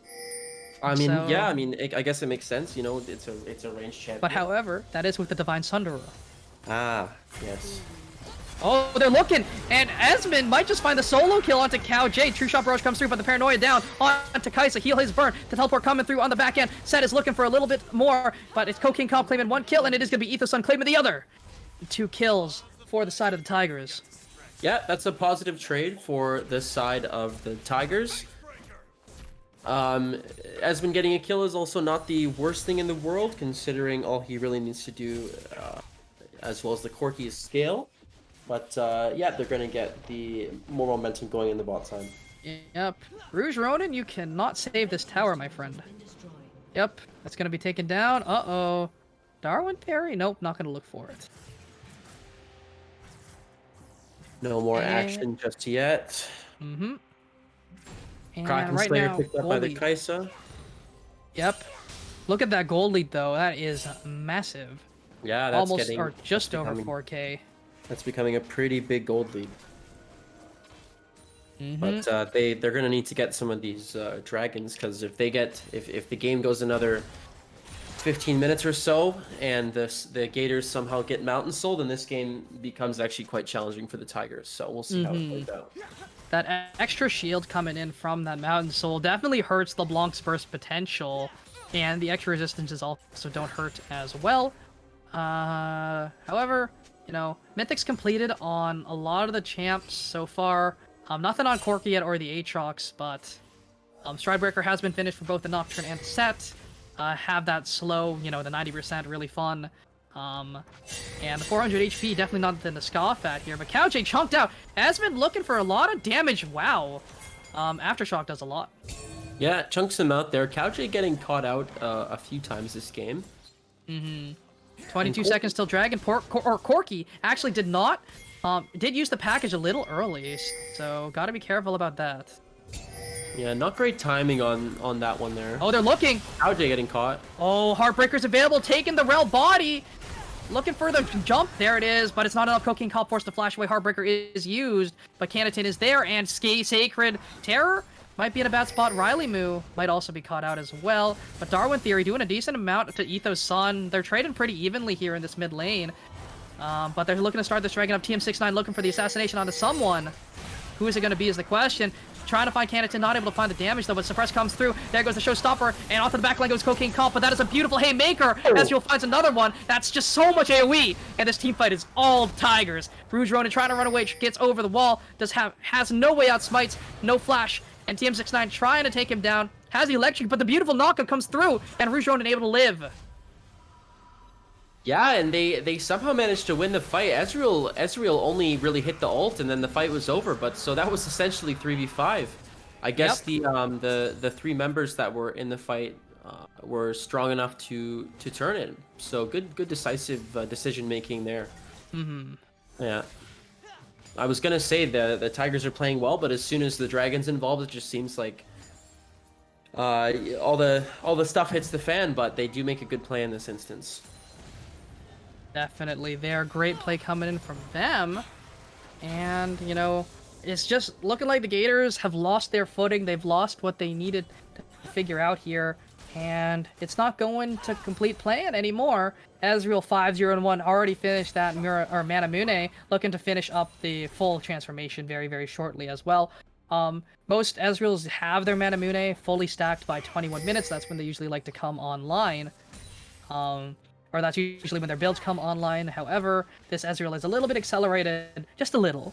And, you know, the Nocturne also has finished up 2 items, 5-1 and 5 on that scary, spooky ghost thing.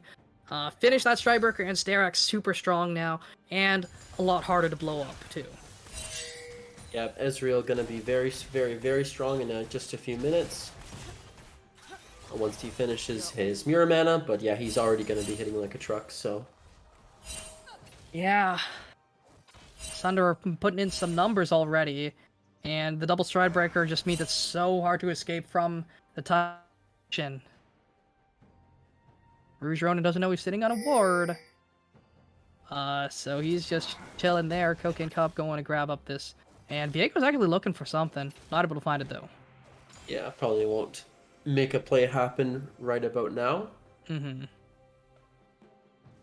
Definitely a scary look there. But right now, Esmond, you know, trying to farm, still down in CS, still down in kills, and they're just not able to take the time to scale. They need to try and buy time for themselves, but they bought themselves some extra time considering they were able to grab those 2 early drakes. They were able to buy some time for themselves. They just need to stem the bleeding somehow. Yeah, and I'm really confused with Darwin's Theory's build, but it looks like there's gonna be a skirmish out here. Going in, 90% slow does a lot, but Riley Moo, ooh, beautiful dodge coming in, but Riley Moo able to dash away, but dashes back forward for some reason. Here comes the Paranoia, but he might be on his own. He's trying to get away, the fear comes through, Rel not able to find the engage, but there goes the Mega Storm onto 4, and the Aatrox is trying to sustain, trying to do some damage, but the Gore Trigger's coming through, the damage is coming through, Heartbreaker comes through, but they're not able to find the reset for him. But he's able to find it, is he going to be able to do it? No, he is not, the Spell Shield comes through. And the stun over the wall, there goes LeBlanc, not able to find any kills, though. All the health bars are just so incredibly low. Oh my goodness, that That was mystic close. shot almost landed. Wow, and no one dies in that exchange there. The Nocturne hits a 3-man stride breaker, so I just assumed that with the Rel ulti they would just blow up, but they do have enough sustain to hold on here. Yeah, and that's a scary thought because the Nocturne is so strong and so is the set. So is the LeBlanc, and they just weren't able to kill anyone there. This just means if this game goes any later, things are going to get scary for the side of the Tigers. They need to try and close this out as soon as possible. Need to get these tier 2s down. Need to try and close this game out as soon as possible. Yes, they do, and it may not look like Corky is ahead, but he is actually almost 2,000 gold ahead of the LeBlanc. He got a full tower on his own. Yeah, picking up the tower plates while LeBlanc was roaming, and he is pretty close to his 3rd item. Maybe not in the exact correct order, but I think I've seen a lot of Corgis who do go Essence Reaver, finish their Mirror Mana, and then Shield Bow, but I've also seen it the other way around as well. So I guess like he wants to just get that damage out. I think he's playing for damage because right now they need to find a way into this game, otherwise they're just gonna bleed out. But Ezreal actually opting for that not Titanic, sorry, the Tiamat, which probably builds into Ravenous Hydra, if I'm not mistaken. I think that's what he is going to go for. So he's going for more of a lifesteal-esque build there. Wants to survive, I guess, because he is their main source of consistent damage. So he wants to be able to live and deal that damage, wants that extra survivability. But I feel like Frozen Heart just has so much value here. Oh, they're looking on the Kaisa, able to dash away with that Killer Instinct. Hero Shot Barrage does land, and it is able to find the kill. Ethasun finds that one. That is just so nice much pick damage. in the mid lane there. Gets they essentially gets dove. Not much he can do. No sums. Killer Instinct is not enough, and that should be a free Drake for the side of the Tigers. Yep, building up this dragon score is definitely helpful here. Gators, luckily they did grab the first 2, so this does lead to... Oh! They're finding him. They found Sacred Tear. They're looking to take him down real fast. Showstopper over the wall, but it's not enough. Darwin Theory finds that kill. They're turning on Baron. Yeah, and it looks like they're trying to do a crossback Oh, play. Cow J stepped up way too far forward. They found the pick. He's going to be taken down, and that's 2 for 0. I'm not sure why the Tigers are even on that side of the map. The Dragon's free. Oh, they Pick found the Ezreal. Dragon. So much damage, but it's not enough. Flash is not enough, but Viego dives onto the tower. Does not find the Heartbreaker. One more auto will do it. He finds it. Takes the Ezreal body, needs to E away, finds it, and TM69 slain under his own tower. This is disastrous for the side of the Tigers. This is terrible. They got the pick, take the free Dragon, sets topside for God knows Whatever what reason. and now it's a free Baron for the side of the Gators. Oh no, this is disaster. Baron, oh, and they just don't have any safe wave clear. The Gators can just free push every single lane. They can 4-1, they can 1-3-1, they can do whatever they want. Pause comes through. I don't want to say it, but I think the game's over now, Salt Spreader. Yeah, that is just a massive throw. They just went in 1 by 1. Cowjay stepped way too far up without his team.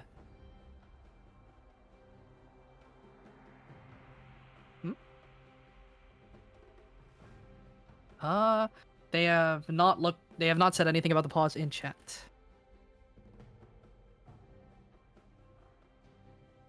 Okay. We'll be sending ourselves off to a quick break, as the pause does go through. We'll be right back. Be back in a second. We'll see.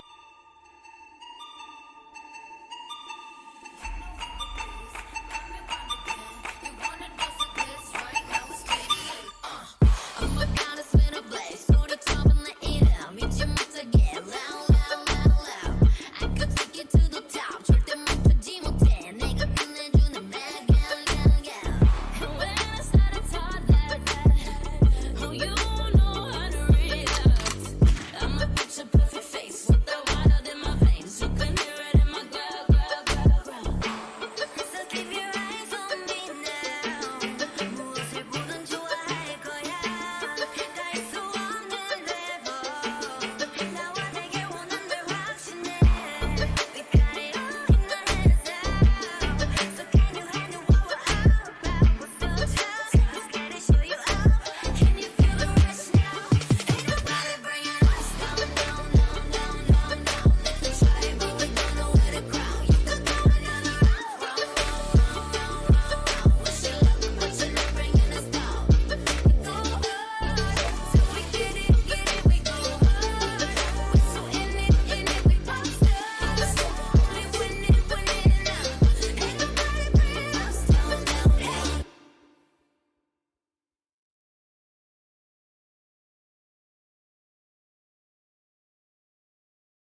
Alrighty, folks, welcome back. It was a quick pause there. 1800 ping was hit for Esmond, I believe, if I am correct.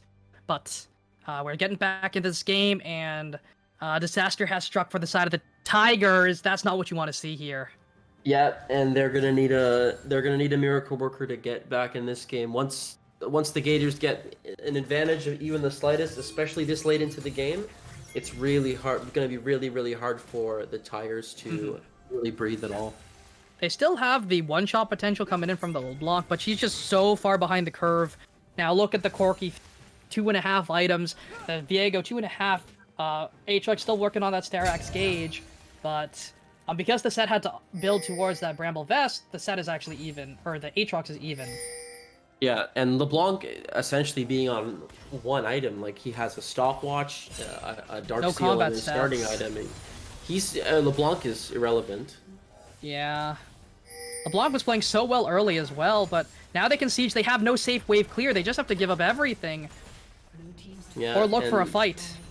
Yeah, they've got to get a pick, or they've got to go for a coin flip team fight, because otherwise they're just gonna bleed out slowly. Mm-hmm. And like I said, no safe wave clear means they just get to push for free. They can't really do much about it. But they're pinging. They're going in on Esmond. This is the pick they're looking for. They're trying to find it, but Killer Instinct might be enough to reposition himself to safety. But the engage on the backside of this fight, they're trying to find Riley Moo, and they might be able to. Haymaker comes through, but Esmond lives. The TP comes through from the Aatrox. They're going in. They have the World Ender. He's going forward, trying to find a little bit. There goes that Umbral Chain, and it's just so much damage. Sacred Terror is trying to run. He is able to stay alive. They find the pick. But what do they lose in return? They don't lose much, but they might just lose that mid-priority. Yeah, they do get a pick. Esmond almost gets picked off, but does get to the safety of his tower. Somehow in all of that, Rakan ends up falling down. But all the Tigers really need to do now is they don't need to take any risks at all. They don't need to ever fight. All they need to do is scale. They need to get 3 items on Corky, get 3 items on Kaisa. I think you got team names mixed up there. Oh, my bad. Gators are the ones with the Corky. Yes, they are. My apologies. All they need is 3 items on their carries, and this game should be easy pickings. So, Easy pickings for sure. This LeBlanc just doesn't do anything. Yeah, she's extremely behind. To put it in perspective, she's got about 1,100 more gold than Rakan. Not exactly where you want to be with one of your carries 30 minutes into the game. That's And LeBlanc also not traditionally a champion that scales, so a lot of weight on Ethosun's back. He's gonna have to. He's their everything, and Cocaine Cop still wasn't even able to one-shot the Kaisa that time. Yeah, and the issue is, like, Ethosun can try as hard as he wants, play as well as he wants, he's still going to get outscaled by the likes of the Corky and the Kaisa, so... the Gators have to make a huge mistake, or the Tigers have to... Good package timing. Yeah, 30 seconds for a Dragon. And this Perfect fight time. really here should definitely decide the game. You see Elixir's bot on that Viego, looking to try and start this up. They're trying to get their Elixirs. They're trying to get this fight going. They want to win this one. This is the game decider right here. Soul point for both teams if they get it. Yeah, really smart by Viego. I'm glad at least one person did it. I wasn't expecting anyone to, but picking up the Elixir knows that he is quite aware of what's going on in the game. Package wasted. It shouldn't have been timing out if he just picked it up, but but the poke down, and the poke is from the Corky is just immense. He is well and truly. They just get this dragon. Point.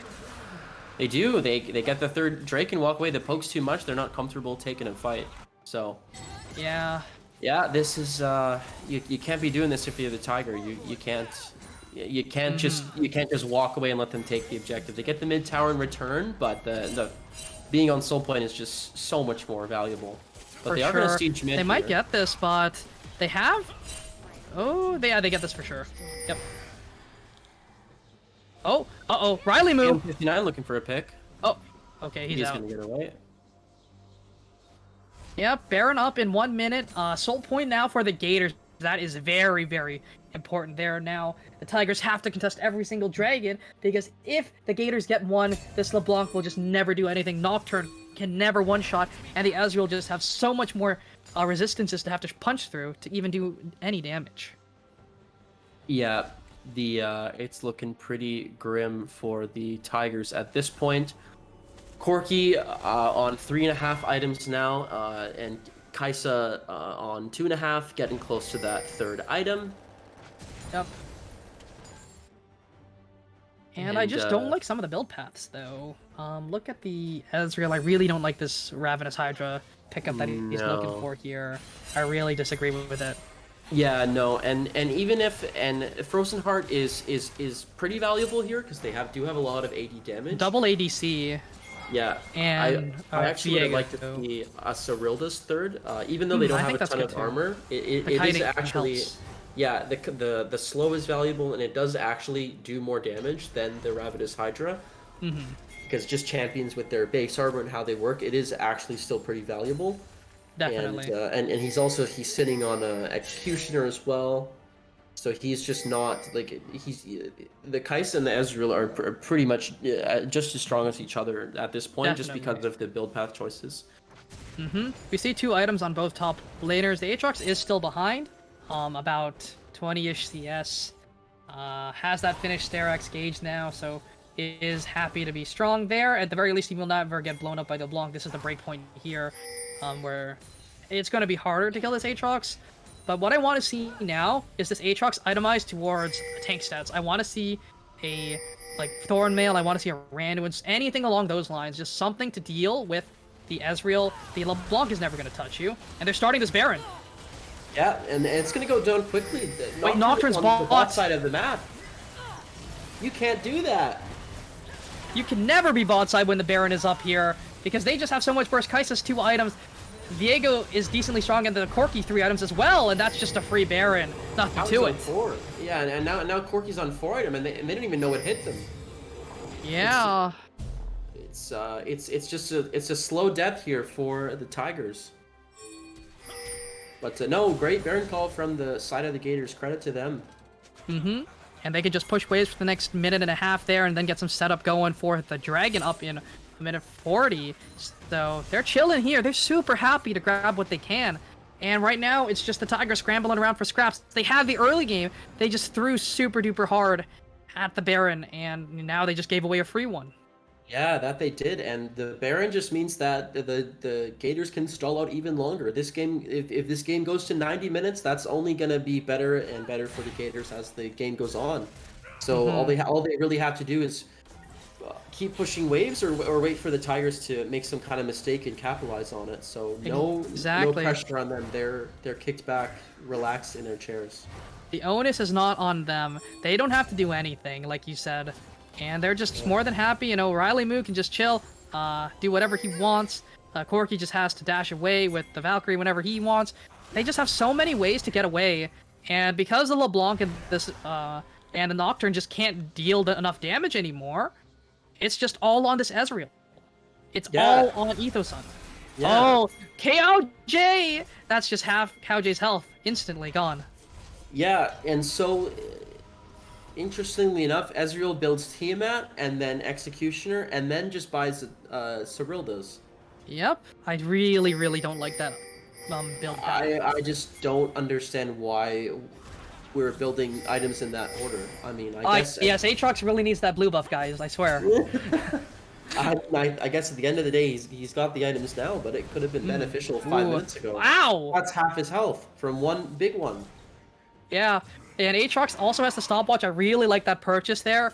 Now's the time to get your elixirs, get your stopwatches, get all your consumables and use them now. This is Soul. Yeah, and they really can't contest this. They have to. They have to, but they can't at the same time. It's just, the poke is too much. Cocaine Comp is very tanky, but he's built pure armor, which means Corki's just gonna shred him. Yeah, and they're happy to stall out this dragon as long as they like. Like we said last time, you know, this fight decides the game. Well, there was no fight. TM69 spotted on the flank. They know he's behind them. They could just turn on the flanker, realistically. They've got to do something. Yeah. They need to make this play happen. They need to look for Riley, who's going to be the one pulling the trigger. But the showstopper comes through. They're looking for the backline. Are they able to find a beautiful tree shot barrage? Showstopper comes through with the Corky. They're able to find Rakan. This is winning. Esmond trying to get out, trying to find something. But it is going to be Riley Moo taken down as well. TM69 finds the kill. But Rouge Ronin has found everything. He's able to take down 2. But Aatrox on the backline. He's sustaining through everything. Haymaker comes through. There goes the Heartbreaker once again. Sacred Terror finds another kill. But it is going to be the winning fight for the Tigers. They find that the AoE is just too much. And they're able to find another dragon. And the Tigers get the perfect fight to save the game. That's a great engage with the Stridebreaker and the Magnet Storm coming on in with True Shot Barrage. It looks like they're still going. Riley Moo gave Set a free way in, just a free body to just pull into the entire team, grab a beautiful Facebreaker Stridebreaker, followed up by a Nocturne Paranoia Stridebreaker. What can they do? They can't do anything, and they're just looking to push down, grab some towers. Rakan is up, and that is just so unfortunate. They didn't need to do anything. They just had to sit back. No, don't look for the engage. You don't need to. They just had all they had to do was let Corky poke, and eventually they have to back off. But the Tigers kind of find a way back into the game here. But it never is look a gift horse in the house. Or, yeah, it is. That's not what I meant to say. Never look a gift horse in the mouth. That is exactly what the Tigers did not do. They saw the Rakan go in and like, I'm a set. I can just throw him right back into them. And that's exactly what happened. And that's, ooh, that is very scary. Yeah, and you know they get some more gold in their hands. TM69 does finish his second item at 35 minutes into the game, so he's a little bit stronger now. But Ezreal on 4 items as well, still ahead of the Kai'Sa, and yeah, it's really all on the Corki now. The gold leads between the ADC and top have widened again for the side of the Tigers. They have taken back control of the gold lead. Not much, have you? But they there. 1 or 2 more fights, and this very well could be their game. Baron up. Will the Tigers make the same mistake again is the question. Will they do it? But we'll see. You know, next Dragon's up in 3 minutes. Baron's up in 45. Asmon's trying to get as much gold, trying to get that Infinity Edge as soon as possible. But I just don't think he has enough time. Just get a stopwatch if you can. Get an elixir. We see double stopwatch. There we go. Triple stop side of the Gators. Yeah, so that's gonna be very fun. League of Stopwatch. That's what we're gonna see next team fight. So, okay, Riley Moo, don't look for an engage. Do not look for an engage. They will have to engage onto you just like Corky and Poke. That's it. That is realistically all that needs to happen. You want them to run into you, but you don't want them finding an engage. You want to force their hand. You don't want to give them a way in. And that's the ideal play here. Rouge Ronin sitting in stealth, just chilling there. Right now, things are just... it's going to be a standoff here for this Baron. We see the top laner of Canatin. Gators walking up, looking to try and get something going here. Moving towards there. Trying to get some ward coverage down. This is very scary. It's a scary position for both teams. This fight could... Oh! Wait. Sacred Terror might be caught out here. He's on his own, but he has the GA. Has the Haymaker. Not able to get it off, though. Beautiful. Beautiful coming through, but here comes the Paranoia. They're looking for more. Corky uses that stopwatch to buy some time for himself, and it might be CowJ who's caught out here. Magastorm onto 4, but that means nothing when you're on your own. Aatrox goes forward. They're finding something. They found a pick, and everyone is chunked on the side of the Tigers. They're looking for this Baron potentially.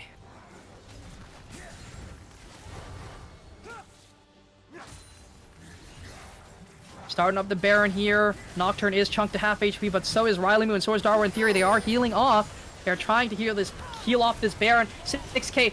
Nocturne is there. Does not have the Paranoia available just yet. 25k. They're looking for it. Still, it is going to be LeBlanc who finds the steal. Beautiful steal coming through. Riley Moo taken very low. Taken down. Shutdown comes through onto the Viego. Canatin taken down. Esmond trying his best to DPS, but isn't enough. Cocaine Cop taken down as well. Darwin Theory is the last man standing. It's 3v1.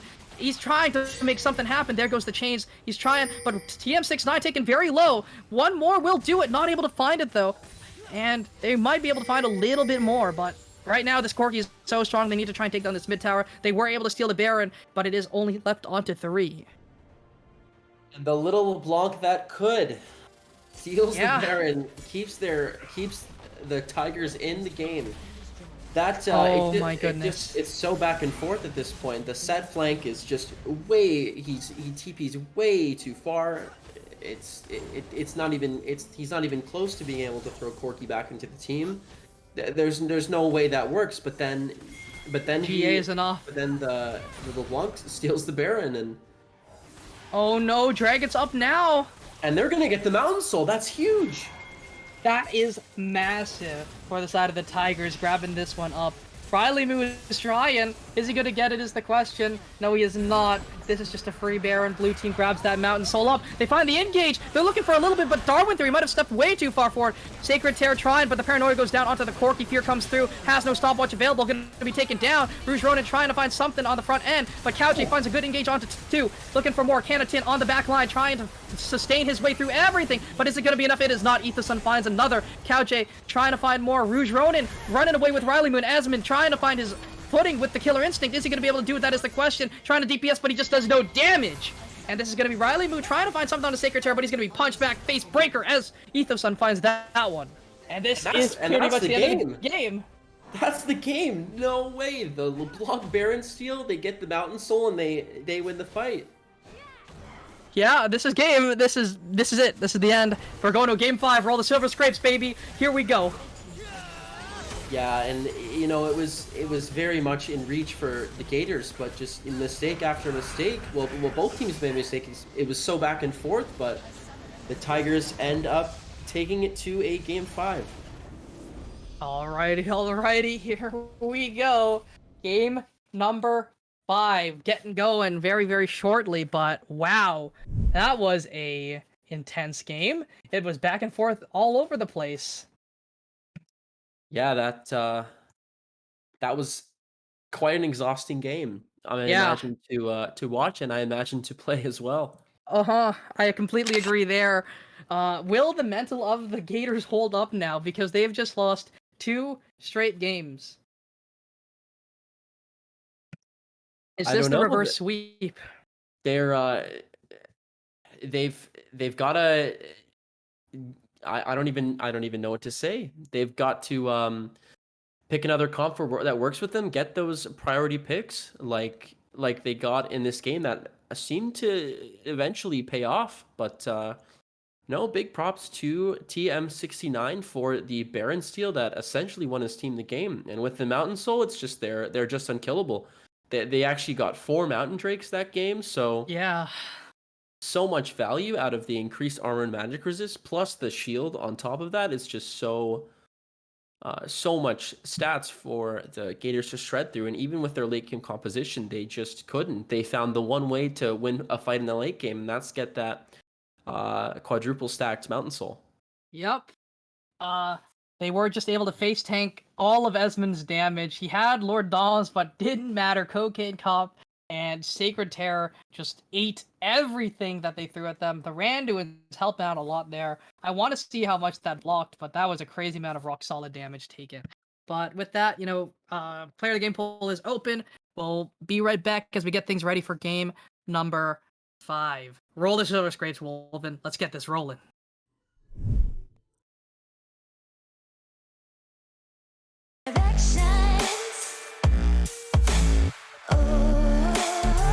Stay the same, I'm gonna forget the pain, don't wanna know. Oh, you can't find it where you lost it. 1,000 miles away on a different star, counting all the colors painted on my heart. How do I get better? No more you and I in reality. Tried to wipe you out of every fantasy. We can't start again together. No, you don't need me no more. So you keep on moving on. You'll be okay, and I'll remain.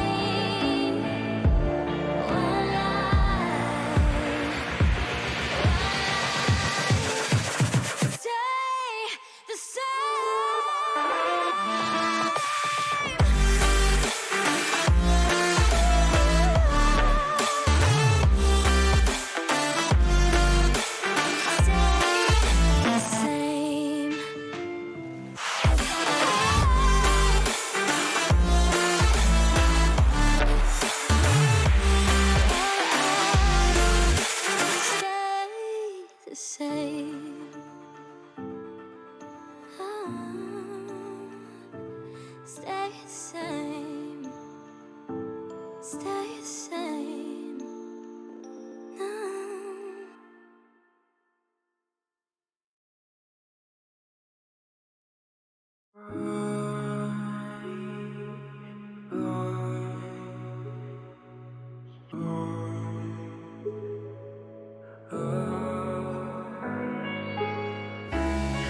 out my demons, need a face to face. Need the reason why they're stolen her from me. Don't know why heaven is so angry, angry with me. We will never know what we're made of. We just needed freedom, freedom. We thought it would be forever, forever. But on my mind just memories, memories.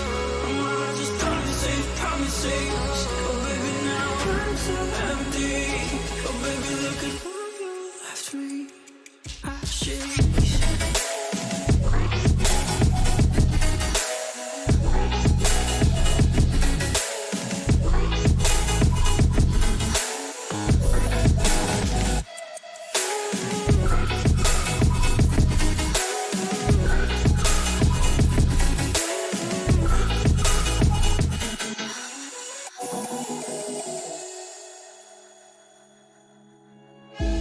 Music in my speakers is becoming loud. Lyrics on my head, I need to write them down.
Hello and welcome back to the analyst desk.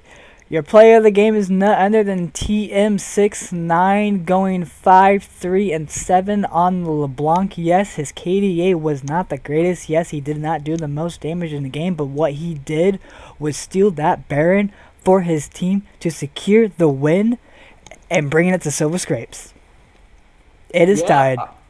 I mean, he probably shouldn't pick LeBlanc again. What he should do again is steal a Baron. Mm-hmm. Yeah. Yeah, like him stealing that Baron was the reason they won. Like their win con was to win the early game, and they were winning the early game in the beginning, and then they were making some mistakes, but stealing that Baron for, that last team fight for them to get the Dragon Soul, and then bail in the game, is what won them the game. Yeah, and a quick word from our sponsor. Legends Esports GG is sponsored by Tiger Coin. Physically proven to slay gators at least 50% of the time. So go onto your cryptocurrency website or app, purchase some Tiger Coin today. So besides that, any thoughts before game 5? Do you Let's get this thing think? rolling. Do you It's gonna be think? tough. Yeah. Do you think Gators are gonna have? Oh, it looks like they're going actually straight into pick and ban. So let's send you guys over there real quick and let's get this started. Yep. Going Do by we fast. have do we have a link for the pick and ban? Oh, yes. I got you. Here we go. Just on it first. Yeah, pretty standard ban. Is one of Esmond's favorite champions, so it is banned against him most of the time. Taking the Ezreal off the table, don't want to have that one picked away first again. Never again. But we'll see. We'll see. I expect the Tigers to run with a similar draft as they did in the game that they won against, I guess, in a more reasonable setting. But I do expect the Gators to pick something that is going to give them a little bit more agency in the early game, just because that way they won't have to rely on the coordination and the late game scaling and be able to be a little bit more proactive on the map. Definitely. Nocturne also taken away as well. 2 of those big picks that made big plays there for the Tigers taken off the table. Yeah, and Nocturne definitely a champion that shouldn't go all the way down to B3 considering his power level in the current meta. But good for them to take it away for sure, as that is probably the best champ in the game at the moment, considering just how versatile it is. Super strong in soul lanes, still strong in the jungle as well. What more can you ask for? Great duelist, but it is going to be that set taken away, and we'll see what the B1 here is. Viego is open, Gwen is open. Which one are you going to take? Gwen was actually not even taken last game, which is surprising to me. Yeah, Gwen definitely a highly contested champion in the current meta as well, especially over in the LPL. But we'll see what the Tigers want to pick up first here. Definitely.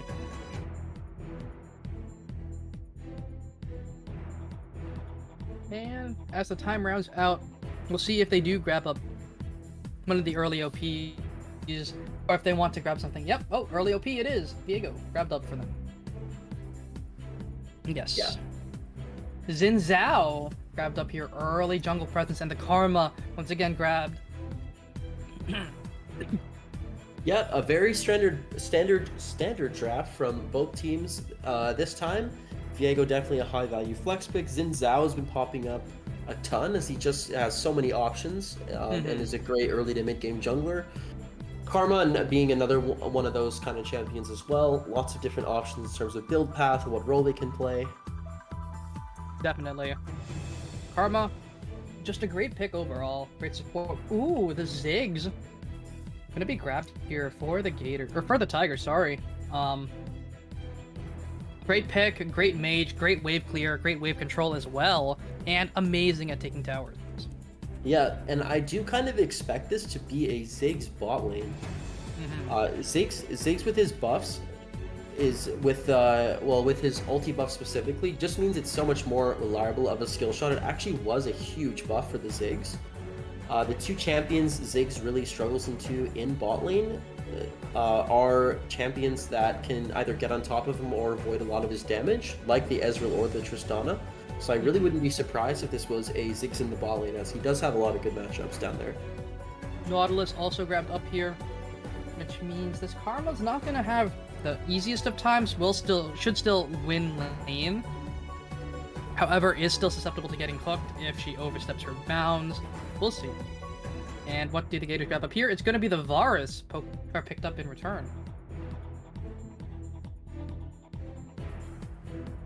Yeah, Varus, another champion that has been really strong in the current meta, does pair well with the Karma. Even if she is mid lane, Varus Karma's kits just work really, really well together. Helps the Varus kite back, can help him get in range to land some of his arrows. So definitely a good choice on that one. Gators definitely looking for more of an early to mid game composition with the likes of the Varus and the Xin Zhao. Varus being a strong laner and Xin Zhao being able to omit a lot of pressure in the early game. Definitely. And it is going to be the Kale taking off the table once again.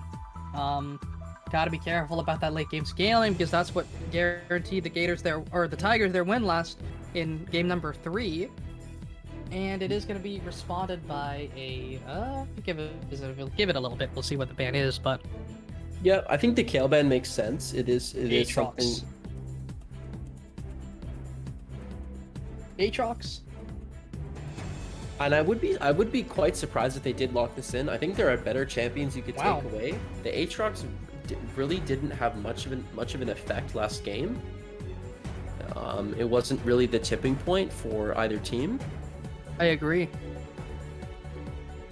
The Aatrox did perform well in those mid to late game team fights, but just was never really a difference maker. No, and he did make a difference in a couple of the fights, but didn't really have a huge impact on the game as a whole. But we'll see how these teams round out their last couple bans of the ban phase and then their team comps. It's gonna be that Kaisa taken away. Don't want to give that pick over. I guess they think it is a Ziggs mid. Last time we did see the Ziggs, it was in that mid lane. Yeah, and then that absolutely could be a Ziggs mid lane. It is more commonly played in the mid lane, but it is actually not a bad pick into the Varus as he can kind of match his range. And the poke as well. I hope it's a Ziggs bot lane. I'll say that. And I feel like Ziggs is also one of those champions that's really good into Karma as well. Instantly shreds the shield and can poke just as hard.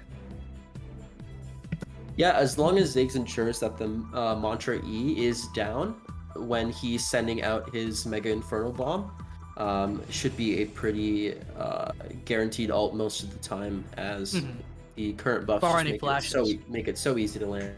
And the Rakan coming in again. I don't like that. I don't like it really either. It's an okay pairing with the Varus, as Rakan does. Rakan is an all right laner, but with an aggressive ADC, something like a Samira, the Tristana's off the table. But let's see what they end up rounding out their bot lane and their last pick with. My issue with the Rakan is he picked it into the Nautilus. Now, the thing that I do want to see the Nautilus do is every time Rakan looks to go in, press Q on him. Yeah. That stops him because it's a double displacement. And Rakan is just not allowed to get out of that because he's rooted. He's hooked up, rooted, can't press his E button, and you should be able to burst him down. And the Lee Sin coming in here now has been a really strong champion in the mid and top lane, especially just because his E paired with Gore Drinker just doing so much damage, getting so much wave clear too. Was nerfed on this patch, but still is seeing quite a bit of play. And with that Orianna lock-in, that would mean it is a Ziggs bot lane. Yep, Ziggs bot lane, and they have a decent amount of AD I as like well. it. And the Gwen. And that's for the Gators, though. Finally, we see a Gwen in the series, and we got the Tigers going all in with some spice, to say the least. Now it could be. Now we still don't know where the Viego and the Lee Sin are going. We'll find out very shortly, but it could be either or of them in the top lane and or jungle. But I do like it. I do like it from the Tigers. You know, pulling out the game 5 pocket picks, and looks like the Gators doing a little bit of that as well with their Xin Zhao and Gwen. But no, this should be an interesting game for sure. Both teams have lots of ways to create plays, so expect a lot of fighting this game. Gotta agree with you there. So just a lot of good strength coming in from both sides here with these picks, but we'll see which OP wins it all. Is it going to be the Gwen? Is it going to be the Viego? We shall see. Yes, we will.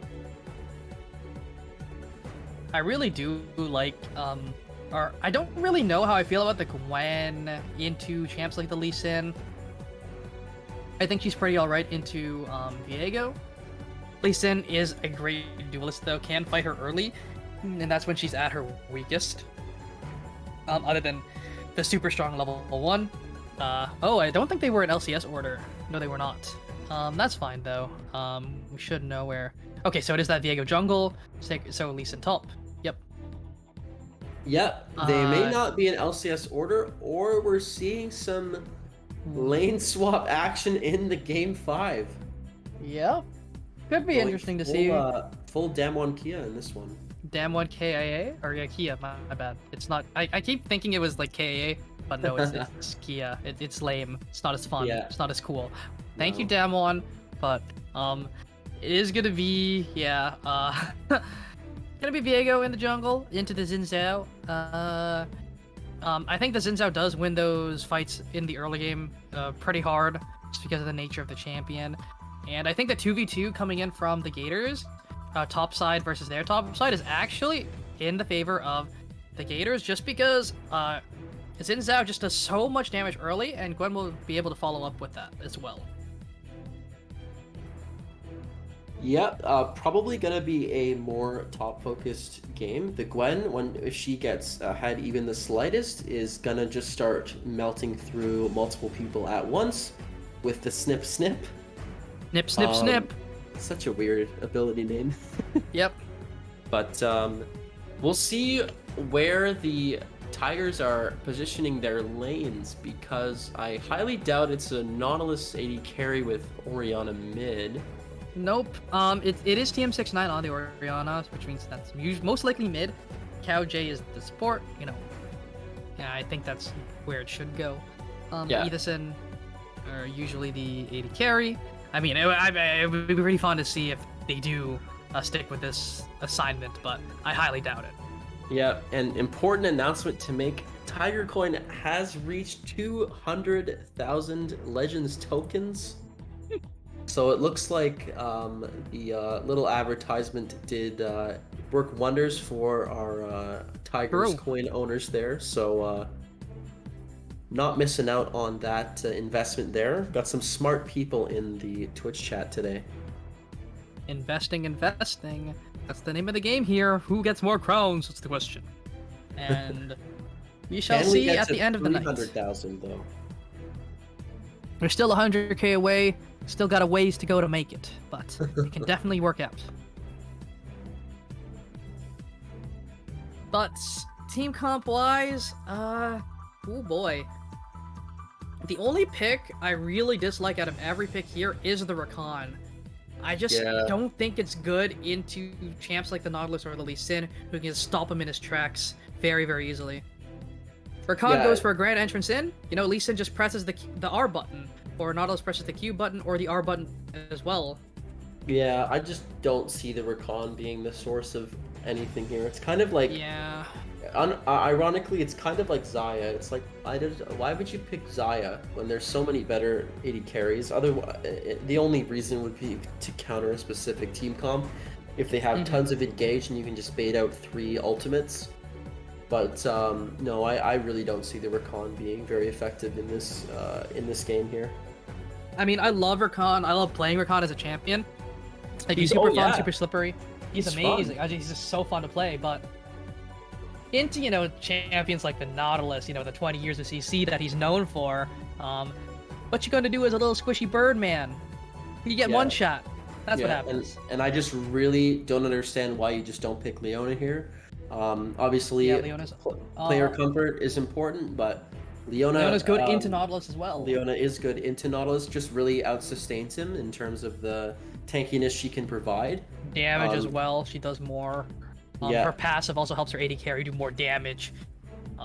Yeah, long range engage as well with the solar flare, and it's She a is really worse good level 1. lane combo with the Varus as well. Yeah, other than that, though, I think Leona would have been a great pick, but enough about what ifs. Let's get ready to get into game number 5. We'll be right back as we get things set up here. You know, you don't want to miss it. This is going to be a banger, and you guys will see if your investment pays off. TGR coin, boys, that's the play. We'll be right back. You don't want to miss it.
Set up for game number 5. We see the Gators back on the red side and the Tigers on the blue. And are they going to invade? That is the question. Is it going to happen? And we do see the invade coming in. Oh no, never mind. They're just 5-pointing. That's really lame. I guess, like, the Tigers just never want to invade, huh? No. They're stacking because they were kind of expecting an invade. I mean, I would expect an invade though, right? You have the Nautilus. You Yeah, have you've good got a better sustained level damage 1 for sure. with Oriana's eggs. Yeah, I really don't like that they're not invading. But an important message for our viewers: where were you when Tiger Coin took over? I remember True. sipping on fine whiskey while sitting on my secret lab gaming chair. RGB lights washing over my glorious League of Legends gaming setup, giving me a warm, fuzzy feeling. There's only one way for us now, and that's to the moon. All you investors better be ready for this game. You know, this is it. This is do or die for you guys. So I'm super excited to see where this does go. And we do see it. Both junglers actually starting towards this top side. Neither jungler knows where the other is, as of now. But we'll see if the bot lane does fake leash. You know, burn a little bit of mana, or maybe take a hit or two. That's what I've seen like a lot of LCS players do. Burn the mana for fake leashes, as well as taking a hit. Because you know, you'd be like, that's pretty troll. They took a hit. Yeah, the RNG did it to Damwon Gaming at MSI. And they did the Mad fake Lions leash. did it to Damwon first. Oh, did they? Yeah, Damwon did it first. Oh. That's where it came from. That's where RNG got the strat from, and then Damwon fell for it again. But yeah, nothing, no heavy level 1 trading this time around. Mm-hmm. But Zig's taking a little bit of damage there on the bot side. Yep. The level 1 cheese and Canatin, you know, just does a little bit more damage there. Also has the ignite. Yeah, pretty Which I much definitely do like. everyone. Yeah, pretty much everyone has been going the ignite TP on Gwen. It's just, it's impossible to gank this champion. I have pressed W. Haha, Hallowed Mist. Haha. Most junglers have except for maybe Zac. Zhao, Udi, or Zac, Yeah. need to hit a ranged ability to get on you, like Kane for example, or sorry, Diego for example. Yeah, Diego has to land the W to get the stun off. Does this? I don't know if the Xin Zhao combo works if you WE her when she has Hallowed Mist available or up. Yeah. Is he able to dash to her? I don't think so, right? I don't think so. No. Okay. But, so he has to Eve her, but he can't target her if he's not in the circle. Yeah, and it was just for a quick second on the screen, but Gator's bot lane was actually looking for a cheater recall, but Nautilus very intelligently walks in front of the wave and pulls it upwards to deny that. So almost a really good wave setup, but a good counteract there. This is something you definitely don't see in a lot of LAS teams. Bot lanes looking for that cheater recall. You usually see the top laners or the mid laners doing that. So very very smart for Esmond and Riley to look for that, but also great by CowJ to stop that from happening. Cheetah Recall just means they give up 3 minions for a lot of lane prio, but Cocaine Cop looking for the play. There goes that miss, looking forward, able to find the stun cannon. Might be taken down here. He has no flash, has the E, but it's first blood for Sacred Terror. Really great gank from... I got confused because his profile picture Riley Moo! in the bot side. Oh, why would you auto? You still lost the knockup, but Riley Moo got hooked up again. That's a lot of damage. Heal comes through. TP comes through to save them as well. TM69 TP's down. Yeah, definitely a wasted TP for the Orianna. Orianna not going to have much value, especially level 4 without Shockwave. Yep. But let's see if the Gators can punish. See if the Gators can punish the TP advantage at all. Zinzao's on the top side. Yeah, Orianna gonna take a big chunk here, but should be okay healing back up with the refillable potion. So, the play could have gone a lot better for the side of the Tigers if the Nautilus hooked in first instead of autoing.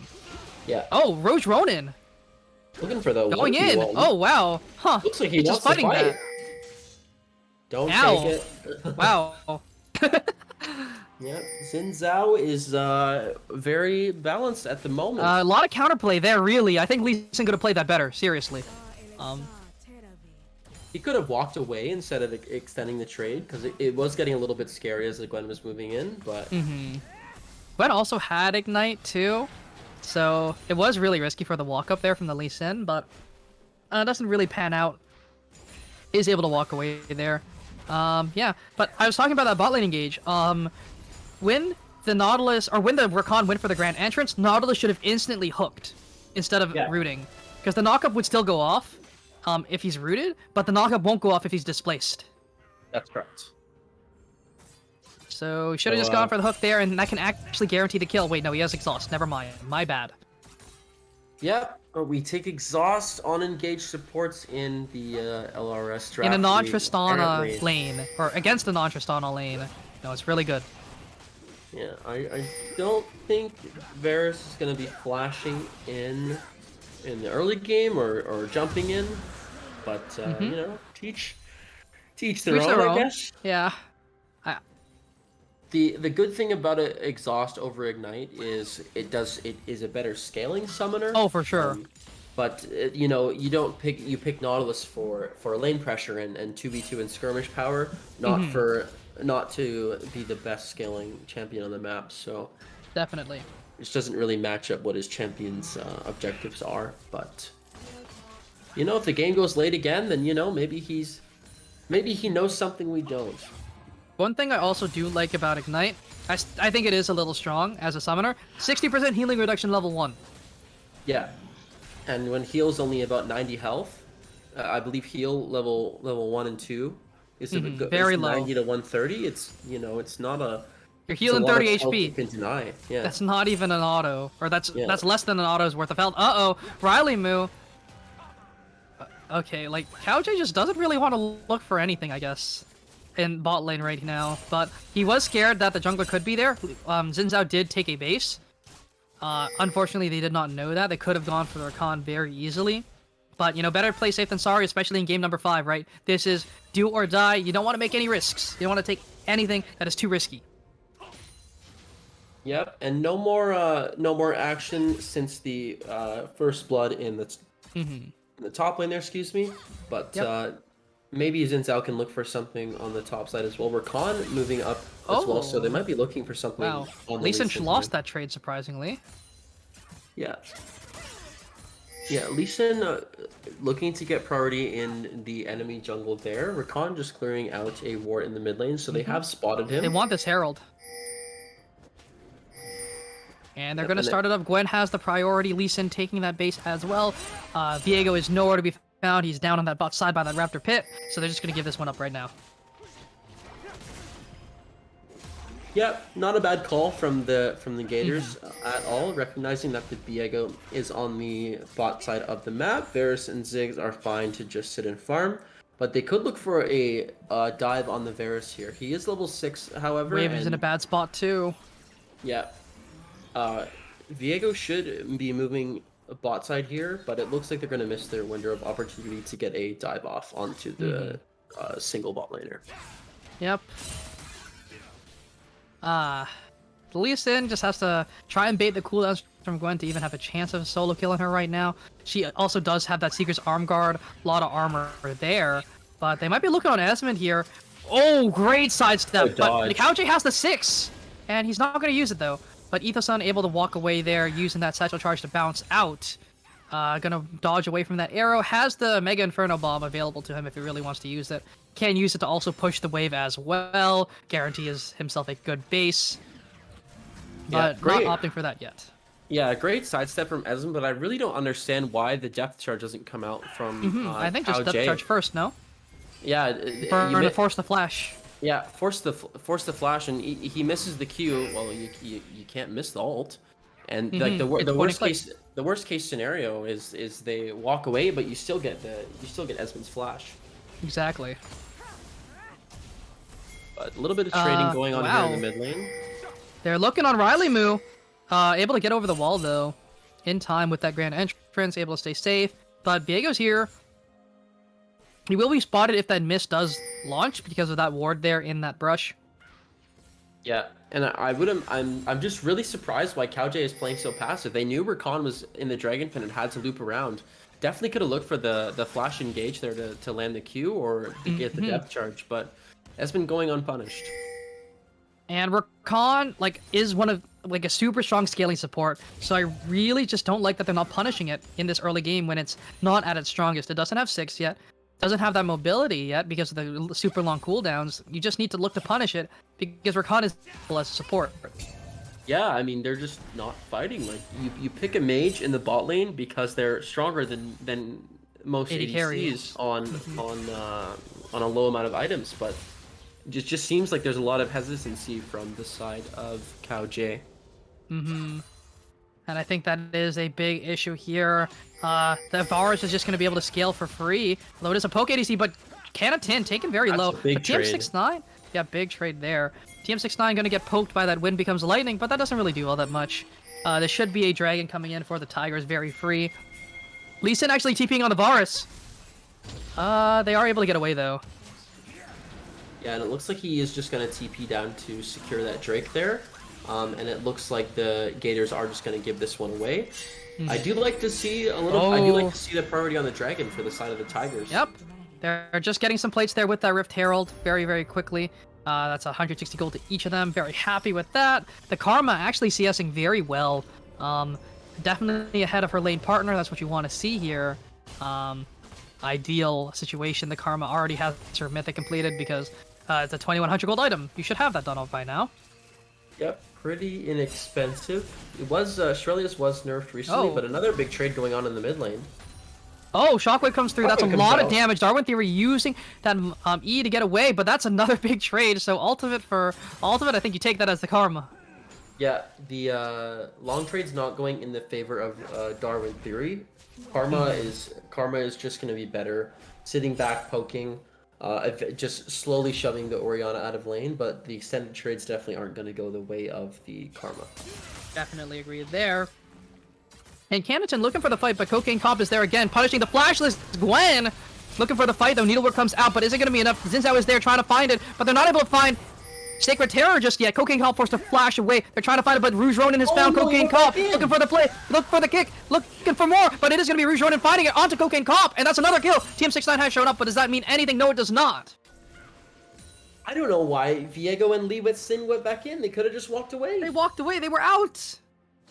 They didn't get the Gwen. Well, if you're not gonna get the Gwen there, she's just gonna regen, continue to slow you, and there's just no way you kill her after that first engage fails. But huge blunder on the top side for the side of the Tigers. Yeah. And they just weren't able to kill the Gwen. Beautiful Howl of Mist stops Cocaine Cop from looking for more, to forces him out of the fight. And then they walk back in. And that was just the biggest issue there. They had their out, they were given their opportunity, but Zinzao, that champion just does so much damage in such a short span of time. And yeah. Why does Viego have Berserker Greaves? Oh, huh. For fun, I guess. I really don't I like guess Berserker's so. Greaves on Viego. I really Like, I think it's just better There's to no play for resets situation. by being a little tankier. Yeah, you want those stats. Like, what's the, Exactly. I don't know what attack speed is gonna. You already provide. have in a lot of auto attack resets in your kit. You know, a lot of auto or spell weaving that you can realistically do to apply your passive there. So or apply the wow, that just one shot backline instantly. Yep, clears the wave there, denies their siege Short a little cooldown, bit too. longer. Yep. They want Darwin theory. Doesn't It is- matter though.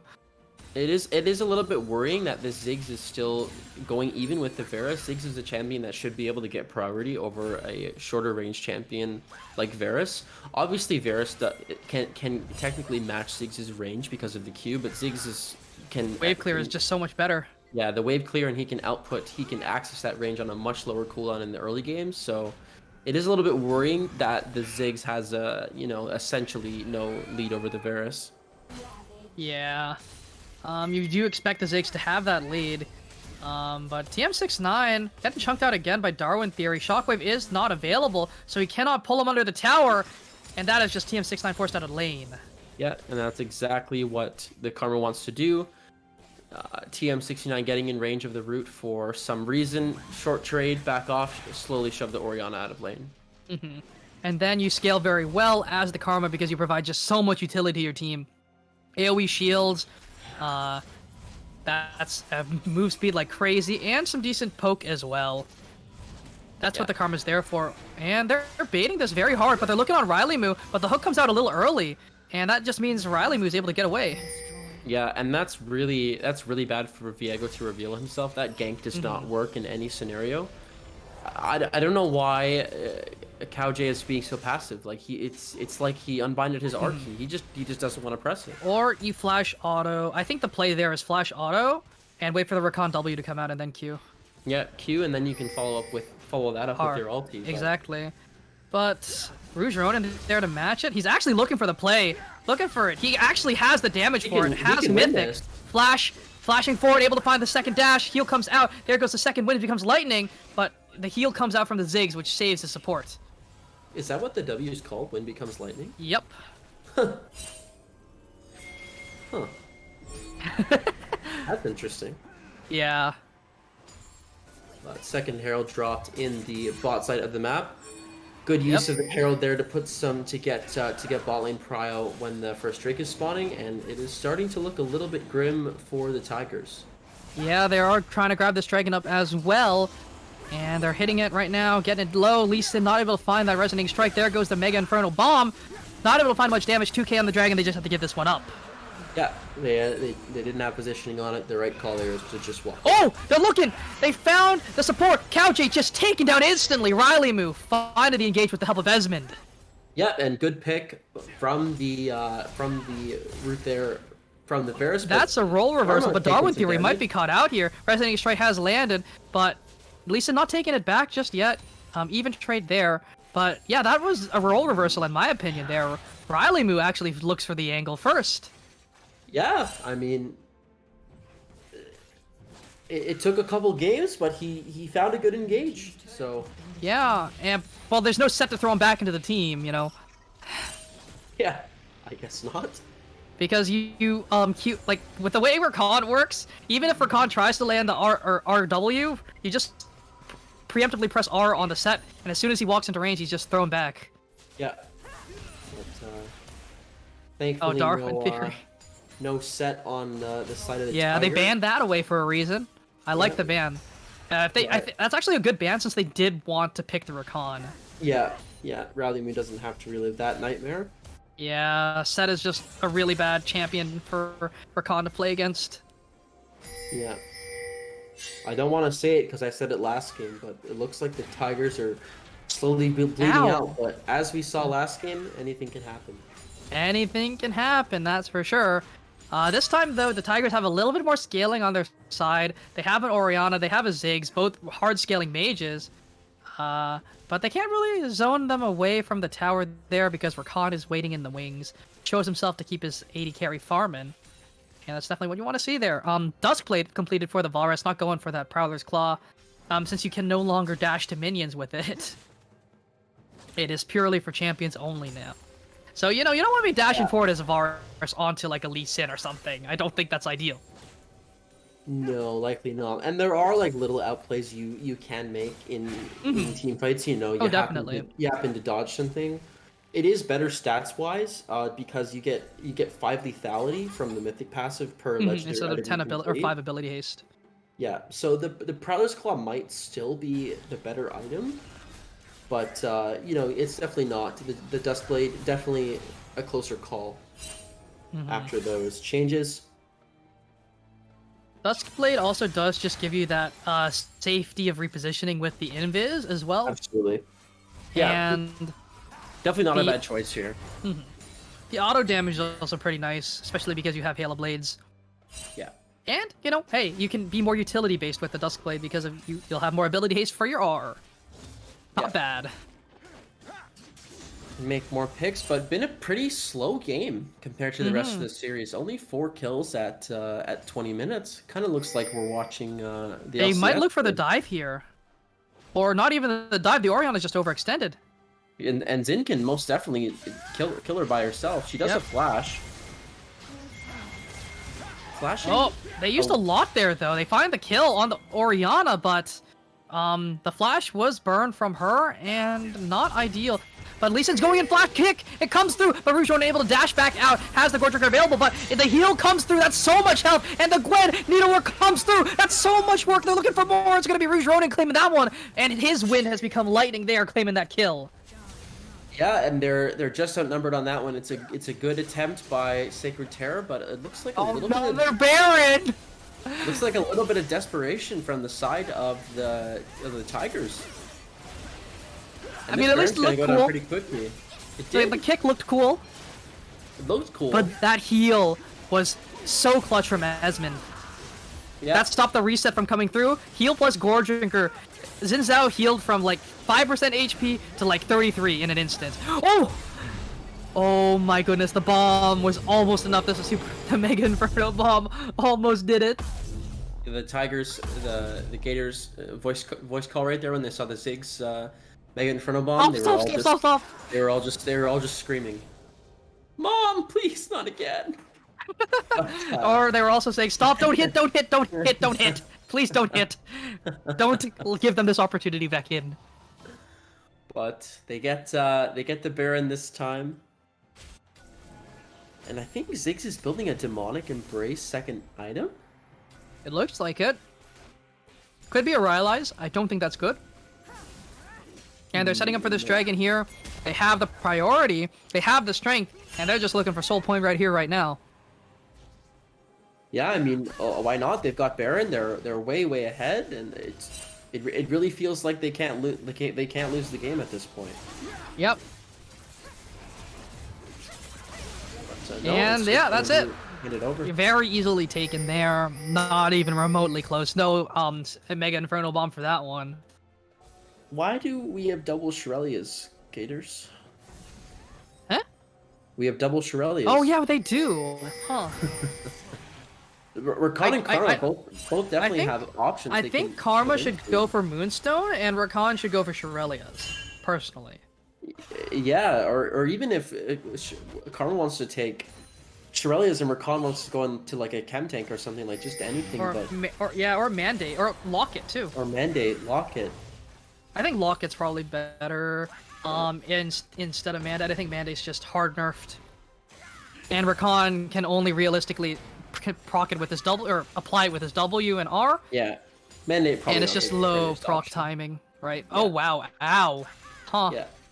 It has actually been more common recently for supports to actually rush an Abyssal Mask. Oh, I've heard of that too. Yeah, it actually gives your whole team 15% extra damage on Exactly. a CC once you CC a target. It applies that for 5 seconds. Also, really efficient if Rakan went that here because he is laning against an AP bot laner, and Exactly. they have It's double and AP they- too. Yeah, they've got 2 long range control mages, so I do think I do think the Abyssal Mask would have probably been the best option. If he wanted a more aggressive item, a lot of supports are also going for the Zonias, so they can Yeah. stall for their second rotation. Yeah. They go in, blow their spells. Oh, Darwin Theory, forcing the flash good from Cocaine Cop, able to find something. in return, but Kanatan just pushing and Sacred Tear can't do anything about it. Cowjay's there, but can they kill the Gwen? I don't know. I don't think so. I don't think Gwen would lose. And would lose even 1v2 at this point. Yeah. He's just too strong. Oh! Trying to steal away the Grom just doesn't do enough damage, unfortunately. I mean, I guess. Oh, Sacred Tear, yeah, he No, knows he can't take that one. Yeah, he can't take that one. Yep. And yeah, this is just a slow death for the Tigers now, unfortunately, from what we see here. They need another miracle like what happened last game, like a Baron Steal, something along those lines. That's what they need to look for. Yeah. Looking pretty grim at this point. Scaling definitely on the side of the Gators. The Gwen is just going to be unkillable. Gwen's not going to care about your long-range poke when she's just going to throw up her W and slowly whittle Karma away doesn't at your carry team. either. Oh, that was a great cue. Darwin Theory. No one saw that. No one Is he gonna saw get- that. is he- well, at least Mine Lee Sin eyes got, deceived me. at least Yep. Lee Sin got the cannon. So Worth. Varus almost finishing up that Mura Mana transformation. Just a few more spells away from that one. 2 items on the Xin Zhao, building towards that Guardian Angel as well. The Gwen very close to finishing her or getting she just closer. did. Oh, she just finished her Nashers. Never mind. My bad. Has that Nashers tooth.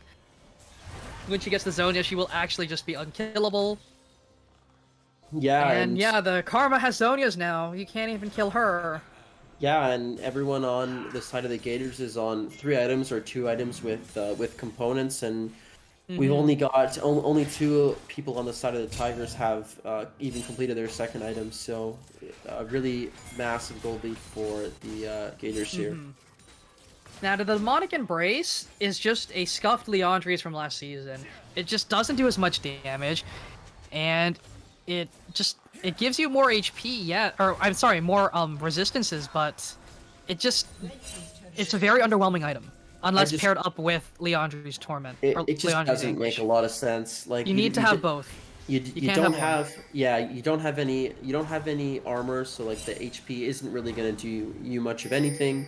It's really just more wise here to go straight for the Zonias, as that works better as an individual item on its own, with the active being so powerful, or just building more towards that glass cannon build. But If you are behind, you really do need to build that glass cannon because you need to find a way into the game. You need to do that damage. And I just don't think Demonic Embrace is the item. It's just, its stats are so underwhelming, its passive is underwhelming. I just think it's one of the worst mage items in the game right now. Unless you're like Mordekaiser, who can abuse it. And I especially don't like Kayn and Orianna stunting their builds, picking up the healing reduction. They only really have one champion that's going to heal a ton. Gwen's going to heal a little bit, but they really just need to find someone and one-shot them, so I really don't like that. Oh, Cowchick can't get in the bush. This hitbox is too big, but Rouge Ronin has been found out. Beautiful Shockwave finds 2. They're looking for more, but Rouge Ronin trying to stay alive with that Crescent Strike. But Riley Moo finds a good engage, and that's so much damage from the poke. Varus, Scare Terror can't even find any more Darwin Theory, but Gwen is on the back line looking for more. The Howl of Mist comes out, keeping her immune to everything. Finds the Needlework, finds so much damage, double kill for her. And Esmond picks up another. Gwen Flash on over the flank wall! Oh! saves the- Oh, Knockup not gonna be found. Gwen on the flank saves the fight for the side of the Gators. It did look like Tigers were about to turn the game around and pick up a Yeah, but Gwen is W fair, in that by the fight. way. Yeah, but Gwen comes in with the flank and her 200 years of experience, and quickly turns that one around. And that's Infernal Soul. And when they get this barrel, it's going to be a 10,000 gold lead. Gwen is immune. Gwen is immune. Love to see it. That's Gwen is 90% immune. of this game. But unfortunately, the Tigers are not immune, and neither is Tiger Coin cryptocurrency. Very volatile. So TGR coin, Pepe hands. As they get their TGR base up, coin. they get the resets. 3 items. There goes the Serpent's Fang onto the Varus. Is it really that good here? Lock it, I guess. I high value this. it's okay. It's okay. I think it's all right. But Lee's got. I think Lee Edge of has Night would have been better. Barrett. I would say just go Cyrilda's. Or Cyrilda's true. That is very Yeah. strong as well. Cyrilda's, they have a bit of armor, and Cyrilda's is just the most. It's just gonna end up doing more damage than shield penetration.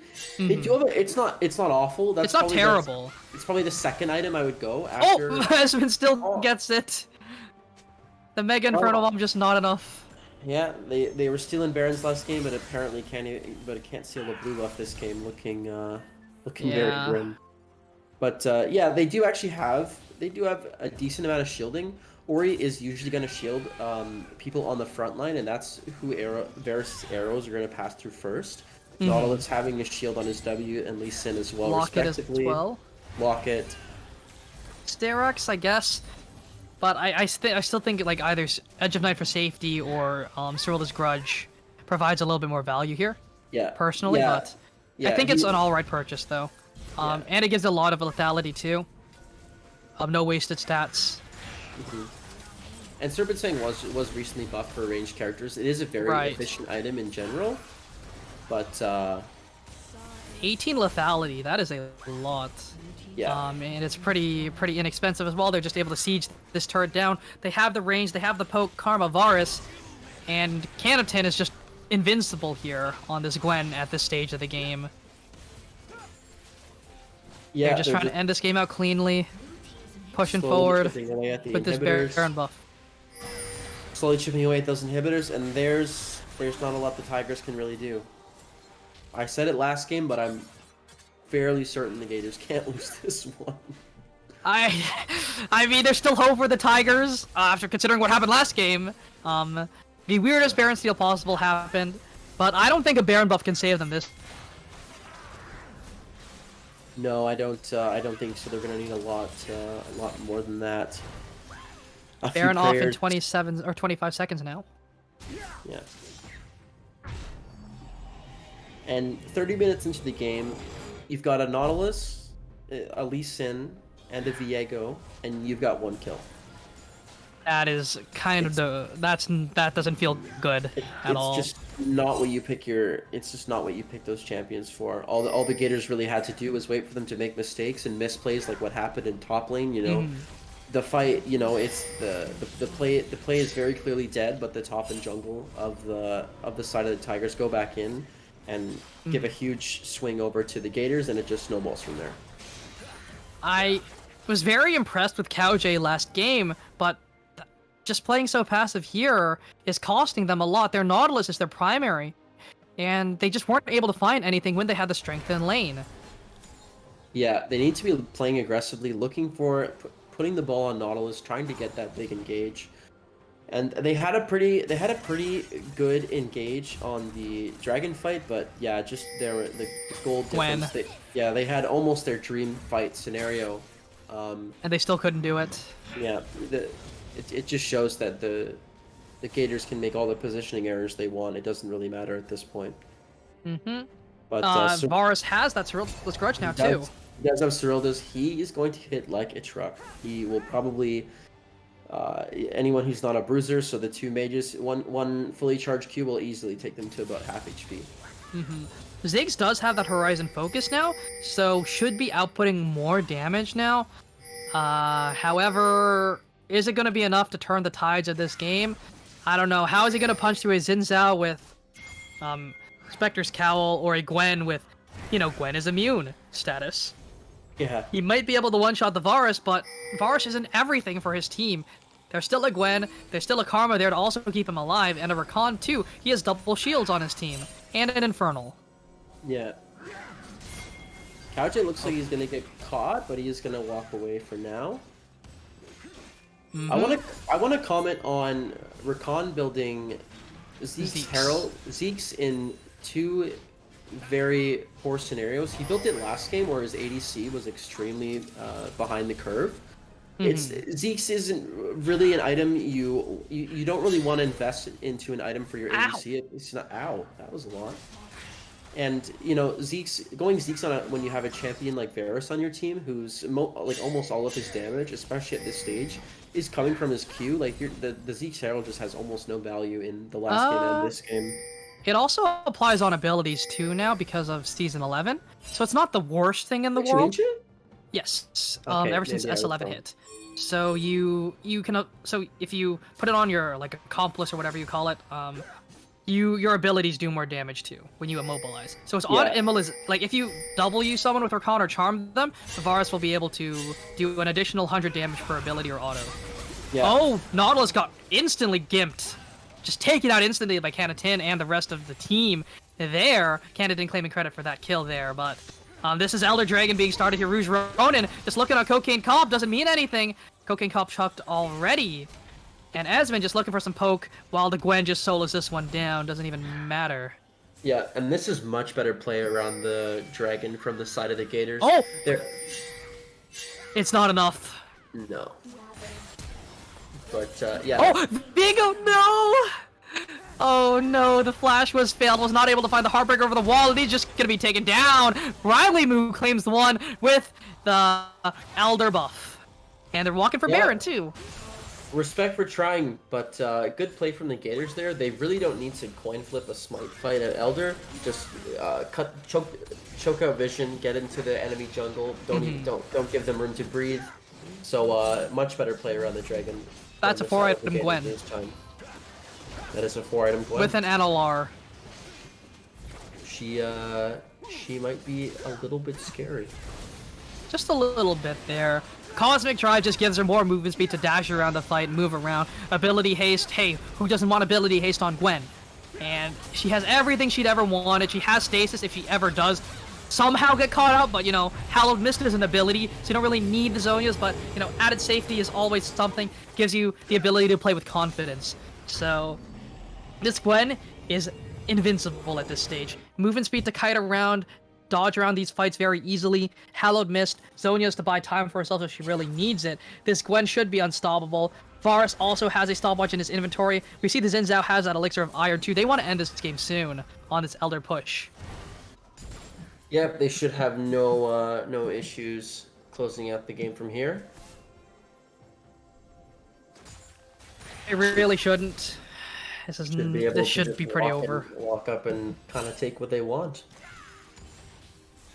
Oh, this move speed! You know that when you Q on Varus, that's supposed to slow you, but he got more move speed. How did that happen? Karma. That's funny. That's great. That is actually amazing. Yeah. And they're speeding up the minions with Shirelias. They want to end this game right here, right now. Oh, Yeah. wait, they've dragged over the cannon to hit the inhibitor too, and they're just gonna end this game here. Shirelias again to get these minions moving. They want to end this game now. Sacred looking for the play, not able to find it. Riley Moo is still alive. Is he gonna be taken down? Is he gonna fall? No, he is not. Elder buff just doing so much damage. Canatin finds a kill. Karma finds a kill. Everyone finds a kill. Turrets go down. TM69, are you gonna live? That is the question. Edison trying, and TM69 gonna be taken down. Or not TM69, sorry. Edison and oh well, okay. Never mind. TM69 dies too. And that is this series. 5 games. It went the distance, but it's going to the Gators. They move on to semis. Yeah, Gators looking a little shaky in the middle of the series there, but they do close it out in a extremely decisive Game 5. Yep. Very decisive, clean game. 2 kills to the Tigers' name. 2. Yeah, Yikes. that's not what you want to see when you have a Lee Sin on your Lee Sin, team there. Viego, Nautilus. Unfortunate, I guess.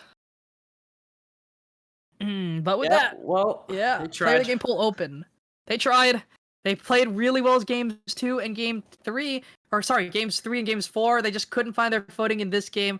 They drafted themselves an early game comp. They just weren't able to find it after that first blood onto the Gwen. I think if they were more proactive, if they looked for more angles, they could have punished the immobile bot lane of Esmond and Riley. Riley's not immobile per se, but you know, as against Nautilus, Riley's pretty immobile. But yeah, that will be it for the series. We'll be back for Player of the Game poll. We'll cut to a quick break. We'll be right back. Take care, everyone. Thank you for joining us this series.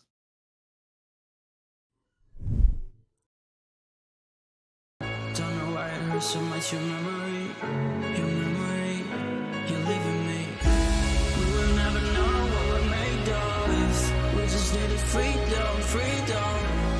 thought it would be forever, forever. But I'm on these memories, memories. I'm on just promises, promises. Oh baby, now I'm so empty. Oh baby, look at me. Ashes, ashes, ashes,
And welcome back to the analyst desk. It was hard to choose between the two since Esmond and Can of 10 tied, but I decided to go with Can of 10 going 6-1-5 on that Gwen. Was able to just win his lane because, Gwen. And also just put so much pressure on the team that the rest of the team could not just do much. Now, granted, Esmond did do really well against Ziggs and Nautilus because they're supposed to win that matchup because Varus is super weak in the early game. You need to take advantage of Varus's early game. But they did not. So, like I said, both of them did extremely well, but I have to give it to Can of 10 going 6-1-5 on Gwen. On top of that, congrats to the Gators winning the Silver Scrapes. They lost 2 games in a row and they came together. They're like, we need to win this game. We need to have a plan. And they came in with a plan and they executed it really well in the last game. So I cannot wait to see them face off against the Vipers next week. Yep. That's going to be super exciting. Any thoughts on this entire series? Yeah, Well- I mean they turned it around in Game 5, but how great would it have been if they took the exact same ego draft from Game 3 and won Game 5? That Yeah, would have but I been- think that comp is unwinnable though. that would have sent Gator Coin to the moon. True. That is true. Their comp though, Game 3 was just really, really interesting, to say the least. But it was definitely super fun to watch. It was a super fun series. Messy from both sides, but that doesn't matter when you're able to take home the win and move over to semis and, now compete to grab that final spot in finals, and if not, compete for third place. Yeah, I can't, the semifinals is a big thing. Can of 10, and I think Esmond has, been in a lot of playoffs, been in a lot of semifinals, so it's awesome to see them return back into semifinals, and hopefully they can, beat, they can beat the Vipers, that'd be even more amazing, because they're first seed. Yeah, I mean, if they can continue to play at the level they played at in Game 5, they should have absolutely no issues winning the title. So Clean execution, Game 5. Was very clean League of Legends. They gave up nothing other than First Blood, and they played from that disadvantage very well. They turned a lot of fights as well. Just good execution overall, and they knew how to make some good adaptations. They knew what to ban come Game 5, and they made it work. So The only thing is, congratulations. I don't think double Shrelia's is the greatest here, but other than that, it worked that's out. forgivable. Yeah, and it worked out in the end. So if you win it with it, it's a win. A win's a win, no matter what. yeah, I But- think that's the least of the problems there, but But great plays from them. You they have took it home. to, but you have to give it to two Tigers. They played one great series. They came in looking rough in the beginning because they didn't have some players, and then Game 2 came around. We saw some weird runes they brought in on some champions, and then Game 3 they pulled it together and they won Game 3 and they won Game 4. Yeah, respect to them for going all the way, and respect for the bit of a mix-up in the draft there, the Ziggs bot lane. It is something that can work, so props to them for going for it with everything on the line, but unfortunately for them, it just didn't work out this time. Yeah. But do not forget to tune in. Tomorrow is going to be the LAS pre-made. It's going to be Mint versus Akron X. Or That's gonna be a fun one. Is it Akron or Akron? Akron. Akron. Like snack run. Okay. Or- So Akron X, yeah. That's going to be a fun one. And I also learned today that Mint has finally lost a series. Oh, they did. They did. So Huh. they are not. So tomorrow's If matches. They're not infallible. Yep, the gods can bleed. We'll just say that. Yep. So Well, I'm playing tomorrow. It's gonna be a fun one. So it's gonna be a super fun one to watch because I just I can't wait to see it. I just can't wait. Yep. Any other things before then? Do you guys have any last comments? Any last words? I am out, my friend. Yeah, I've I got think that. that's all for me. Yeah. For me as well. Well, thank you for tuning in to Legends. I can't wait to see you all tomorrow. Sadly, I won't be here because I'll be in my games. But Same. who's ever streaming, who's ever casting, they're gonna have one fun time tomorrow. Let's just say that. But until I then, think it's Mr. Gurf tomorrow. is it Gurf tomorrow? I can't wait. sir. Mr. Gurf. Mr. Aw. Gurf is not casting, I believe, but he's most definitely streaming tomorrow. Mhm. I can grab that for you. It's no, he's casting. Oh, he is Let's go. casting. Is he play by play? He's play-by-play. Yes, sir. Nice. So Gurf is gonna have one fun stream tomorrow. If you guys been keeping up with banter, you understand why. They're both those teams been going at each other's throats, especially the mid laners. Mhm. So it's gonna be. I love the banter channel. You got True. yeah, you have to love it at times. But don't forget to tune in tomorrow. But until then, I'll see you all next week for the semifinals of the LRS Draft.